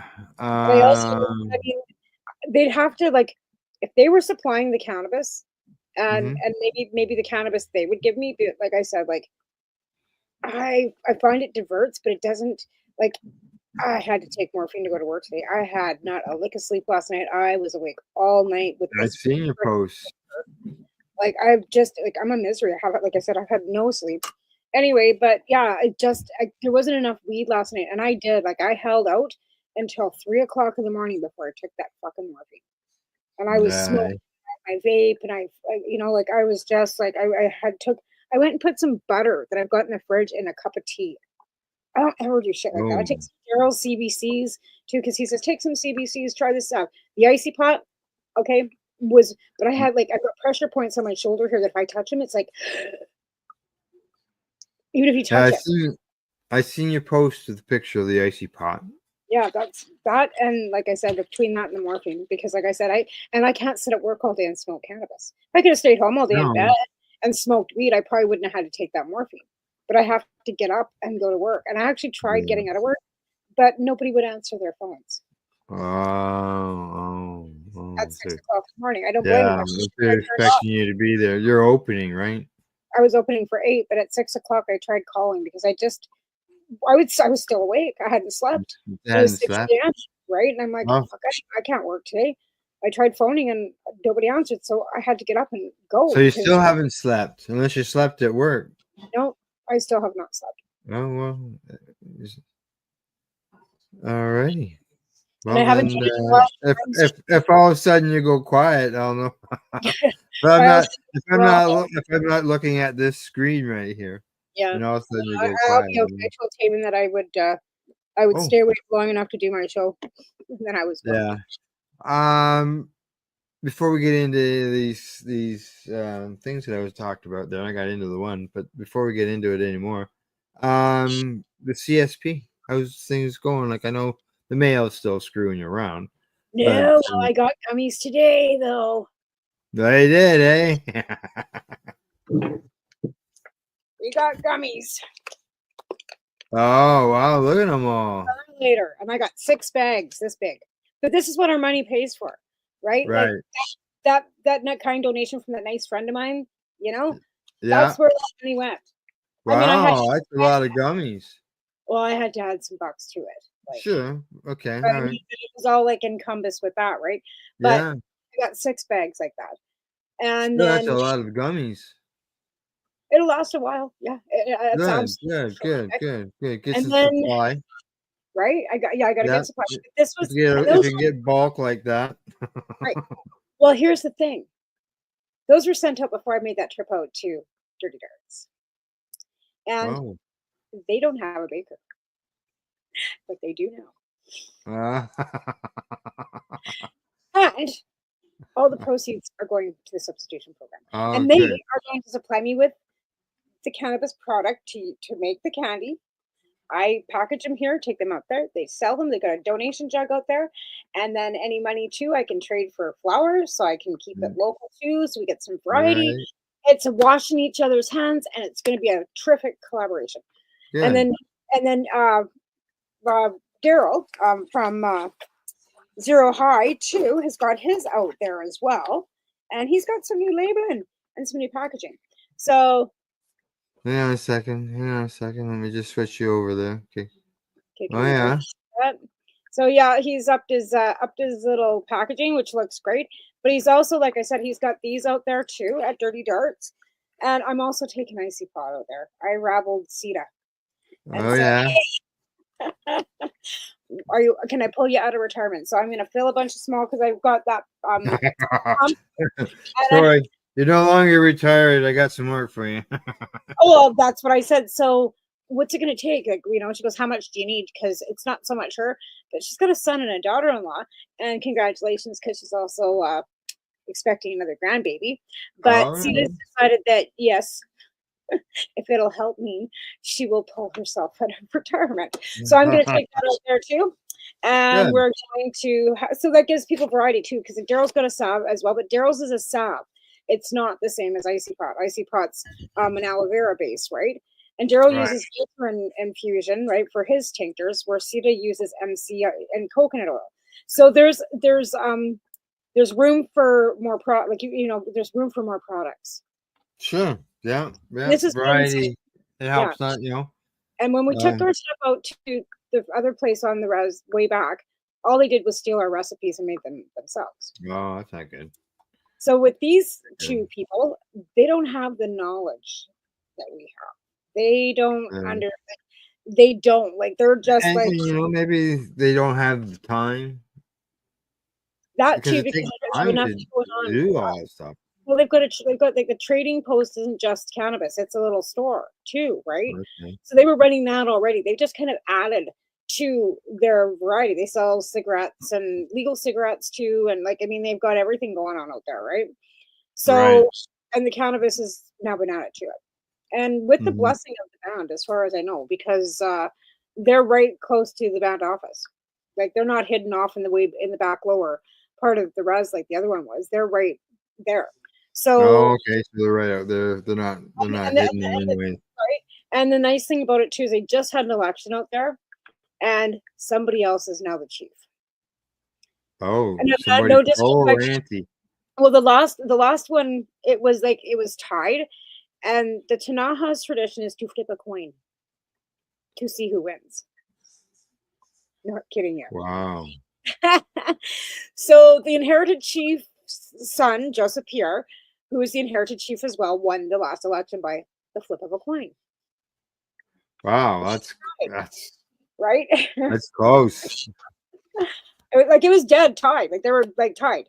So this time around, somebody else's one, and I don't know. I don't have all the details because I've been busy with a million other things. But I was being told that, and then I also may have applied for another job today. Oh. Oh. At the harm reduction place. Oh, okay. All right. Yeah. Well, there you go. I'm tired of selling people fucking lottery tickets. I saw your post about the lady. Never mind. Like I said, I kind of forgotten who I was, right? And then when I went out and I got this opportunity to make candy to bring the proceeds back, everybody knows that was my thing, right? Yeah. And then when legalization happened, I kind of shut everything down because there was no market for it anymore. And now I've got that opportunity to go again. So the spark went from that to being a burning fire again. So it's like, let's get cracking. So that's what I plan on doing. And then and harm reduction, like with working with anchors, it would just open more doors. Not so much for the cannabis substitution program, but it's a better paying and it's more kind of up my alley, right? They're looking for people with life experience to do outreach, take out tents, do overnight, like temporary shelters, that kind of stuff, because that's stuff that goes on a regular basis, right? And then it gets me to be able to have educational purposes with these people, right? More people I meet, the more people I can affect, whether it's through substitution or whatever else, or my own story about my own recovery, right?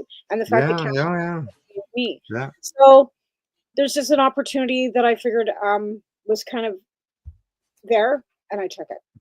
I don't fill out an application. I don't have a resume. I sent an email. I don't know that I'm going to get it or not. I said, if whether you're looking for a person or not, like, I know she is because she offered my friend a job yesterday, and that's why I sent her the email. You should do this. I kind of said, like, even if it's not an employment opportunity, I'd still like to meet you and talk to you because she's the director of the harm reduction site here, and tell her what I'm doing.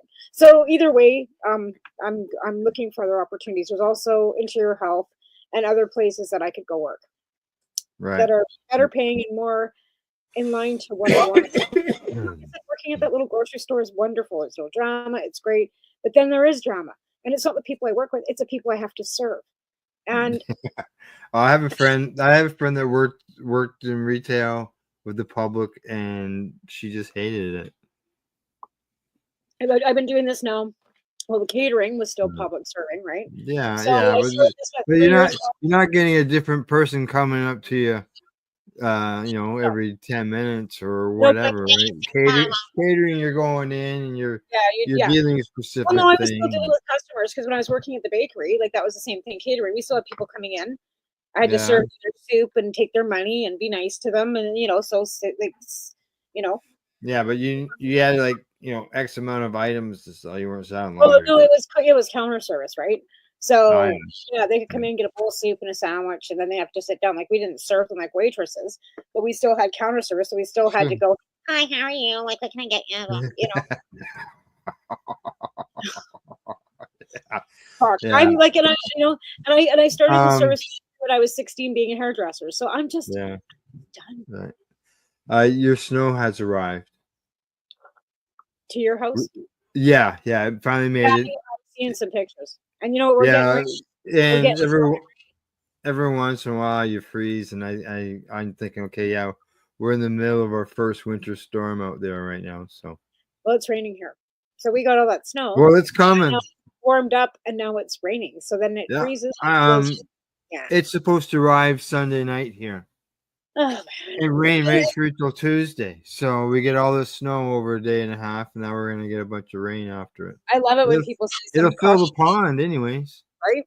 Because of my road pages too, somebody will make some comment. Some guy made some comment about chemtrails. I'm like, fuck. I said, didn't you hear Danielle Smith said that that's the U.S. defense? Just shut him right down. Just ridiculous crap. These people. There's nothing but it's the weather's changed so much. There's nothing. There's no climate change. Anyway, back to what we're talking about. Oh, you're breaking up there. That's snow. Okay. Okay. Back to this study that I got here that I was talking about. Yeah. They're looking for 1,000 patients where 1,000 patients from across Canada. Okay. Mm-hmm. And they want to gather information on people's use of medicinal cannabis over a 24-week period through a validated questionnaire. Okay, well, So how do we do this? Let's do it now. Be self-reporting. Let's do it. Do you have to have legal paperwork or no? Actually, I'm just going through the information to find out. Because if that's the case, I'll hook myself up to limestone. Avicana. Oh, then yeah, you would. You probably have to buy from them too. Like broken have an LP license. Yeah, because these people bought Shoppers Medical platform in 2023, Shoppers Drug Mart, because they had their own cannabis thing going on. All I hear is corporations getting richer and the rest of us getting screwed. Okay. I mean, like, look at us. I'm just trying to find the actual information and not just what the talking to the big wigs. Yeah, like if they don't need legal paperwork, I'm down for that. But if they got an application we could fill out, then we would know, right? Do they have an application? Yeah. Maybe just a second here. They said the broad. You got it in your hand. I might have an answer here for you. Stop coughing. Okay. They say here the broad study design provides access to a variety of products, ranging from inhaled to oral delivery forms, and includes patients using medical cannabis for various conditions. They say the outcome of the study will help guide future product development research teams. Blah, blah, blah. But there's no medical program. There's no medical dispensary. Who are they going to sell it to? Age. I'm such an They say that participating patients will have access to the platform's products from select licensed producers that are involved in the study. So it's more than one licensed producer. Okay. And I'm going to say being patients, that you would have to be a legal licensed person. I can get that done like we split tomorrow. Yeah. Oh yeah. So just so you know, for more information, it says to go to mcrwe.com. mcrw.com. Yeah, mcrwe.com. Oh, it's a Toronto Like phone number. desk. I have a pencil and a paper on a desk. Wow. Really? It's not an old fish tank stand, but and my grandma's old stool, but it's a desk. And it works. I love it. It's great. But yeah. If you get a hold of them, see if you can. Yeah, I will. I mean, I did a study with Santé Cannabis out of Quebec years and years ago, and then all of a sudden I received an email. It said, "Hey, you did a study with us, eons ago, and we're doing a follow-up report on it." I went, "Wow, okay." So I answered some more questions, and yeah. So, well, it's good that they did follow up. How many years ago was that? Like what, 10 years ago or something? it was quite a few years. I'm gonna say at least 10. Well, I that's can't good. remember exactly right now. And that's long-term data then, right? They phone you up and Yeah, say, yeah. you've been continuing to use it, you still use it, is it still effective? Blah, blah, blah. Your condition changed, no, got worse, no. So that's all good data for them to have, because they're seeing that in 10 years, you haven't lost your brain, you haven't lost your mind, you still have a memory, you know who you are. You know what I mean? Your brain Still has remember when I was born. Yeah, and you can They still always answer, ask when were you born. right? And you're not, do you know where you live? Yeah. Right? Like, Yeah. again, Yeah. like just cognitive, and the fact that there's checking in to see if you're still consuming, because licenses are renewed because some people quit using it, or they die, or the cancer is cured and the doctor won't sign for them anymore, or whatever the reasons are, right? But I know that there's been patients that have been on chemo, their doctor would assign them for that period of time, and then as soon as their chemo was finished, the doctor would not renew it. Yeah. Well, I just hope they do. I hope they keep it for more. The study is more than just for them to help develop better products. I hope it's probably to see if they can help better product, but they should be leaning towards better product for patients and not for the recreational. Because I'm going to say that it is probably. I'm going to say it is probably for patients, because you got to be patients a that are patient to be involved in it. Because there probably are patients still that have an LP license that sit in their home and go online and order their shit from Broken Coast.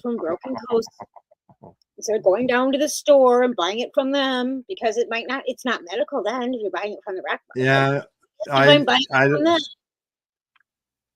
I would assume that you have access probably to a page on their website where you would have a choice, maybe of all these different products from these different LPs, and then you could order it through them. That's what I'm assuming.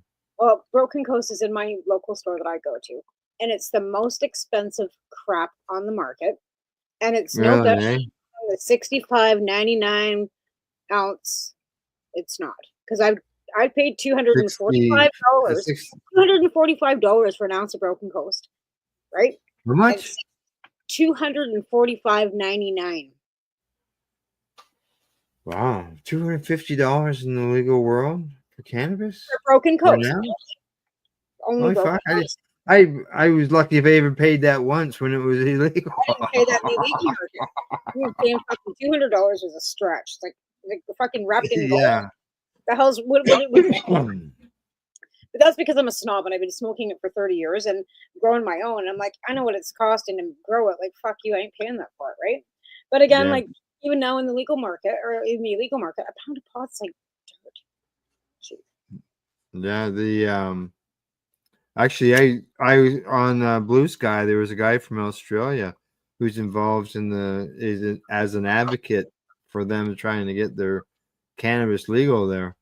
Well, they do have a medical licensing in Australia, and they do have. They talked about $2 a gram or something. Tilray's down there. I sent them. As we are. I sent him the headlines to an article that said that this outdoor producer could produce a gram of cannabis for 25 cents. Well, Tilray's down there, right? And Murray, my friend Murray, has got a license. He gets 7 grams. It costs exactly the same amount as it costs here in Canada, right? The same equality, right? But yeah, I haven't been speaking to him because he thinks that Trump's going to make Australia great again. So. Gonna make them what? Australia great again. He made a comment on his page that Trump's going to make Australia great again. I went, fuck did I just see? You kind of just said that. Anyways, but yeah, but he lives in Australia, and I know he's licensed because I've had him on my show. Yeah. And he's been housed. But yeah, they do have medical. But yeah, there is a medical program there. This guy. And if you look into Germany, you're gonna see Aurora. I'm hearing too. Yes, yeah, I believe so. One here, right? And they're growing the cannabis here and exporting it. Correct. Yeah. Oh yeah, that's where they're getting their money from, because they have to ship it out of the country. It's not all being sold here. It's not being sold there. It's not being produced there. They're exporting it. So how does that work? Well, they have an export license to sell their cannabis. If they're growing it here, they can sell it to Germany with an export license. Yeah, I know that, but that's just like, you know what I mean? Like if it was you and me getting on a plane with a bag in our, yeah, but we don't have a license. We didn't pay for the play. Come on. We were smuggling. You be smuggling. Just a 2 sets of standards. It's ridiculous. Yeah. That we have we don't have. Why should we have to? They pay to play. We got you here, motherfuckers. Why should we not? We already paid. We should be able to play. I paid in 6 months house arrest. How about that? Yeah. All right. Time for us to take a break. All right. Okay. We get back. I got some more stuff to discuss here. That's going on. We'll talk to you shortly. You're watching the Pace Radio Show. We're live here at paceradio.net. You're listening to the Pace Radio Network here at paceradio.net. Limestone City Hydroponics is Kingston, Ontario's hydroponics shop. Take your growing to the next level and create the optimal environment with a tent kit, or maximize your yield with an ebb and flow flood table kit. Either way, Limestone City Hydroponics has more sizes and options to fit your needs. Are you looking for the power of the sun that adapts to your budget? Then look no further, as they have professional grow lighting. They have indoor grow systems that are easy and cost effective, with many options to fit your living space and lifestyle. Cultivate your growing potential. We have everything you need to succeed. And if you can't make it to the store, they offer local delivery to the greater Kingston area. Remember, when you're looking for experts to help you grow, then look no further than the locally owned Limestone City Hydroponics, 105 Sunderland Drive in Kingston, Ontario. Call them at 613-548-0420. Are you looking to get your medical cannabis grow license? Limestone City Hydroponics can help patients through the process of obtaining their license to grow medical cannabis. What's that? You don't have a doctor. If you meet the medical criteria, Limestone City Hydroponics has a nurse practitioner who can assess and provide medical cannabis prescriptions. What are you waiting for? Contact Limestone City Hydroponics at limestonecityhydroponics.ca or call them at 613-548-0420. What do you find at paceradio.net? People advocating cannabis education. Enjoy the buzz of legalization with Campbellford Lifestyle Shop. From lights to plant nutrients, books, consumption accessories, and more, we've got all your basics to grow or consume cannabis. Visit our info center or take a look at our piercing services and body jewelry, now available in-store through Campbellford Lifestyle Shop, 17 Bridge Street West, Campbellford. Are you looking for non-stop, continuous cannabis and psychedelic programming? If you are, then turn your browsers to 420radio.ca or paceradio.net, where you will find the 420 Pace re-rolled Saturday. Everything gets started at 8 a.m. Eastern Saturday morning.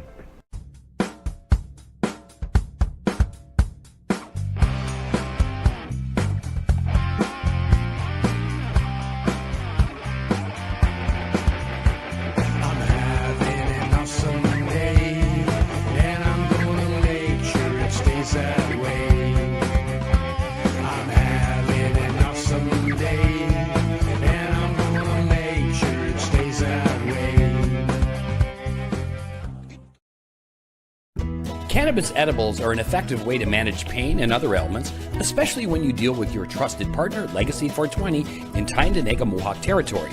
You see, we lab test every product on site to ensure proper dosage every time, which is critical when consuming cannabis edibles. All Legacy 420 edibles are made by our classically trained baker and chocolatier, and we also have super tasty vegan options. Our baker has been in the industry for 25 years. She's also a chocolatier. Everything from savory to sweet, your chocolate bars, brownies, butter tarts, you name it, we make it. Talk to our knowledgeable Cannatex about our incredible variety available. Give your trusted partners a call. Legacy 420 out on your road.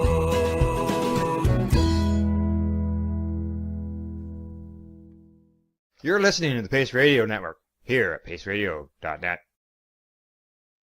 And you're watching the Pace Radio Show. Well, tomorrow, this next topic, as I mentioned earlier during the show, that we're always talking about what's going on with either what's going on with the election and cannabis for what they were discussing at the time. Well, it actually came up here. Cannabis did here in Canada at the House of Commons. Well, that's funny. They haven't said nothing in 7 years. What are they blethering on about? Well, it says here the headline says Trudeau and Poilievre trade barbs in question period over cannabis. Oh, Poilievre was giving him a hard time about being a stoner or what? Cannabis legalization. Let's see. They reported it as a back and forth between the two of them. There's probably a YouTube video of it somewhere. Somebody will have it on TikTok. I'll have to look later. But yeah, I wouldn't doubt it because Poilievre would take away cannabis. It had to do with Trump's tariffs. Oh. And then they say here that the conservative leader suddenly pivoted to the subject of legalization. And it said that his comments appear to seek to conflate cannabis legalization, the only drug legalized by Trudeau's Liberals, with the growing opiates case. Now, it says the Prime Minister's, this is what he says, Poilievre says, the Prime Minister's disastrous legalization and liberalization of drugs has the Americans worried that in addition to costing 47,000 lives in Canada, where's the plan to stop the drugs and keep our border open to trade? Cannabis has got nothing to do with that. And actually, Trudeau responded with and says the leader of the opposition, or if the leader of the opposition is suggesting that he wants to recriminalize cannabis, let him just say that. I told you. And I'm just sitting back and writing hashtag I told you all over everything. And I have to. But yeah, that's what Poilievre has gone and done. He's trying to say that, the legalization of cannabis and the opioid epidemic are connected. Whereas, obviously with what you're doing, that is not the case. And it's actually the complete opposite of that. But you also hear Trump's little minion down there saying that cannabis is a gateway drug too. Oh yeah. I know. There's mixed So coming out of that party. I fucking told you, and I said this 3.5 months ago. You better lace your boots back up, because if that guy gets back in, we are going to get a repeal of all kinds of things. Never mind women's, reproductive rights, cannabis, our jails, mandatory jail sentencing will be back. 14, mandatory 14 years for smoking a joint. So for all you, freedom loving fuckers, you better fucking put your boots back on, bitches, because we're right back where we started. You may need him again. That's right. Because here you go. It says here, conservatives in Canada have at times in the past tried to misrepresent cannabis legalization as part of a supposed plan by the Liberal government to legalize other harder drugs. You're right. And I've heard them say that. Now, it also says that one conservative MP who has said he would vote to reverse cannabis legalization if given the chance. He's out of Mealy Mouth Cooper, probably. Pardon me? Mealy Mouth Cooper? Is that who said that? No, Arnold Burson. Oh, Arnold. The one from Northern Alberta that wants to take your reproductive freedom away too. Oh yeah, we know her. Yeah. Now it mentions here Sarah Blythe, founder of High Hopes. I know her. Yeah. Yeah. She says that she finds these comments disappointing. Disappointing. What doesn't she say? Like, put some oomph into it. Mm. Disappointing. It's disgusting. How dare you repeal something that we've had freedom for 6 years? Oh, I know, eh? What about we had to claw our way through courts to get, right? So are we going to end up back in court fighting this fucking fascist piece of shit? And she's saying this, she's saying the same thing as what we're saying. It's obviously the opposite to what the conservatives are saying. It's beneficial to people. But those people, Congress too. The night that the Swift concert was on and Trudeau was getting roasted for that, you know where Polyev was? In a church doing a fundraiser at a fucking Victory Evangelistic fucking church playing pastor. So that's his pander, right? He's going straight. He's doing it right. Like I said, Harper went down and bought the MAGA handbook right after Trump was elected. So the conservatives are not even Reform Alliance anymore. They're Maple MAGAs.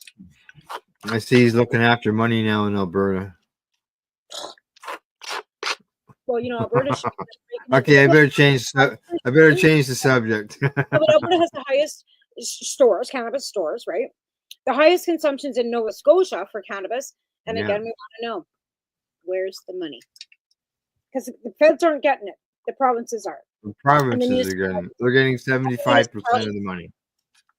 Where's the money? Yeah, I don't why are we still about housing? What are we worried about? Okay, talking about the money. Good segue into this next little tidbit of information here. Okay, cannabis, as you know, is illegal federally, Schedule 1 drug. Even though they are starting the process of trying to maybe reschedule it to a 3, which is disappointing to a lot of people. Even though it's because it's not legalization, it still can't. It's not legal. Yeah. So exactly. it doesn't. It helps with the tax benefit and does some research, but that's about it. It's not where it's and then just allowing the states' rights that sucks too. But just so you know, overall, they say that U.S. cannabis sales to hit $32 billion. Okay, you're selling $32 billion of a product and you're keeping it illegal in your country?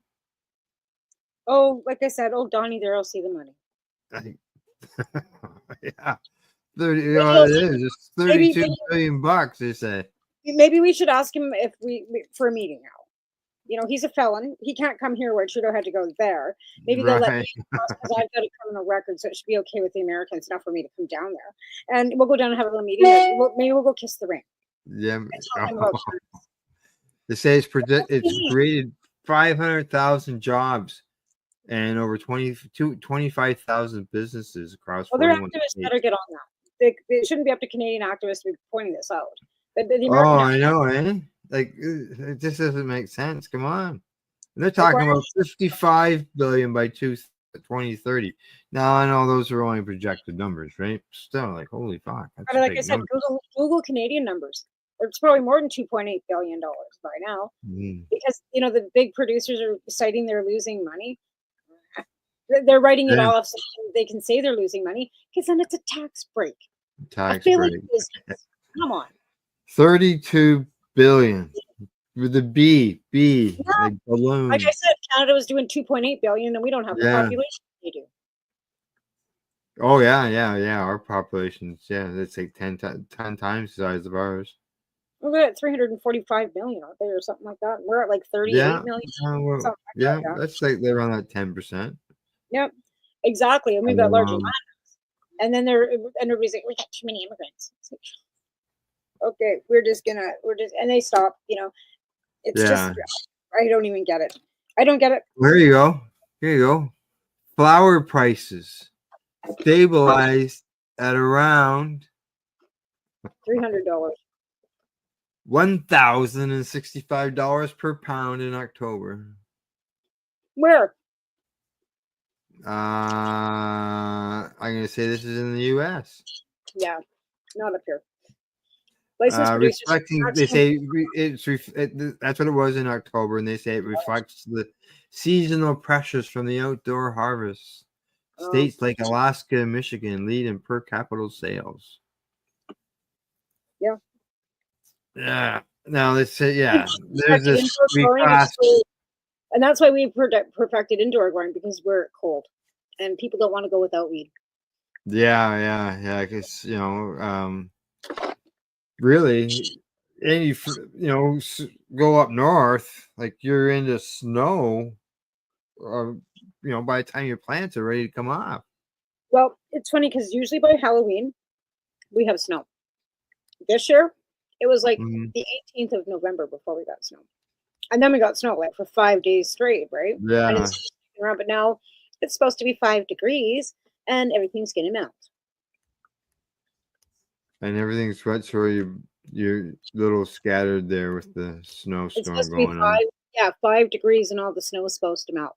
So now we've got like extreme warming. Right? Yeah. Well, around here it's going to do us some good. We could use some water in the pond. Oh yeah, for sure. Well, that's the thing. Like that's this time, fun. normally we should be packed in. We want to have the snow. We need the Yeah. snow. We need the moisture. We're gonna have nothing. And knock on wood, this year for BC fires, we didn't have a lot. Like we weren't smoked out this year. And it was the first year in 5 years that we haven't been smoked out. Yeah. Banff and Yeah. Jasper, of course, the Jasper that was a big Jasper, but that wasn't in our BC either. Okay, I caught some of that. Oh, right shoulder, eh? Oh my God, I could just cut it off. Yeah, then you'd have phantom pain. It's just it never stops aching, no matter what. And it's Yeah. because it's the day before methotrexate day, and sometimes this just happens, but I've never had it keep me awake all night, ever. Oh. I took some Yeah. hydrochloroquine too this morning when I got up, because I was Right. supposed to, that kind of helps it too, but a little bit, it dulled it a bit, so I didn't have to take any more like morphine to go to work with. I've taken Yeah, one. and you can't take it. You can't take an anti-inflammatory. This is the funniest thing out. When I told her that my doctor had given, like my GP had given me hydromorphine, very low doses for my pain, she goes, "You shouldn't be taking that. You can take Advil." I'm like, "You told me I couldn't take Advil or Tylenol." She goes, "When did I tell you that?" I'm like, "When I first was diagnosed." And the reason I take, right? You can take Tylenol. You can take Tylenol. Okay, I could, but the reason why my GP took me off the Tylenol and started me on the low dose of this, or there was actually something else before, but it was giving me a headache, is because I was eating 12 Tylenol at a time to touch the pain. Oh. So if 12 Tylenol extra strength aren't cutting the pain, it ain't helping my kidney, my liver. Oh, run your gut and eat up your liver and spit Exactly it what my out. doctor said. She goes, "That's not good for you either. If you're eating that many Tylenol to kill the Oh, pain, no. like that's got to stop. Let's put you on this, and it's one pill rather than 12." Right? Yeah, just did it all in one dose, right? And that's why she did that. And then the specialist is like, "Me," and I'm like, "Make up your mind. I've been seeing you for 3 years, and every time I see you, your story changes. It's just you're supposed to be." Anyway, I don't think she even knew who. Like she was. Yeah, it was weird because she was saying, "Didn't you have this?" And I'm like, "I've never had skin lesions." In her head, she thinks I've got psoriatic arthritis, right? But I don't get psoriasis. I've never had eczema. I've never had skin rashes ever. But in her head, I've got psoriatic arthritis. And I'm like, "No, Karen, I don't get skin lesions." Mm-hmm. Then it must be just RA. But because of my fingers, I don't know. She's just, I don't know. Because of the genetics, I don't know. But she looks at my fingers and toes every time and makes a big stink about it, but never, like, it stops there. I see her once a year, and it's the same. But again, with the Advil, she told me, "Don't take Advil; it's not good for you." Yeah, I don't take Advil. Just But then tells me, Tylenol. yeah, no, she told me to take Advil, and I know I even Google, and it says no methotrexate, no Advil, Tylenol, acetaminophen. No naproxen, even ibuprofen, nothing when you're taking methotrexate, right? Because methotrexate is so hard to deliver too. But anyway, I don't mind not having to take that anymore. So the only way I'm going to get off is if I agree to take a poke. And I'm not doing a needle because I go from pills to an injection. That's the only next step. Oh, yeah. And then if you got to do a self-injection, you're not into that for sure. I know I did them. No. Yeah. And like I said, I've got a phobia for needles as it is. Yeah. That's the only way I'm going to get off this shit is if I agree to do the injectable methotrexate. And when that doesn't work, then she'll put me on to Skyrizi or some other whatever, right? But then it's a biologic, and I have to go sit in her office and have an infusion done once a month. Or once every Okay, week. well, if you ended up on Skyrizi, that's something you would do at home, but because it's just a thing that just takes 5 minutes to do it. The other ones you would have to go in unless you had something like Humira. That's an EpiPen. Well, that was another one that she suggested, but again, it's another freaking needle. And there's another one. Well, it's an EpiPen, so you just stab yourself in the leg. No. Now with the Skyrizi, it's a device about as big as this package. Yeah. Okay, it's actually smaller than this package. Is it a needle too? No, what it is there is a needle, but it's like, okay, but hang on. What it is think of those those little discs for the people with diabetes so they can take and stick on. Yeah. Okay. It's like that. Okay. And what it is, it's inside this little pump with your medication in it. And when you press down on a button, the needle goes into your leg, and it's just barely breaks the surface of your skin, and then the medication goes in. So it's not like a syringe needle or anything like that. It's just like a little pinprick. It's really small. I don't even see the needle. But yeah, the same pharmaceuticals for my autoimmune are the same for yours. Crohn's, colitis, all under arthritis, and yeah, it's all under the same. Yeah. Code. Why my colitis is lymphatic and not ulcerative? Because it's an autoimmune rather than a. Yeah, and not everybody can.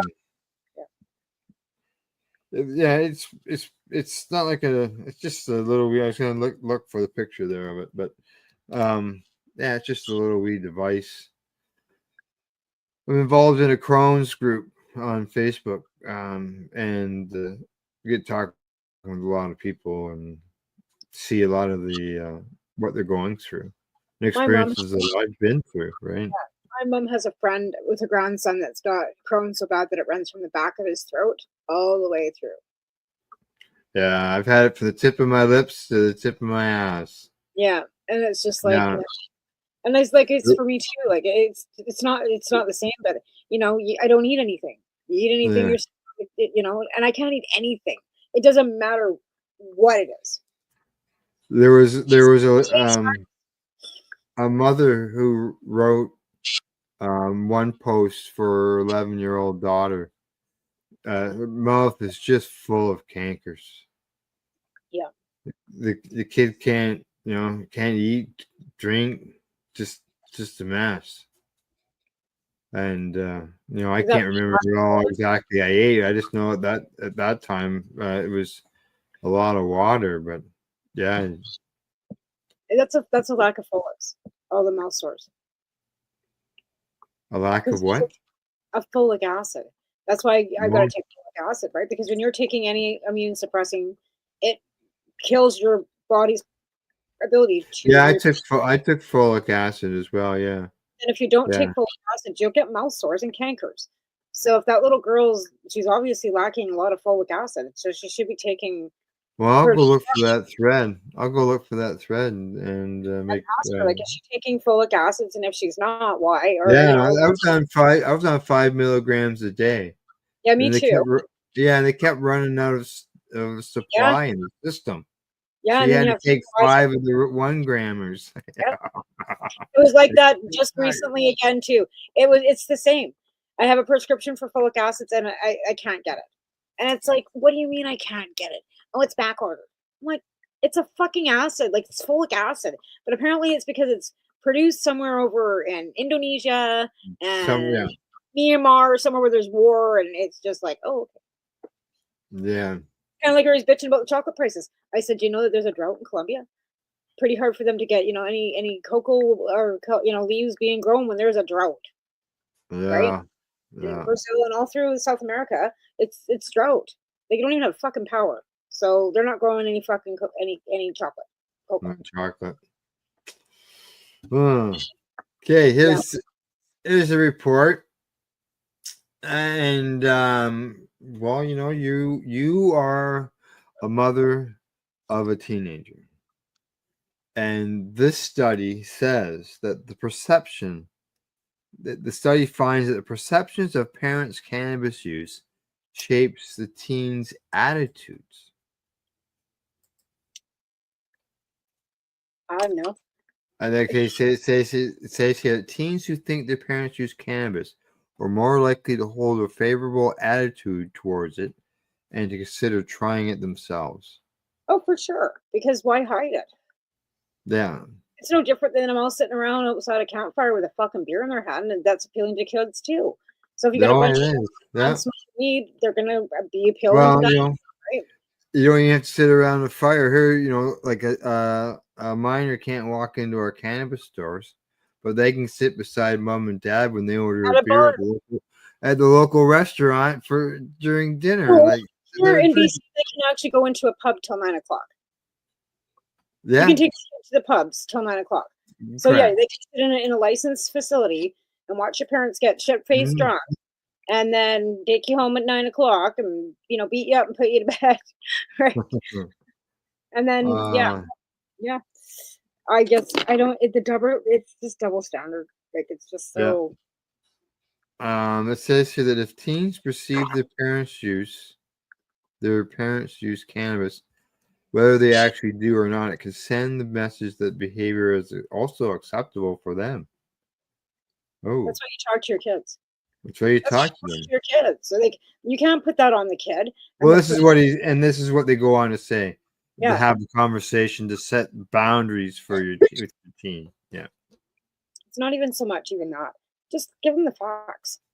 Tell them the facts. But a lot of these like ads and stuff from mom or mad and all this shit, and it affects the developing brain, and like it just reminds me of that stupid commercial. This is your brain on drugs. Drugs, yeah. So it's information and it's scare tactics. It's kind of like they say that 32% of teens believe their fathers used cannabis, while 25% thought their mothers did.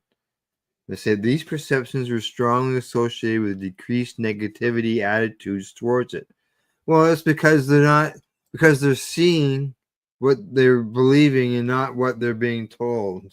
Well, here's the thing. They can see that how mom and dad are on with cannabis, and it's not what they were being taught in school through Don't hear about cannabis fetal syndrome, right? Cannabis fetal syndrome. But you sure hear a lot about alcohol fetal syndrome. Alcohol, yeah. Fetal alcohol syndrome, right? But you don't hear about fetal cannabis syndrome. That's what I meant. No. Right? No. So what is fetal cannabis syndrome? In fact, they did studies to find out that women that smoke while they were pregnant have more rounded, more intelligent children. Kind of like mine, right? Yeah. He doesn't know fetal cannabis syndrome, but alcohol sure fucks you up, makes you have no conscience, makes you have like absolutely know what's right from wrong. There are so many symptoms, and that's what we're dealing with because our generation before parents didn't know. It was a norm to see a mom sitting there with a cigarette and a fucking glass of wine in her hand, pregnant. Right? In the 60s, 70s. Yeah. Okay, so that's about what that ended up going through. There was a bunch of other stuff throughout the study there, but nothing that was. It was sort of wasn't really connecting it the way that any more information. We say Yeah, boys who reported high levels of parental monitoring, so which has got nothing to do with cannabis. But when they don't find any harms in it, that's when you hear them say, "Oh, more data is needed. Oh, we need further investigation because you haven't found any evidence." Oh yeah, we need to further investigate the. Yeah, and it's because they haven't found anything. They found no absolute harm in it, right? No, they don't. They're not always finding. They're always not always looking for the good. They're usually looking for the bad. Yeah, they're looking for the harms. And then when you ask them where the cannabis money is, they're going to go, "Oh, it's for law enforcement and cannabis treatment recovery." What? Are you building treatment centers for cannabis users? Like, where are they with all this money? Then if they're not being used for cannabis treatment, then why aren't they being used for apartments for people that are houseless? Like, where is the money? Yeah, I don't know. Have you? I know one time you talked about asking your MP. Have you ever done that? No, because I'm not a conservative and they don't take my calls.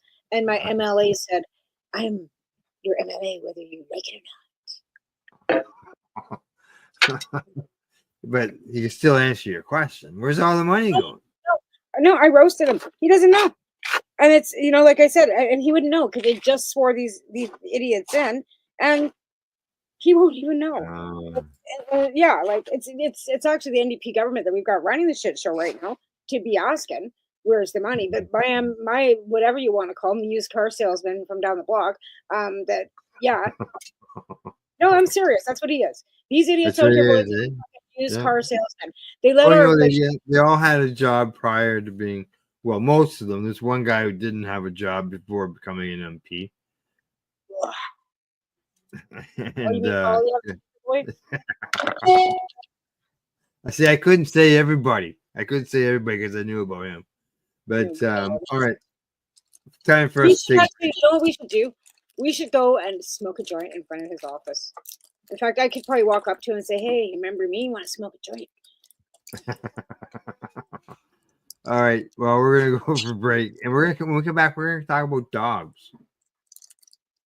Okay. Cannabis and dogs. All right. All right. You're watching the Pace Radio Show. We're live here at paceradio.net. See you in about 3.5 minutes. You're listening to the Pace Radio Network here at paceradio.net.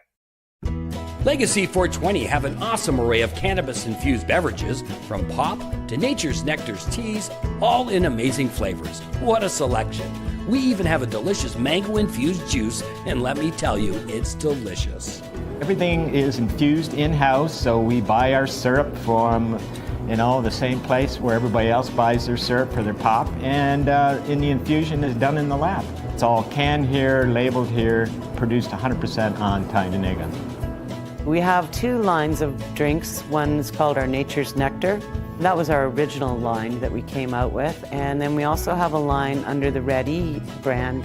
We have them in 10 milligrams, 30 milligram, and 60 milligram cans. What a great selection for a get-together with friends or after a long day. Remember, if you want to wet your whistle with on-site lab-tested products, come see your trusted partner. Legacy 420 out on your road.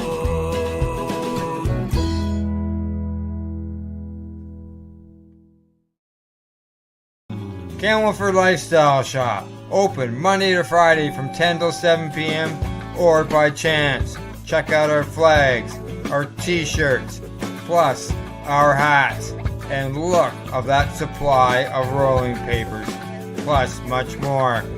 We've got bongs and your favorite herbal vaporizers. Look at all the incense we have, as well as for those who collect knives, check out these knives in our collection. And while you're here, stop in to see Shay at the piercing room, where you can get poked by Shay. Daily deals, check them out. Camelford Lifestyle Shop, 17 Bridge Street West, Camelford, Ontario. Limestone City Hydroponics is Kingston, Ontario's hydroponics shop. Take your growing to the next level and create the optimal environment with a tent kit, or maximize your yield with an ebb and flow flood table kit. Either way, Limestone City Hydroponics has more sizes and options to fit your needs. Are you looking for the power of the sun that adapts to your budget? Then look no further, as they have professional grow lighting. They have indoor grow systems that are easy and cost effective, with many options to fit your living space and lifestyle. Cultivate your growing potential. We have everything you need to succeed. And if you can't make it to the store, they offer local delivery to the greater Kingston area. Remember, when you're looking for experts to help you grow, then look no further than the locally owned Limestone City Hydroponics, 105 Sunderland Drive in Kingston, Ontario. Call them at 613-548-0420. Are you looking for non-stop, continuous cannabis and psychedelic programming? If you are, then turn your browsers to 420radio.ca or paceradio.net, where you will find the 420 Pace re-rolled Saturday. Everything gets started at 8 a.m. Eastern Saturday morning. You're listening to the Pace Radio Network here at paceradio.net. Hey, we're back. Alrighty. And I just had to go upstairs while we were off from the break, but I'll tell you, the old joints just don't move like they used to. My joints aren't moving at all. Like I was trying to explain today, like everybody's like, "Oh, you look like you're in pain." I says, "You have no idea." And they're like, "Oh, what's going on? Did you get an injury?" I'm like, "No, it's just my arthritis." And they go, "Oh, well, I've got osteo," and they always want to run with their, "Oh, I got it too." Blah. I said, "Oh, yeah, okay, yeah." I said, "Well, meanwhile, it feels like I broke my bones. Like if you ever broke a bone, that's how fucking painful it is, right? Or if you have burst a bursa, or if you actually have torn a rotator." Yeah. But it's like, but this is like I said, there's pressure points, and if I even touch it, it's like the screen, and it's not. It's on the skin. It's like all the way from the top of the skin all the way down. It's just, and it's like pressure, like 3 little pinpoints. Yeah.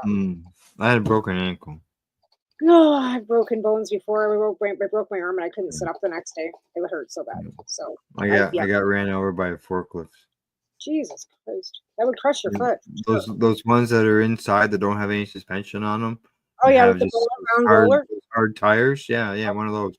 Yeah. Okay. I mentioned before we go to break that we're going to talk dogs. Okay. Now, who would have thought? And I look at this too with humans as well.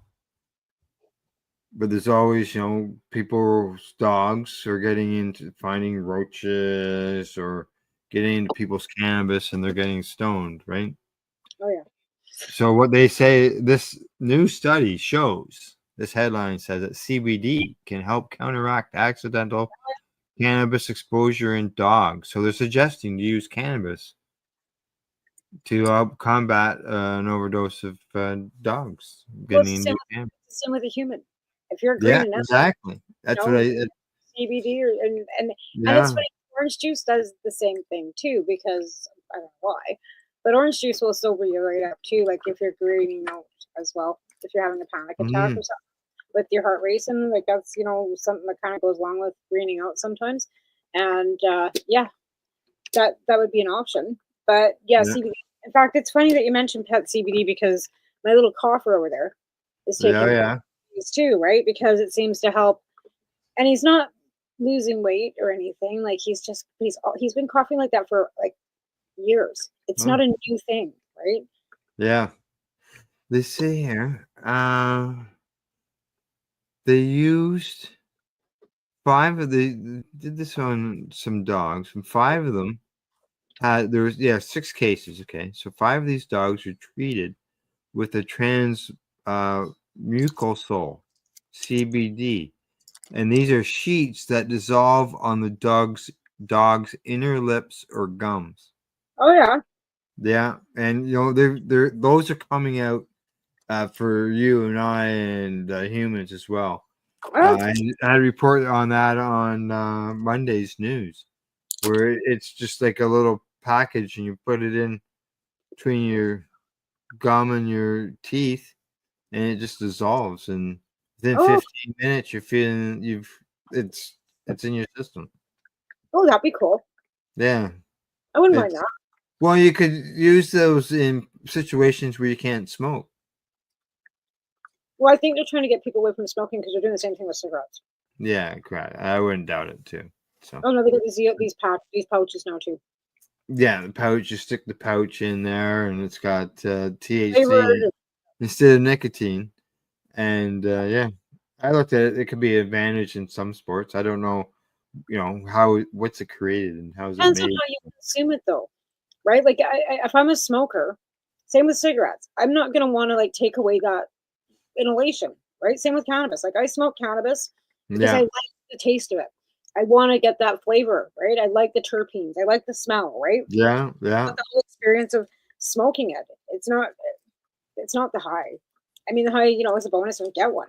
If you get one, right? Usually it's just Yeah. like treating something. It's either like, helping this ache, that ache, divert from that, making it so I don't kill somebody. Wow, holy smokes! They say within an hour of giving these dogs these patches, the ones that were stoned, because there were 6 of them that were stoned, they used these patches on. Say less than an hour, all of the clinical signs of THC intoxication had It's been gone. noticeably reduced in 5 of the 6 cases. Yep. Within an hour. Yep. And were completely resolved for 3 of the 6 cases within a day. Because it really depends on the dog, the size of the dog, the size of the roach. Because I had Peanut, she was Right. super tiny. She ate a roach and she looked like she was on acid. Her eyes would be all big and Oh, yeah. I had everywhere and like, yeah, it wasn't a good time. I had one person tell me that their dogs got into their cookies that were cooling on the counter. And the dog ate a whole whack of them. And it was for days on end that these people had to actually carry the dog outside so it could go to the bathroom. It was that. Andy ate a whole fucking bag of haystacks, medicated haystacks during the cannabis cup, and they were chocolate. Didn't affect them. Wow. He puked. Didn't affect the Okay, chocolate the should have. right? Didn't the They chocolate affect you? No, that was that big fat, street dog that I got from that I rescued right from California. Didn't even touch him. He's like, "Come on, Wow. bring it." Rolling around, we get home. Makes you wonder, it makes you wonder how strong was the chocolate. Well, that or the fact that how much weed he ate when he was on the streets in California. Yeah, he had toleration, eh? Yeah. He was like, right on, give me some more. This was done by 3 researchers in Florida. Okay, and is weed legal in Florida? Yeah, patients. It's not recreationally. They just voted that down, 57%. Right, that's a 60%, target. Yeah. Correct. Yes. Yeah, it was. I'm surprised they allow patients to have any. This is all done with veterinarians all involved in it. They said the products contain 10 milligrams of CBD from broad spectrum hemp. Dose based on the dog's body weight. And they retail for about $2 per 10 milligram sheet. And they obviously work from what they report. And for $2, $2, that's not like an arm and a leg. No, that's not bad at all. No. And this is for the vets, eh? Well, I know that this stuff where I get this. This CBD comes from the University of British Columbia because that's where she sources it. Yeah. It says that a survey of vets in the U.S. and Canada reported treatment costs for, they call it THC toxicosis. So I'm going to say, OD on, as they would call it these days. We called it greened out. Just got too high. Yep. $2,000 to go see a veterinarian, but they say here that mostly it costs usually around $500. Well, yeah, because they make them drink charcoal and puke charcoal, and that's not going to do anything for a dog that's high on cannabis, but the CBD will actually counteract because of the trichrome, or not the trichrome, but the will attach to your receptors, right? What am I trying to say here? It counteracts because of the terpenes, the CBDs, everything that's involved in it with the chemical breakdown, right? So you're high, this is a down low, right? Because it's a balancer. So why you get a 1-to-1? Because they even each other out. I don't know how to explain it though. Like, because I'm not a scientist, I don't have a lot of English. Yeah. It's like a 1-to-1, right? Like that's why when you get 1-to-1, that's what I always shoot for around there. You don't get high off that because the CBD is counteracting the THC.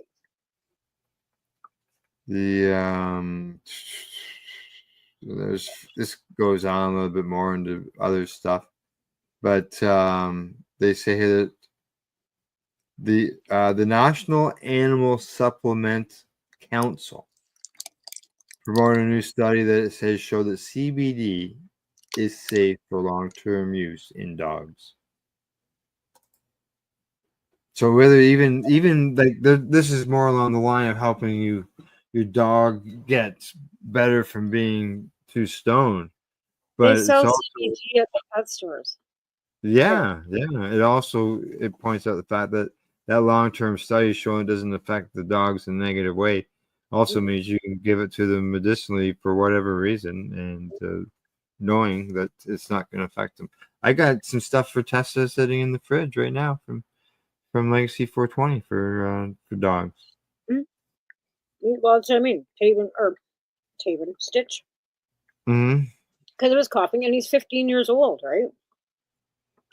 If I can keep him alive a little longer, or whatever, I will. I'll do whatever.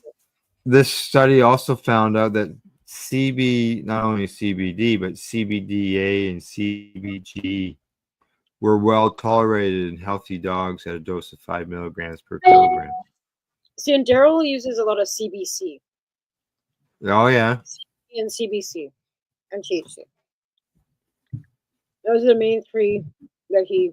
Wow. Yeah. They said they dosed a healthy male and female beagle. Wonder if it helped them get quiet. But they dosed them for 90 consecutive days for 3 months. Well, you'd think that we would calm them down so they wouldn't be barking if the barking was due to anxiety. Yeah, I mean, so they'd be calming them down, right? Right. Well, you think it could have.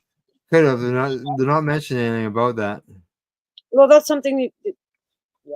Obviously, they weren't asking the right dang questions. No, they also found that cannabis appears to be a viable alternative treatment option for dogs suffering from a common skin disease. I'm telling you, that pod bomb that Oily Dog has, I put that on the back of that little silky chicken, right? Remember I was telling you that they had pulled all her feathers out and she was like bleeding and all like her skin was hard. Anyways, I used that pod bomb with the CBDs or whatever, right? That's in it. And you should see that chicken now. She's got all her feathers back. She's living in my dining room now. I took her to the bathroom. Well, she got picked on. Yeah. It also goes on and says things like, it was CBD, significant reductions in stress and anxiety related to car travel helps them. Frequency of seizures among dogs, which we hear about that a lot anyways. And arthritis in dogs as well. They say it's good for their joints, but glycine and CBD kind of go hand in hand. They have the same compounds. There we go. Hey,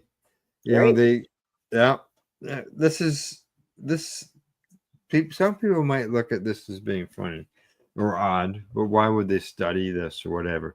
But it makes sense. They say that last year, the U.S. Department of Agriculture found that cows that are fed hemp seed cake retain very low concentrations of THC and CBD in their bodies, indicating that meat products from hemp-fed cattle are safe for human consumption. But let's also look at the fact 100 years ago, when hemp was growing wild, those cows were eating that stuff. And people were eating the cows. And we didn't have the autoimmune conditions that we have now. or autism or all kinds of fucking cancer and fucking epilepsy and all kinds of shit. And I had this fucking quack, oh, you got rheumatoid arthritis, you got the jab. And he said, no, I had that long before the jab. You know what I mean? Like, what do you know? But again, like science doesn't lie. But again, you're right. Hemp was around. Cannabis was medicine before 1920. In fact, if you talk to the Mormons, I hate to say this, but even in Bounty, which is out by Creston, where those, polygamy weirdos live, they've been using CBDs for menopause and menstrual issues and for decades.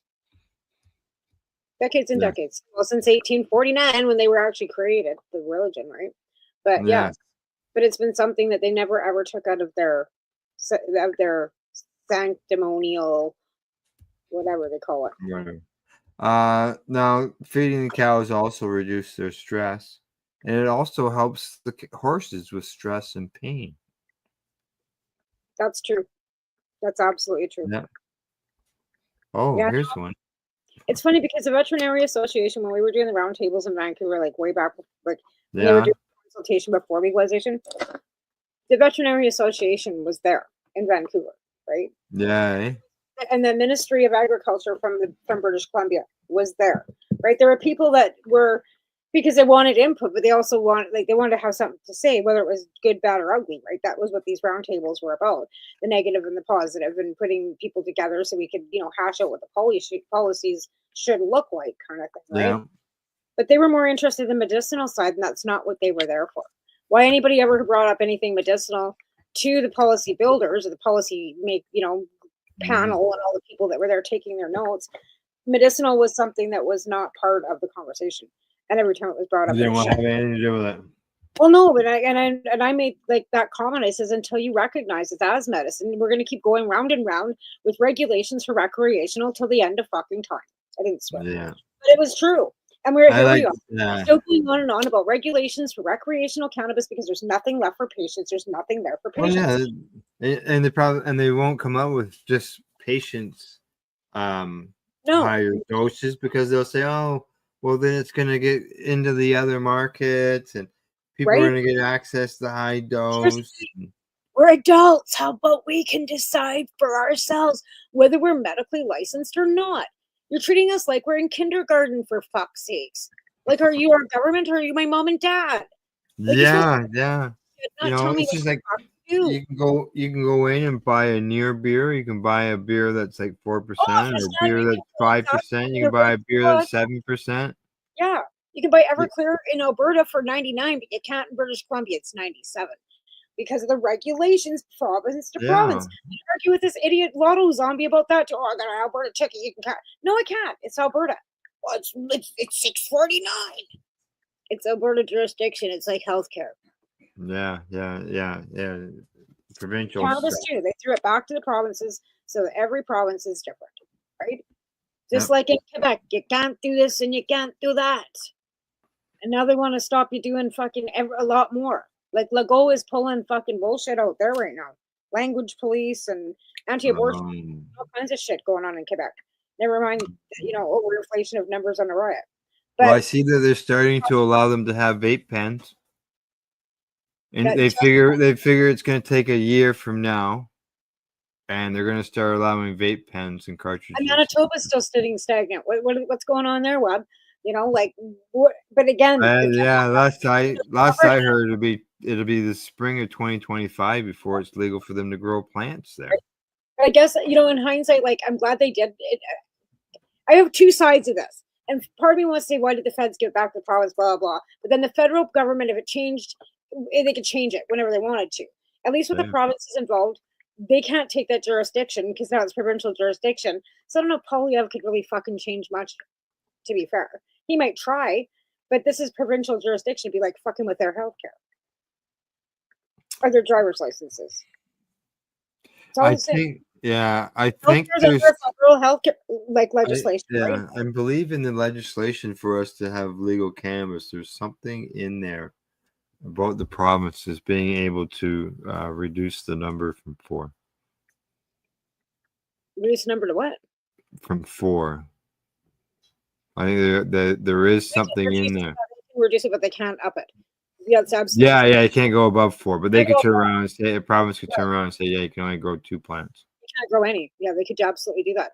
But that's the thing. Well, like Quebec did it, right? They did the 0 thing, and the that feds went can't right to the Supreme Court of Canada. So, and again, the feds weren't able to interfere, right? So that's what I mean. Are they going to be able to take it away if they can't even tell them what they can do about plant growing? So I think it's kind of like, because healthcare is under the Federal Healthcare Act, right? Legislation. This is under the Canadian Cannabis Act, and it goes, and every province then writes its own Cannabis Act. So it's kind of like healthcare, right? Because I don't think Polyev can touch it. Because it's not even with the abortion laws too. I'm gonna have to look into that because I look at it as right. The federal law was allowing for federally you could have an abortion, but in New Brunswick they just defunded it, so that there was just no surgical abortions for 4 years. They just didn't give them any money in the budget for that part of the health. Oh yeah. And there was nothing the federal budget could do about it because it's healthcare and it's healthcare and well, cannabis too.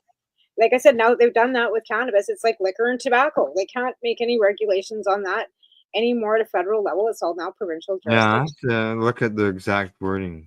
Yeah, do for sure. But I'm pretty sure that's kind of when they kick it back to the province and it's out of there. It's like, now you do. Okay, last topic. We got 5 more minutes to go before the end of the show. Did you know that U.S. taxpayers spent almost $13 billion, that's a B, $13 billion to fund the global war on drugs over the past decade? Oh, I'm surprised it's that little. With their, so am I. I was too. I thought, is that all? Yeah, that's it. With them going to Cuba, and they got Guzman down there. They got the Mexican war going on right now too. Like they're meddling in that. Like they're all over the fucking place. The DEA. So how is that really? I think that's underinflated. I thought it was low too. Yeah, it's gotta be flying around and driving little fucking helicopters. Come on. I mean, shit. They got an office in Canada. And whatever did come up about those Chinese police offices, right? Like, remember we were talking about? Oh yeah, here in Canada. So is there little DEA offices? There was. We found out there was DEA offices in Canada too, right? So how much? Like that's what I mean. Like really, maybe I think that's an underinflated number. They say Well, it says here. They say for this upcoming year. The President Joe Biden requested $1 billion for international counter-narcotics activity. 480 million of that goes to the DEA. What about the Border Patrol too? Like they got DEA sitting at the border too, right? Yeah. So like I said, that sounds like a small number. Small number, yeah. If that's all they're spending, that's the reason why they've got people coming across their fucking border. They say now since 1971, the U.S. has spent more than $1 trillion on the war on drugs. They wasted their money. Prioritizing law enforcement responses and fueling mass incarceration within its borders. Yep. Yeah, that's where all those private prisons come into play. Yeah, but it's a huge money maker for their corporate. Oh, it is. Oh, big time. Like they contract out all the meals, they contract out the laundry, they contract out anything to their, to Peter Lougheed's wife in Calgary for their food and their for their laundry. Wild Rose or Danielle, whatever. Yeah, it's all connected to the fucking provincial government. All that in Alberta. Yep. Anyway, yeah, it's a great big moneymaker. Yeah, she's big bucks. I would have thought, but still, I would have thought it was going to be more than that 13 billion. If you look at $1 trillion, that's 29. That's 51 years. Yeah, 51, 52 years. $1 trillion. Would that seem like a low number over that many years? Yeah, it does. It seems underinflated. And like I said, if that's all their money that they're spending, that's the reason why they're having so many fucking issues. Where's all the money for education for these people that you're incarcerating? Like they've cut so many funds, right? No, exactly, right? So then you look at people out, so you're educating them to be better criminals when you put them in these mandatory jails. Oh yeah, Or you're well, getting training centers. right. Yeah. But let's incarcerate them all, so they can all come out. Yeah. It's ridiculous, but yeah, it's a big money making schmoz. Yeah. Oh yeah. Yeah. Or, Yeah. Oh, yeah. like I said, that's exactly what you see coming. Less little guys that don't have corporate jobs or corporate connections or anything. We're the ones that I'm not saying we're struggling, because we're not like struggling. Like we can afford groceries and shit, and my bills were paid. But I mean, I'm not getting ahead. Like I'm not got money in the No. bank, No. right? No. But again, I never have. It's not like this is new, right? This is not a new phenomenon. I'm all of a sudden No. this is going on my I head. completely agree. Believe me. So this is not a new phenomenon. So all these people, oh my god, I can't put money away. You didn't grow up in the 80s then either, when the interest rates were 13.5% on a mortgage. Well, I'm still making the same money I made 22 years ago. Right? Exactly. Yeah. So it's just because there's no increase there. So no, not when you're fine, right? No. So there's no money to save there. That's for sure. I guess your boss can't give you a raise to up your benefit raise. So there's no. They don't get inflammatory. Yeah, I know. No, I understand. There you go. Big money being spent on that. So, all right. Well, have you got anything else you want to discuss? I see we're at the bottom of the hour. No. No. All right. Okay. Except I'm doing my also. I totally gapped on Monday. I'm like, 11 o'clock. Oh yeah, the new time for the show. I had to reset my Alexa, but my Alexa was going off at 11:30 to remind me about my show, and I went, I forgot. So yeah, I have to reset the Alexa. So this Monday at 10 a.m. I will be going live. Actually, I think I'm going to see. No, that's 10 a.m. Mountain Time. That's 10 a.m. Mountain Time, noon Eastern Standard Time. Noon Eastern Time. 3 o'clock on the East Coast. Yeah. So it's a little earlier for me, and yeah. Yeah, I seen your post. I just got Tavin to school, and I thought, okay, she didn't do her show. It was at 12. That was at 12:30, right? That's why I had to move it, because he's got to be at school for 12:30, and I'm like, holy crap! I got but I ripped my damn room apart too, right? I got because to get everything kind of and I just got on a tangent. All of a sudden, my Alexa's going off at 11:30, going time for show, and I'm going. No, my time for show was supposed to be at 10. Damn it! Yeah, totally. Got that reset, so it goes off properly. It all reset now. Yes, I do. It goes off at 9:30, saying get your ass out of bed because you have a show to do in a half an hour. All right, sounds good. Half an hour. Not much time there, but I understand what you mean. I'm up well before that. I'm up. The dog has me up at 7 a.m. I'm up well before. Yeah. Yeah. Well, I don't have my dog doesn't get me up at 7 a.m. Oh, the big guy does. It's because it's routine.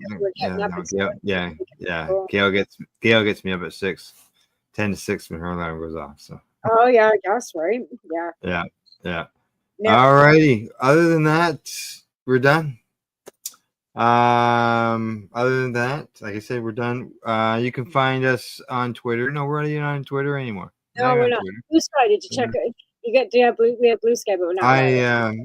Yeah, we can't. Blue Sky only takes. You can't stream to Blue Sky, and they can only do 1-minute videos on Blue Sky. Yeah. It's a baby. It's baby. It'll evolve. It'll get. Yeah, I put the YouTube link there, and just a reminder for anybody who's watching, don't forget subscribe, hit that subscription button wherever it may be. I don't know, it might be down there. I don't know. Can't see it from here. So. All right. Thanks to our sponsors, legacy420.com, Limestone City Hydroponics.ca, Camelford Lifestyle Shop in downtown Camelford, at ease.ca. Don't forget, tomorrow morning, 10 a.m. Eastern, Psychedelics Cannabis Educational News. Myself and my buddy Glenn should be returning. And other than that, we will see you then. Thank you and good night. Bye-bye.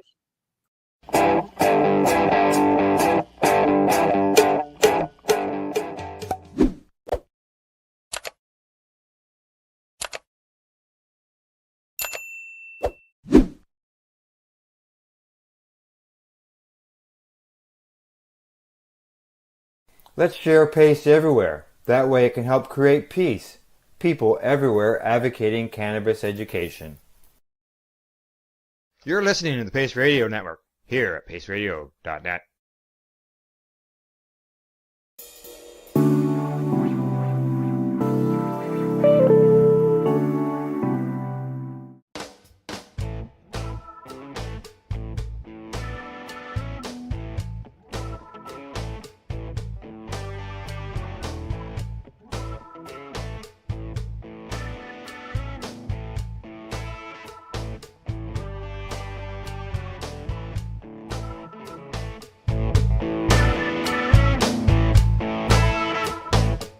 Hello, everybody. Welcome to glass blowing today here at the workshop of the Happle. The creators of the Happle, Dave and Masta, are here with me today. We're going to watch them create some glass products, including we're going to go through the steps of the Happle with Dave.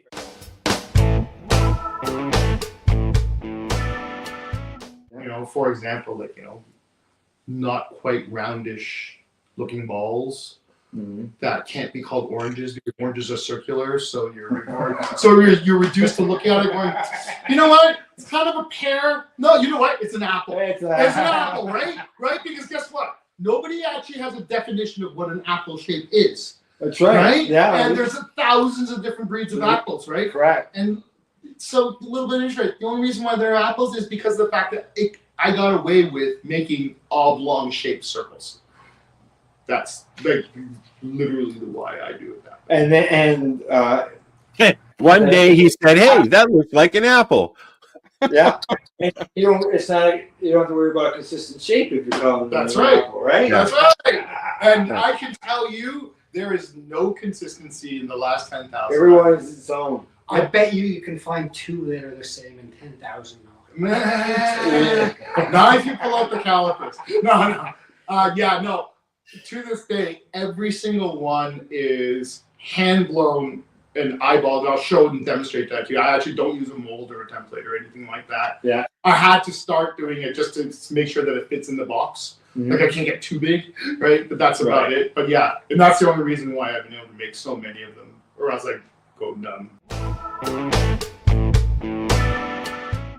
Yeah, the Happle. Very Have you got a box there you can show, Al?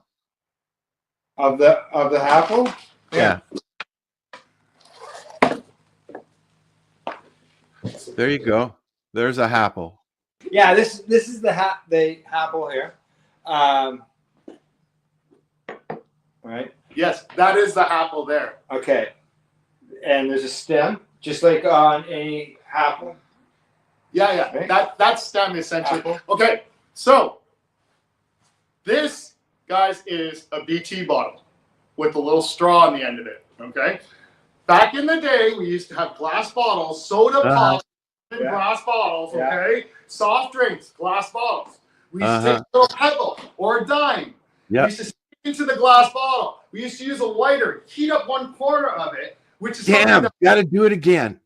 Evening out the wall thickness in the kiln, right? Right. But we heat up one little corner of it, stress out one little spot of the bottle, and then if we do it in the right way and do the right tap, the pebble or the dime that's in the bottle will pop a hole out of the side of the bottle, and then therefore you can take your bottle, stick your joint or your cigarette with a little bit of hash on it into the bottle, and it was called a bottle toke. Yep. Yes. This is a bottle toker. This is your cigarette. Yep. But you don't have to use a cigarette anymore. You can just place your hash on here and put it into here. It fills up, and then you just pull it through there. Now, part of the reason why this has been great is for so many people who used to use this old style technique, but you can really only do it with cigarettes. Yeah. Right? You couldn't do it with joints. People claim that they can do it with joints, but they're lying. Okay, it's not possible. It was always tobacco, right? And then so as guys got older and you had to quit smoking, you weren't able to do bottle tokes anymore because you were smoking. You just didn't want to have cigarettes around, right? So a lot of people had to give up hash because of the fact that they couldn't do any of it. So when we came up with this, it allowed more of the original old-timey smokers to be able to experience and enjoy hash for the first time without having to dilute it with tobacco, dry cannabis. Yeah, and I'm a person that doesn't smoke tobacco, so I wouldn't want tobacco. No, and so you never would have had a bottle toke. Yeah, like that would never have been something that you would have appealed to you, right? You're like, no, I don't want the tobacco. And when I did have one, it was yeah. And then with cannabis, then you've got your cannabis included in your hash, so then you're not getting that. Just if you want just that hash taste. Well, what you're doing is you're making your cannabis a little stronger, but you're making your hash a lot weaker because you're just adding. It's like no. And here's an interesting development within the legal market that's kind of it kind of dovetails nicely into the hash devices is. Right now within the legal market, there's such a competition between the stores to attract and keep customers. They're doing everything they possibly can to keep them to come around. And what that usually means is that they're trying to get their customers as medicated or as high as possible, thinking that that's the best way to retain a customer. Is that fair? Right? Some people THC is the main thing, correct? Yeah. For some people, yes. So with something like this, we want to be able to provide them with a device that by the time they start smoking hash, they're already moved past dry flower, one strain at a time. They've moved into the pre-rolls, which are infused. Yeah. So the pre-roll dry tobacco or dry cannabis infused with this, infused with that, laced like dusted with this and that. Right. The kiff. Well, the whole part of that new smokers lose is they lose the experience of learning about the different strains of cannabis and the effects of individual strains. Because everyone's getting a salad joint, as what we used to call it, right? Yeah. So no one had an idea of what strain did what because you don't know, right? Especially in pre-rolls, they don't normally tell you what the strain is. No, absolutely. They might say premium cannabis. Yeah. Well, what the hell is that? So what customers are coming in, they're buying single strains. It's not doing it for them. So now whether they turn to their bud tender, ask for recommendations, bud tenders always turn to an infused pre-roll because that's great bang for your buck from a consumer perspective, from a bud tender perspective. But what that's done is created this whole step in the cannabis community that everyone has skipped in the new legal market because in the old market, we had no choice but to try all the different dry flowers. We had no choice but to get one or two strains at a time. And if you don't like it, you mix it. What's that, Al? And if you don't like it, you mix it. Yeah, exactly. And if you didn't like it, you go back to your dealer. Or you wait till next week. Or you go to your Next dealer batch. and you ask for something different. But really, it wasn't that. But now with these infused things, it's artificially gotten people more stoned without the actually understanding the benefits of indicas versus sativas. All of the stuff that the older people and all the stuff that the advocates and the educators want people to know about. So now what happens is they get tired of the pre-rolls, their taste buds and their cannabinoid receptors are all messed up because they don't know what they're getting.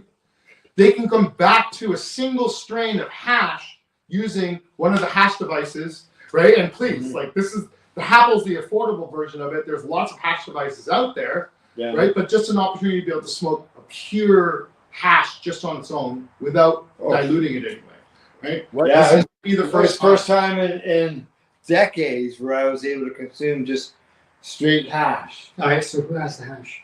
I do. So I a question while you guys are getting the hash. Yeah. What's the price range of a Apple? Retails for $54. Retail. That's very reasonable because you go and you can get just a simple bong for $120, but it's just that, right? So this is nice. This is nice. It's just that it's hash. You can just straight hash. I've seen Al using his. How long will a piece of hash last in that? Well, I myself, I've learned. Let's find out, shall we?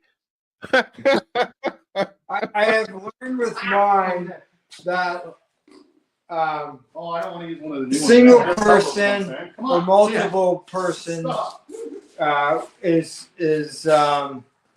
would be different lengths of hash that you add to this. The amount that you put in. That's what I learned. All right. So here, let's go through a demonstration. Oh, by the way, each one of these comes with their own set of instructions in both English and French because that's a requirement in Canada. We have to supply all advertising and literature in both official languages of Canada. So all you do is you pick your little snake, and instead of putting that into the middle of a joint, which is what I used to do, you have it on this end. That's what I'm doing right now, buddy. Yeah. Oh, there you go. So now what we do is we just light up the end of it, let it burn, and then it creates a little ember. Yeah. And the most important part of it is don't let it burn.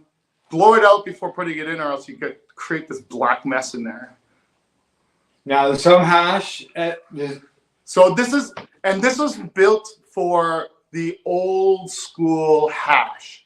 This is the hash that your uncles and your grandparents would get. And this is the stuff that we would all treasure whenever we could get it because we thought it was the best stuff because it's the concentrate. It was our form of concentrate. Correct. Right? When we were young, right? Yes. This is our form of dabbing, right? Yeah. We used to love it, especially the old guys that smoking 5 or 6 joints for breakfast. Yeah. So anyway, so Al, as you can see here, it's brewing. It's filling up in this chamber. Once I get to a point where it's filled up to enough for my lungs, Yeah. it up, tick a little bit. Because you can just sip it, right? Yeah, and then just drink it out of the straw. And then Yeah. I put it back down.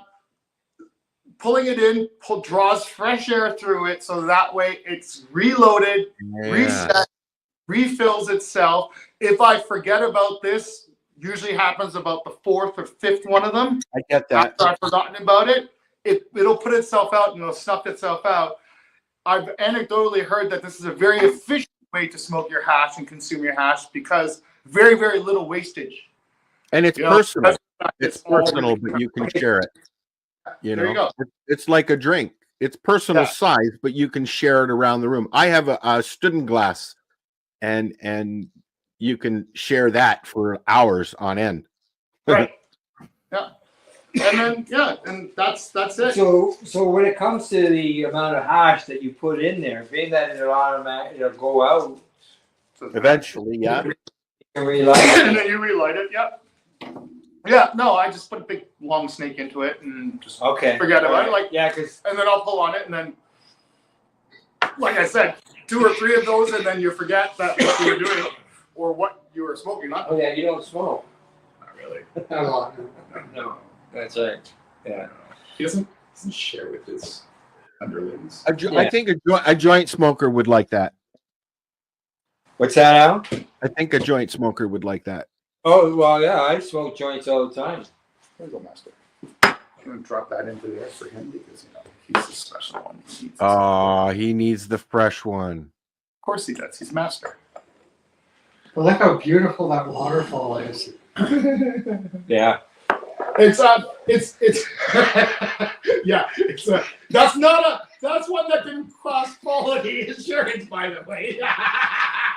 It's all right on the side. But those are nice if you've got five or six people sitting around and you got 5 or 6 people or 6 of those, you can just share it but not share it. Yeah, and my whole idea with it is why share it when you can all have your own? And to your point with the party size one, any bigger than the chambers that we make is too big. Too big. The smoke, yeah. the hash smoke just gets stale and old, right? Like that old bomb smoke. Don't make sure you clear the bomb out. Yeah. Right. You know what we're doing, right? Same thing. Right. Like, oh, look at that. So That's super cool. Look at that. Look at that. Look at that. Look at that. Look. That's hash smoke. Hash smoke falls. Yeah. And this is why you should clean your apples. Wow. Oh, hey. For your audience. Hey. For your audience. Okay. I highly recommend that if you drink coffee, get one of these things and you fill this with ISO. Yeah. Right? And then when you're done with your apple for the day and night, drop it in there, close it up. And when you wake up in the morning, pull it out, and you give yourself a little rinse in the water, and then you have a brand new apple for the day. Right? It'll always be clean, right? And then you just keep the lid on this, and then your alcohol will never be back. That's really a cool idea. There you go. A tip. A Dave tip. An official Dave tip. Dr. Martha Stewart. Eh.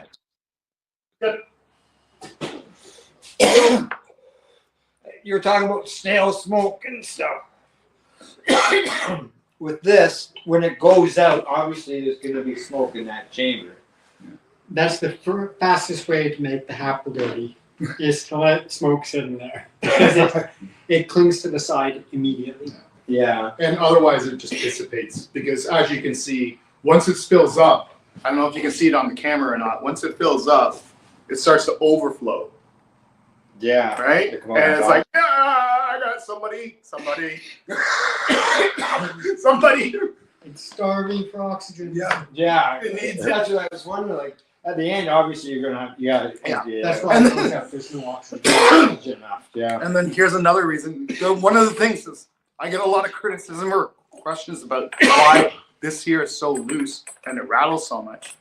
Well, the reason for that is the airflow. Because if you had it sitting tight and not rattling, it just completely choke out and it would never stay lit. You gotta keep some have, air in there. You gotta have it. So that rattle has to happen only for it to work. So it's kind of one of those, which is a little contrary because people don't like glass rattling with it. So yeah, well, you were just because it's gonna break, right? And then where would you get another stem? If you break your stem, yeah, or you message me. Yeah. Right. Yeah. So what I'll do is I'll do a call out and I'll encourage people to message me whenever they have a broken stem. Yeah. Mainly because of the fact that I'm doing impromptu quality assurance. Right. Right. The number of stems I have to send out as a replacement would generally tell me whether or not this is a viable product, right? Yeah. And I give replacement stems out pretty much for free. And I can still do that because I only get one in maybe 1,000 every few months. And it's never, but it's always because of negligence, right? Now, people can lose them. Yeah. Or drop them. Yeah, and as far as for someone to replace that stem, they have to get a hold of you. Very kind of, unless you've got them available in the store. They are available. Separately? Yeah.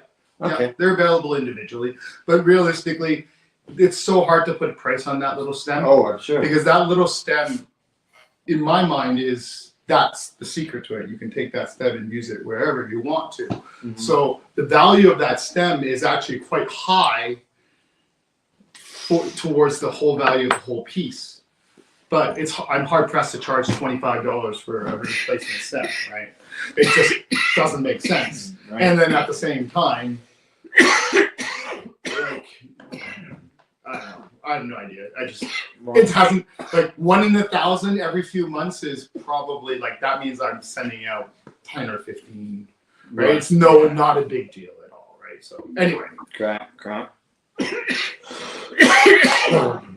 Hash shit's different. So it does. Yeah. This is the point of the video, Al, where you start recording faster, maybe. Jump. Yeah. Use that 30 frames per second George Miller shit.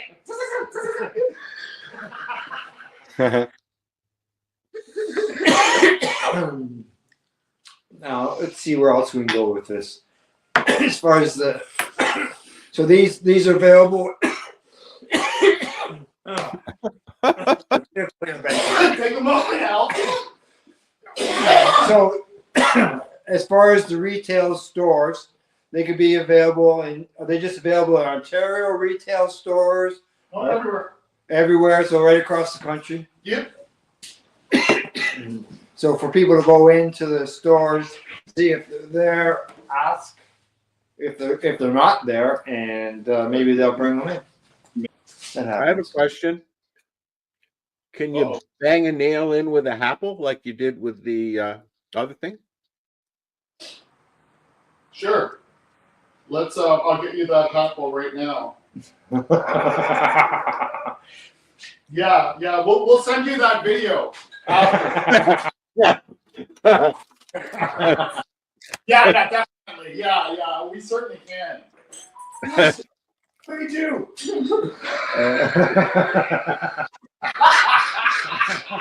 I think he's looking for one. Oh, maybe. I know that I've taken my Apple on the road with me quite a few times. Have you? So, what's that? Now I know, and I know how I did the full-on block when I said I didn't want to talk about this, but I will talk about it a little bit. The next iteration that both Master and I are working on our own versions of it. Water filtered hash devices. Oh, so water filtration. Yeah. So this is particularly my design. It's called the Drew Dot.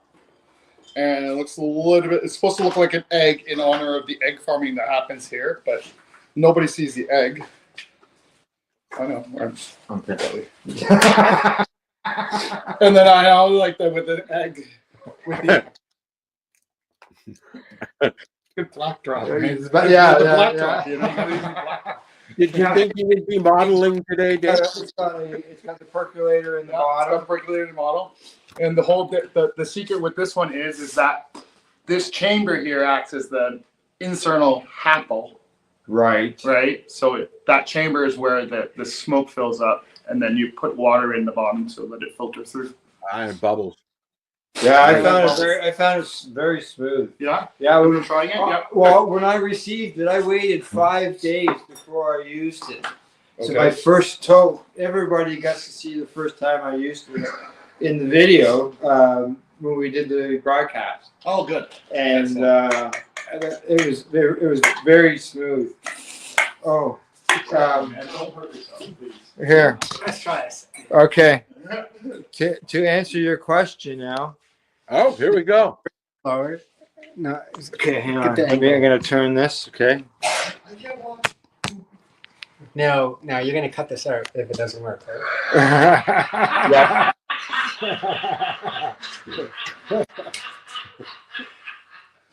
You just cut it out yourself, Master.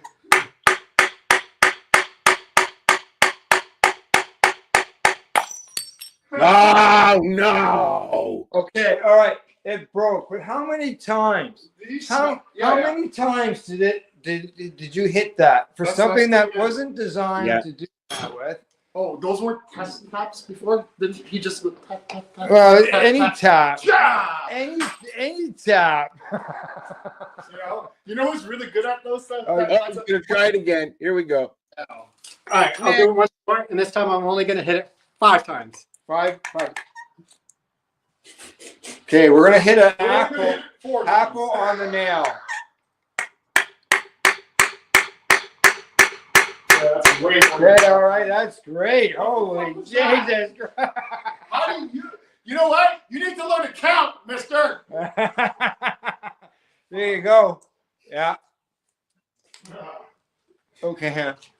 All right. So, I mean, it's nice to see that because, a lot of people, one of the reasons they don't use pipes is because you drop them and they break.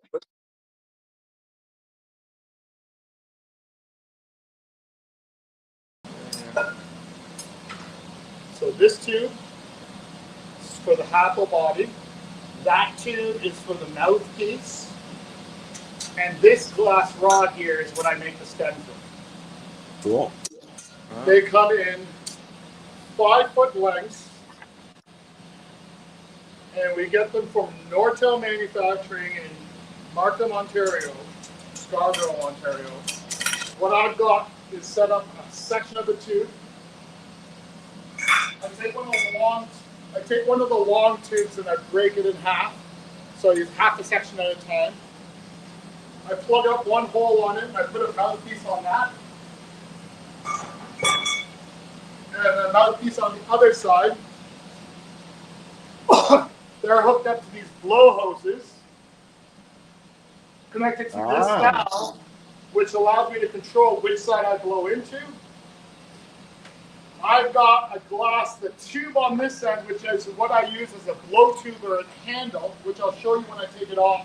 And here's the raw glass on this side. Now, these are the 3 tools I use to form and shape the happers. And then the only other thing I have is this piece of glass here, which I use to pick molten glass off so I don't have to do it with my fingers. Makes sense. Which you're not supposed to do, I learned. This Bunsen burner acts like the oven, and what it does is heats up the glass and gets it to a minimum temperature so that it doesn't blow up or crack when the higher temperature of the torch gets on it.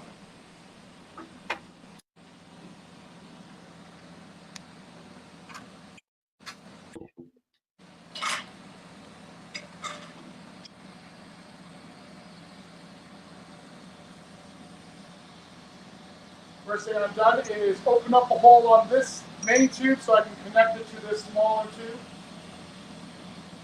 At this point, the glass is heated up enough, so I'll turn the Bunsen burner off. Connect 2 pieces of glass together. Once it's fused, I'll puff into it to make sure that it doesn't collapse on itself. Because as glass heats up and becomes molten, it wants to condense on itself. So it's always collapsing. So one of the things I'm doing with the blowing of into the blow hose is to keep it from collapsing and closing itself off.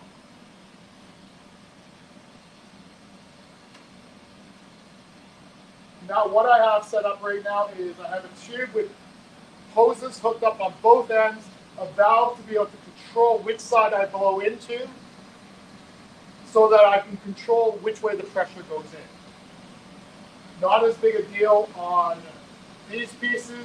Becomes more important as you get into larger, complicated pieces like the new drum. In our shop, sometimes when we turn our bigger flame on, it creates a popping sound, so we have a tendency to say fire in the hole, fire.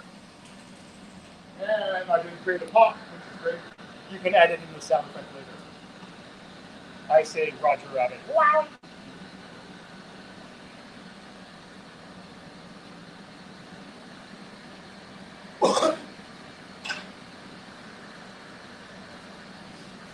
So now what I'm going to do is I'm going to heat up a section of this glass here. And you'll see here I have a little template that I've taped here. And my template, you'll notice that this tool is the right width for the length as well as the width of the handle. So I look at that, make sure that this thing is still the same size. I do this every time because for some reason I'm worried that this tool will change size.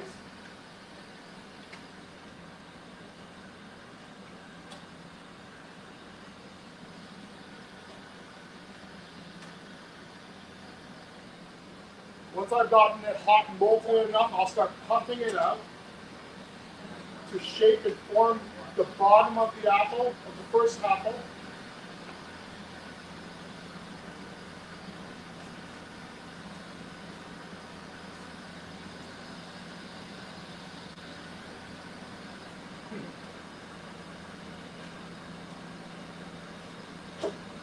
Yeah. Right there, yeah. You want to slide that on now if you want to.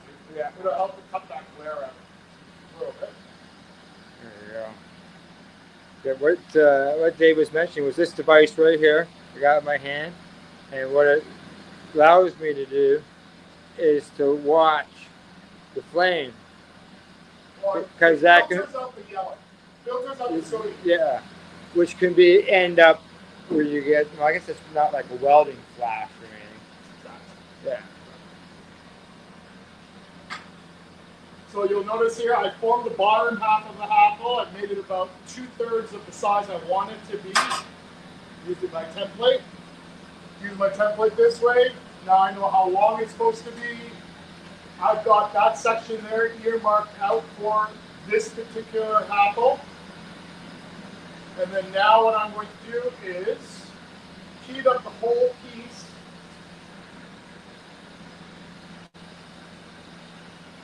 And then at that mark, this mark here, I'll pinch it down, puff into it a little bit to start that apple growing. It's kind of interesting. I actually watched a bunch of YouTube time-lapse videos of apples actually growing because that's kind of what it was. Didn't help, but it was cool to see. So that is extremely hot. Oh yes. What's the temperature when glass is molten, Master? 2,500 to 3,000. 2,000 degrees Fahrenheit. So now I puffed it in, I puffed it out. You'll see it's about the width that I want it to be at, the height that I want it to be at, but the shaping is not quite there. So I'll go back in briefly, heat up the bottom of it, just the bottom half of the apple. That's where I use this tool, brace it. And what I'm doing is I'm pushing it against the glass I don't want to move so that it'll cool faster. So the glass that's still hot moves more. So there's my, pretty much the apple. Kind of like it. The bottom could be a little bit more puffed out, so I will keep that bottom a little bit more. Puff and blow it out. That's my first one in this string. I'll go in. Now I'm going to pinch off the top to create the top opening as well as the bottom of the next one. So I'll do that. This tube here is thicker, so instead of, if I condense it down, it's going to be too thick there relative to the rest of the apple. So I actually do a combination of condensing and stretching to maintain the wall thickness of the glass. Try to keep that wall thickness as consistent as possible. Now that I've gotten that kind of thinned out, I'll go in on this side and I'll pinch off to create the top of the apple. That's it. And then what that does is it also has thinned out the glass between that and the next one on the string. So I can just move down the line, set up, heat up to do the second one, which I'll do quickly.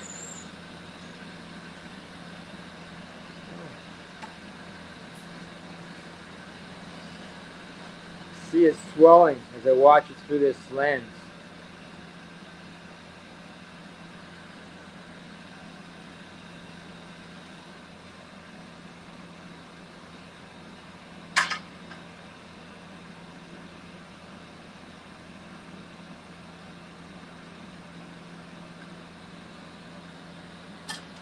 So yeah, as I mentioned, I'm not using a template or anything like that. I'm just trying to grow out each apple out of the glass. And I only do it this way just to keep it interesting. It would be faster and easier if I used a template, but this is what's been making it somewhat interesting for the last 10,000 tries.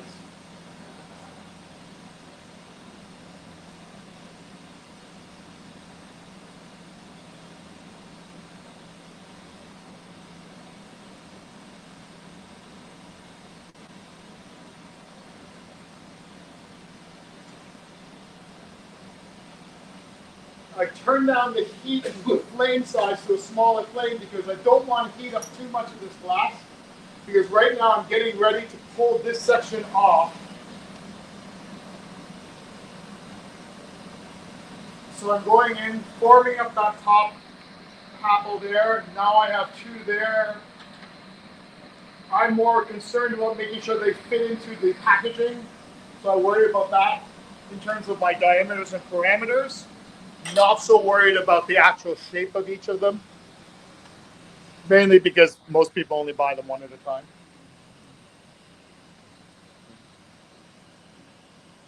And as I said, I challenge anyone to find 2 apples. They're the same. No, they're the same. Now, what you'll notice I just did there was I really thinned that out, made it nice and thin, and pulled it apart so that when I rip it off and separate the 2 tubes, there's minimal amount of glass that's there. I'll do the same thing here. This is something that Master has asked me to do, which is to thin out that section in between the apples so that when he's working by hand, it'll be easier for him to separate out.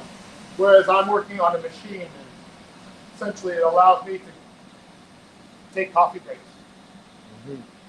Or dad breaks. So I've gone in and I've thinned out that as much as I need to, so that way when in the next stage when they're removed from the string, it'll be easier to cut. Finally, I'll go in on this end. I'll keep this section up here. I'll let that condense down. So it's 2 bottoms against each other. 2 top. Well, no, that's the bottom. Oh, okay. See? Apples.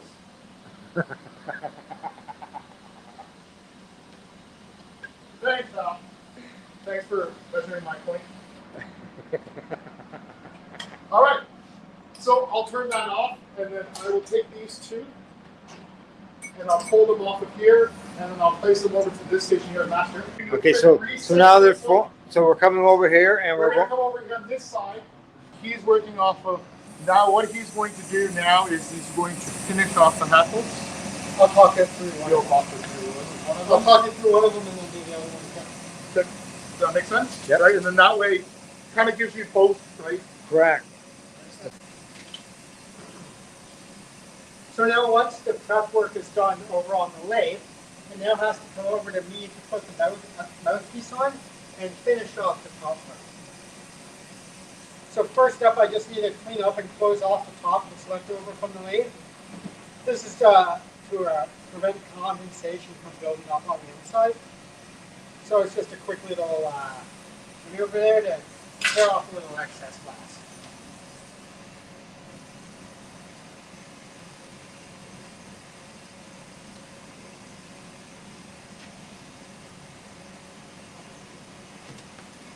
Blowing into the glass, I pop the hole out there, and they're using graphite. I use it to open the hole up to be the exact same size as the 12.7 millimeter tube that I use to attach to it as a mouthpiece. How do I know it's the exact same size? Experience. So I have the tube here with an open end to it, and then I warm both of them up just a little bit right here, and attach it, and then I position it the way I want as the glass is cooling down. Then I choose where I want to melt the glass off, the length of the mouthpiece, which typically is going to be about 0.75 to 1 inch in length from the apple. So I break that off just like that, and using stainless steel tweezers, I just clean the end off a little bit, which makes the last step a little bit easier. Now I need to make that mouthpiece fully melted in and homogenious with the rest of the apple. This creates the strength in the apple. Okay, Cass.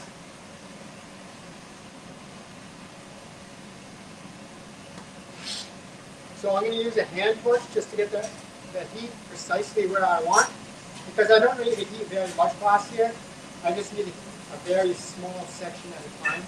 And I'm just going to work around slowly,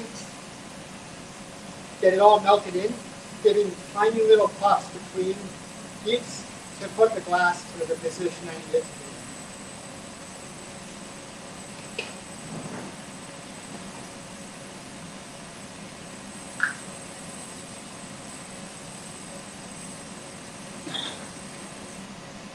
To melt the borosilicate glass, we use a combination of propane and pure oxygen to create the temperatures that we need. So I'm just warming the glass up just to make sure that it's all the same temperature again. This is just to prevent cracks from forming. We have a Bunsen burner in front of me here. That keeps will heat the glass up to about 1200 to 1300 degrees. If you're not careful, that is hot enough for the glass to sort of start to bend and be a little bit malleable. So you do have to be careful to sort of keep it within the 1000 to 1200 range. Now that I have opened a hole up on the top, I'm going to heat up the glass with the flame and use my graphite to push it down and create a flat top. Now, one area of the apple that needs to be consistent is the hole at the top. The top needs to be consistent so that stem that we've shown you fits properly and has the right amount of wiggle space. So I use another graphite reamer here, and this one has a measured line on it. So I open the top of the hole here to 14 millimeters. Once again, I'm just going to make sure that that's flat with the graphite. And then again, pushing heat into it to make sure it's all even.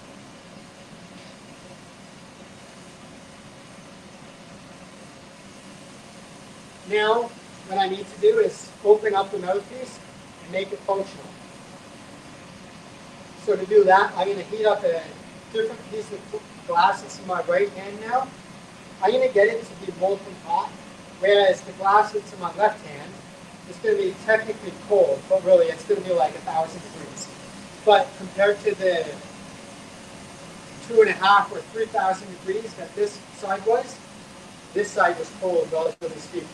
So now I'm going to allow that heat line to dissipate, which will create stress and allow me to snap it off in a very nice, clean way right there. Now, if I just left that, it would have been razor sharp. So a little bit of flame goes a long way. Now, once again, bring heat in, introduce it to the glass, bring it all up to the same temperature. And then when I'm ready, I'm going to use tongs covered in Kevlar to hold the piece of work and melt it off. This is why the step that Dave took earlier for me is so important. I'm not able to manipulate the glass very effectively in the tongs, so the less amount of turning that I can do, the better off I am. Now I need to make the bottom flat, so I'm going to spin it around, and once it's all hot here, I'm going to once again use graphite to bring it down and flatten it off.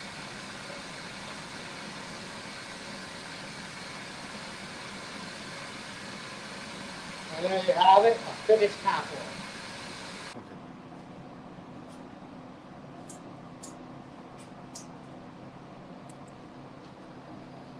Thanks, Master.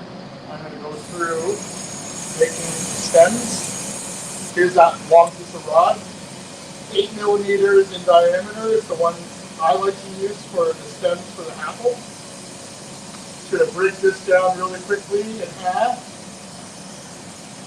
So a little bit more manageable for my short little arms. First thing I'll do is I will heat up the corner and I'll push in the Maria, which is the circular lump that acts as a stopper. So I'll get a section of it hot like this and molten, pull it out of the flame, and then I'm squeezing it together to make that rounded disc. Okay? Second step after that is I will take and pull out the end that I'm going to form the little wedge side of it where you attach your hash. And what I'll do with that is I'll rip this off, set this aside for the next one, use my handy trusted butter knife that forced my wife to have to buy a whole new set because she was missing a butter knife. And I'll just take it and I'll press in that little wedge in that, or as has also been described, a little butt crack. And that little butt crack there will sit in there. Heat it up a little bit just to quickly even out the temperature on that switch hands, place this, have these tongs here. I bent them, especially made them so they'll grab the piece. I will heat up this end, which is the end side that I will use, and press into a leaf. And it turns out that Master had bought this little neat pair of tweezers that have a little pattern on them. And I've been using these for every single apple stem. Take it, do a half cut, and that squishes it up to form that leaf pattern. There you are. Set that down, and then I can make 10,000 more of those. And Awesome. Awesome. And that's the steps to making a apple. Excellent. Thank you very much. Yeah.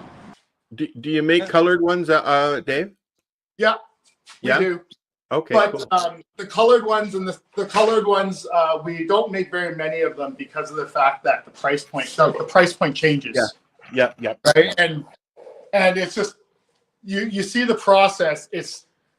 We're doing this all day long, every day. Yeah. Yep. 300 a week, right? So that's just all we do, and hey, can't complain about it. At the same time, it's definitely not quite. This is not the glassblower's dream, but really, you're producing these in your shop out back. we waited till we hit 10,000 before announcing the licensing agreement, because you know what? At 10,000, I think I'm allowed to do whatever the fuck I want. You sold 10,000 then. We've made way more than that, but we've sold out the door. Correct. 10,000. That doesn't even account for Masters, hash kettles, and hash landers. We're only talking about the nugs haffle. Right. We're not even talking about the haffles before the nugs. These are strictly just the ones Just for the the haffle. Just the ones for the overlord, right? Which is wonderful, right? Mhm. Love them. I love my overlords very much.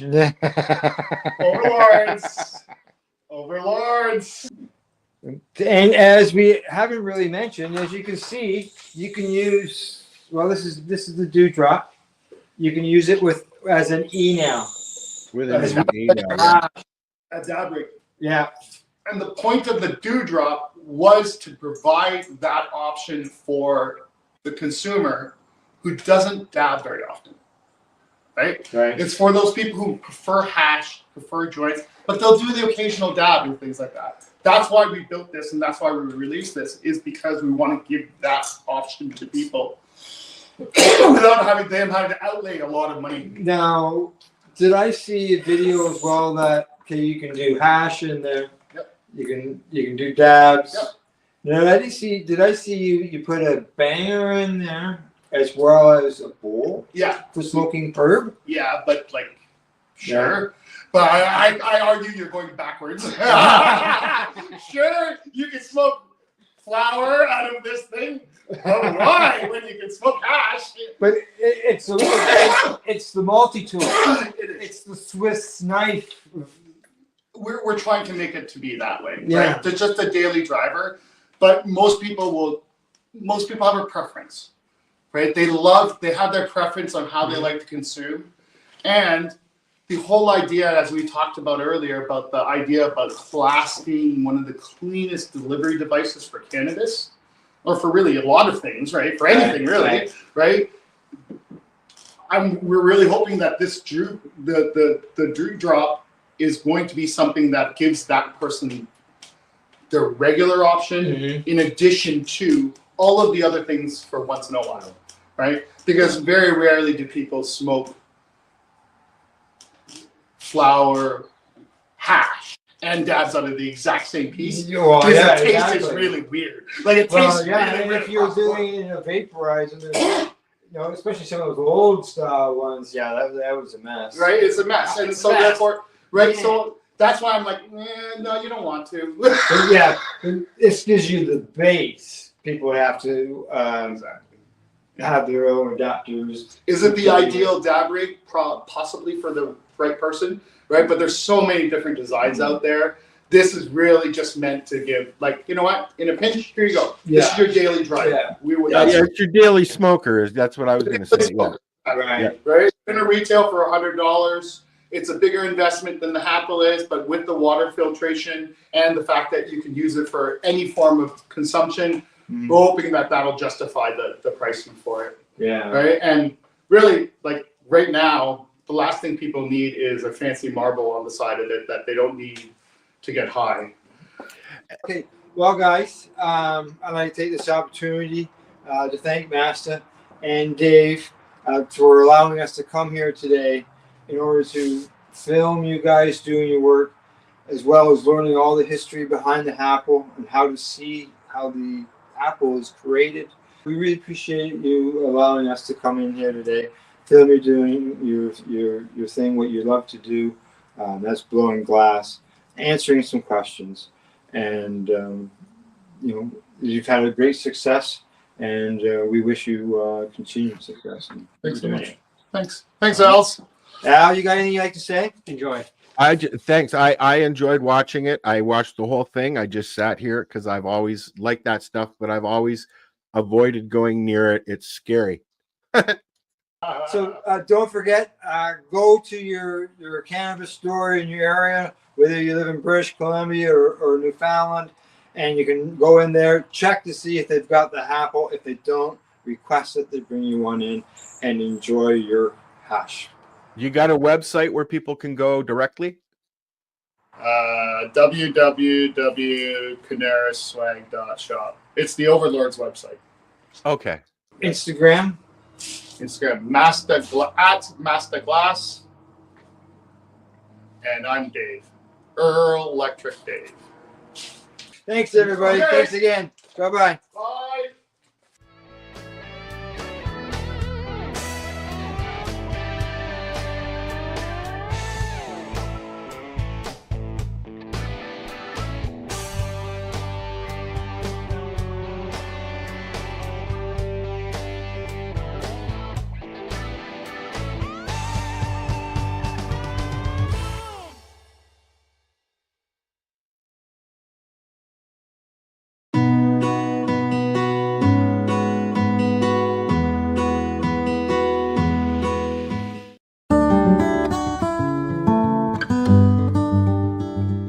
Well, look, anybody has to bring a suitcase to carry their weed's got a lot of weed. Look.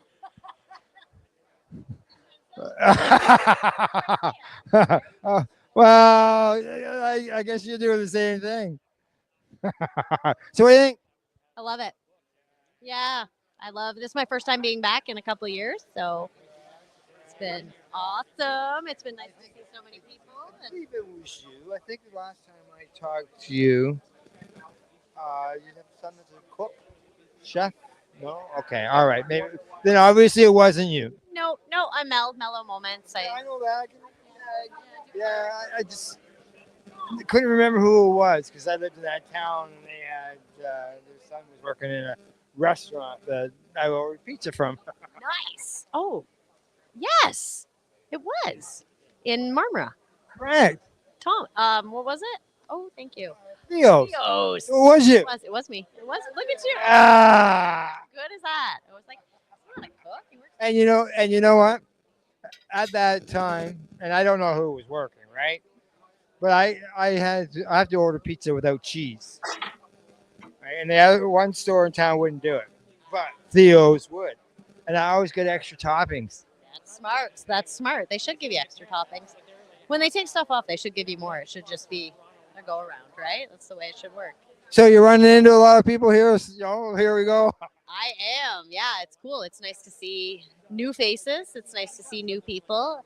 I'm absolutely excited that we get to see magic bands, marching bands walking through. I ran into them like 4 times. Not women in string bikinis, so it's great. I'm loving it. I'm loving the step forward towards the advancement. It's nice to see the new friends and see the new faces coming. That's what these events do, eh? Like back in the Treating Yourself Expo days, people from Europe and stuff. And, here I've run into people from the U.S. Yes, it's wonderful. It's amazing to see so many. It's nice to see it kind of go back into medicinal. I find that a lot of the people that are still here that have been here It's because it's our medicine, right? And we're for our medicine, right? And we're still yelling at the top of our lungs, right? Exactly. So Still lots of work to be done. Just because Canada has legalized cannabis doesn't mean that you shut down your advocacy. There's lots of things. See, I call it before cannabis was legalized, we were arguing for cannabis law reform. it's true. Cannabis is legal now, and we're still asking for cannabis law reform. We're still asking for the same thing. There's things that we want. Yeah, I think actually I stepped back because my heart got hurt when I saw the way things were going, and I kind of stepped back. But it's about the plant, it's about the medicine, and that's what we're all here for, right? Exactly. Still continue your advocacy work, and for me, it's been about patients getting access. People are getting more access because of being in the stores. Unfortunately, I'd rather have them be able to talk to a medical professional at a place, at a dispensary, because bartenders can't say anything. Exactly. That's why voices like ours are important. And that's why I'm starting out a new podcast actually, and why I want to start coming out. We need to start talking about the medicines. And I look at it, there's no reason other than regulation and red tape that why couldn't they put some medical outlet inside the retail location? Set some type of regulations or whatever has to be done.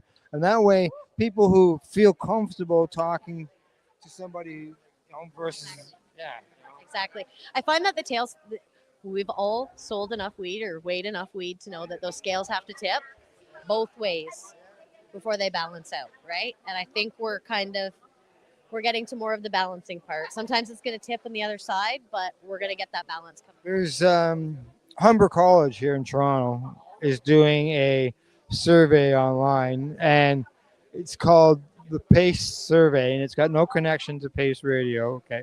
It's pharmacists. I think and I can't remember all the words, okay, unfortunately, but it's pharmacists. So what they're wanting to do is collect the information off of patients and other people, and they're going to educate the pharmacists with that. That's beautiful. That's why I love Hybrid Farm out of Ottawa. Yeah, exactly. With Raheem. Raheem has been amazing, making so many differences in the pharmaceutical world, right? Cannabis has been legal medically for over 20 years in Canada. Why is he the only medical location in our country? Right? That's a question I would love to hear the answer to. There's people who are doing great stuff like Ted and BC out in the West Coast. They've tried to be able to do something like that, and there's others. But we got to get a spot where people can actually go in and talk to them. I know they want you to go to a doctor, but not everybody gets the approvals from the doctor.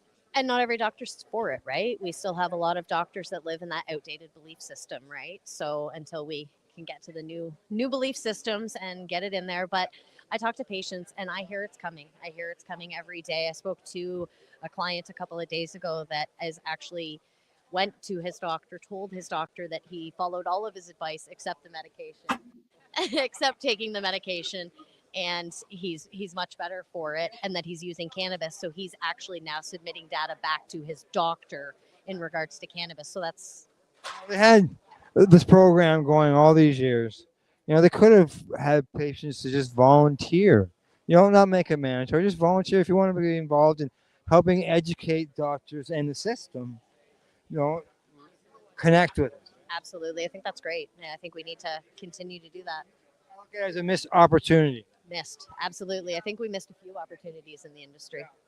So, but again, with those scales, right, we have time to come. That's right, exactly. You never know, could come again. All right, it was good talking to you. Thank you. You too, Al. It was great to see you.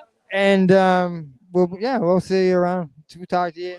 Probably see you in there. And you just never know who you're going to bump into on the street these days.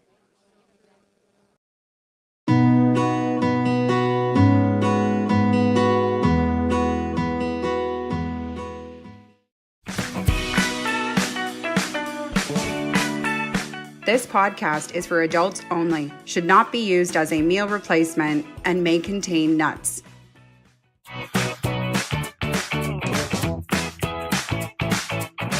Hey, everybody, and welcome back to another episode of The Newbie and the Doobie. My name is Timmy. I am the newbie. Mary Jane, I am the doobie. We're so excited today to have with us on the spot, Canna Chris. Canna Chris, how are you doing today? I'm doing so good. Thank you guys for having me as a guest. I'm super excited. Well, very cool. What is the thing behind you? Right away, I'm going, is that some sort of like alien technology? What do we have going on there? So it's actually a garden. There's these little, it's not full right now. I'm actually going to set it up today. But there's these little cups and you put a plant pot in there and the bottom fills up with water. And this is a light. So it's like a little hydroponic garden in your house. How many plants can you do in that? 9. Oh, wow. Yeah. Well, so keep in mind that is for babies. It's for seedlings. Sorry, as a newbie, I get super excited about very simple things. So it would be great for like short herbs or for starting cannabis plants. Yeah. Like you see what I have over there. I have a little black tray with the dome on top with the light. So if you look at what I have over there, Timmy, compared to what Canna Chris has, it's very similar. The water sits in the bottom. Yeah. Okay. The plants sit on top. And those are all little lights and across the the lights, top. yes. Yeah. But And this they- looks nicer, doesn't it? Oh, yeah.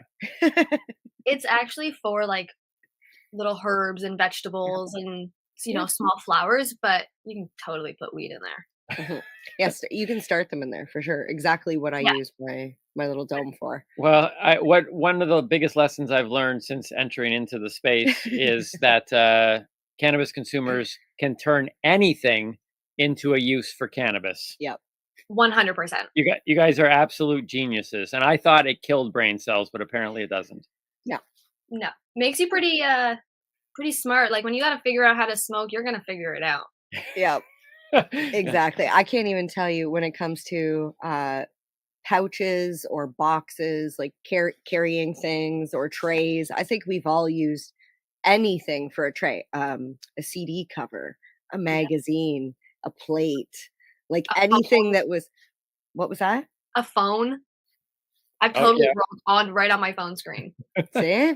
Well, MJ taught me. We have a segment called Teaching Timmy, and she taught me how to make a bong out of a water bottle, a pen, and a lighter. And I'm like, my goodness, like you'd be walking along going, how do I do this? And you could have a bong like that. Yeah, it's ingenious, the things that stoners come up with.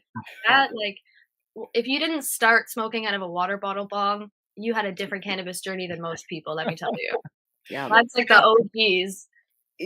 I remember back in the day, buckets, right? Like with the actual like bucket. If you were lucky enough to have a bucket, a lot of times it was just a 2-liter in the kitchen sink. But so funny, you're like, oh, if you were lucky enough to have glass or whatever, because you were in a different, and now they make these beautiful glass bucket things that is like a glass and a glass, and it's beautiful with like the bowls on top. And I'm like, somebody in their I want to say parents' garage, but that's stereotypical. So somebody somewhere was like, I can improve this, I can make this better. Yeah. We were out here smoking out of plastic bottles, and now the kids these days don't even know. Yeah. They got it lucky. Yeah, we did things that were really bad for us, like smoking out Tin of pop cans. cans. Yeah. Cracking, just punching the side of the tin can and chemicals and everything. Every once in a while, the stories that I hear from MJ or through these conversations, some of them make me go, oh, I'm really glad to be in this space. You guys are very interesting. And then there's other stories that make me go, what kind of thing are you guys truly on? It's a weird. You guys go down some really interesting things, but I find all of you very fascinating. What do we call them? The cannabis people? That's the term that I use sometimes. The cannabis people. I don't know. What do you call us? I don't know. People they used to call us stoners. Yeah. And stoners comes with a negative feeling to it now. Are you a stoner? How do you feel about those terms? I think like I will self-proclaim myself as a stoner, but I think a lot of times people do use it in a negative way. It has that stereotypical lazy, no job, sits in their basement and just smokes all day. Like that's the kind of thing I get from the stoner term. Right. I get that from pothead. That's why I hate pothead. Yeah. Yeah, because that to me is like, it's like a deadhead is what it sounds like. Okay. You've got like it's just a pothead. But I kind of like the word stoner, but I don't like that, like you're saying, there's like a negative, because it literally goes with lazy stoner. Like generally those two words go hand in hand. So if you could remove the attachment of that image to the term stoner, would you both embrace the stone? Is it just a cool word to call yourself a stoner? It comes from the feeling of feeling stoned. That's to me where it comes from, and it is a feeling. And I guess a stoner would, to me, have red eyes, right? Like that would be the sign of and dry mouth. Yeah, those things that they got going. My eyes don't necessarily get red, but I do this. Like I close my eyes almost when they're fully closed. That's how you know I'm feeling good. Oh my God! Do you do that thing though? Wait! I just want to talk about my driver's license. Oh, do you remember? Yeah. Okay, so I went and got my driver's license and my health card done at the same time, and they said we'll use the same photo. I said, oh, great! I only have to get my photo done once. So I did all my face. I did my makeup. I went in and I got my photo done, and I was kind of smiling, and I was like, "Is that okay?" And they're like, "Yeah, don't worry about it, no problem." I got my health card in the mail. And then I got a letter from the DMV saying, we need you to come in and retake your photo. And I'm like, what happened? I thought they said I could use the same photo. And then when I went in, I showed the lady my health card. And she said, yeah, we use the same photo all the time. And as soon as she looked at my photo, she laughed and she said, it's because you look intoxicated in your photo. And I was like, I was. I've been intoxicated in every driver's license photo I've ever had, because if you pull me over, I don't want you to look at me and go, oh my God, she's high. I want you to look at the photo and go, she looks yep, like that's normal. That's just her face. And hand it back. But it was so bad, Chris. It was so bad that they took what? 7. Oh, they're 8, like, yeah, that one didn't work 9. either. They had to have somebody come from the back. I'm not even of Asian descent, and I don't mean that in any negative way, but I'm like, how did I can't even imagine the issues that they would have if I had to look at the ceiling to take my photo, because apparently my eyes were so close. I was like, I'm just high. Like, I don't understand. I've been high my whole life. Why do you have a problem now? Yeah. That seems so nitpicky to me. Like, maybe that's just what your eyes look like. How do they know? That's why I was like, I don't mean to be rude about like Asian descent, but like No, that's people used to say that to me when I was younger, because my parents were separated. And when I was with my dad, my friends knew my dad. And when I was with my mom, my friends knew my mom. So they didn't know the other parent. And I would always get asked, if I was with my mom, they'd be like, oh, well, is your dad Asian? Because your eyes were always. But I was a child. I didn't smoke no weed then, so I'm like, I don't. The way it was. Maybe it's just the shape of my eyes. I don't know. Yeah. But that's why you can't judge people. Yeah. No, I get it. I was a nanny actually for a while, and the family that I last worked with, the mom was Chinese and the dad was white. And I'd be out with the 2 boys all the time, and people would ask me like, "Are these your kids?" And they looked more Chinese than they did white. So I would just want to look at people like, do you think that they look like I do? Like, I mean, they were beautiful boys and they were fantastic.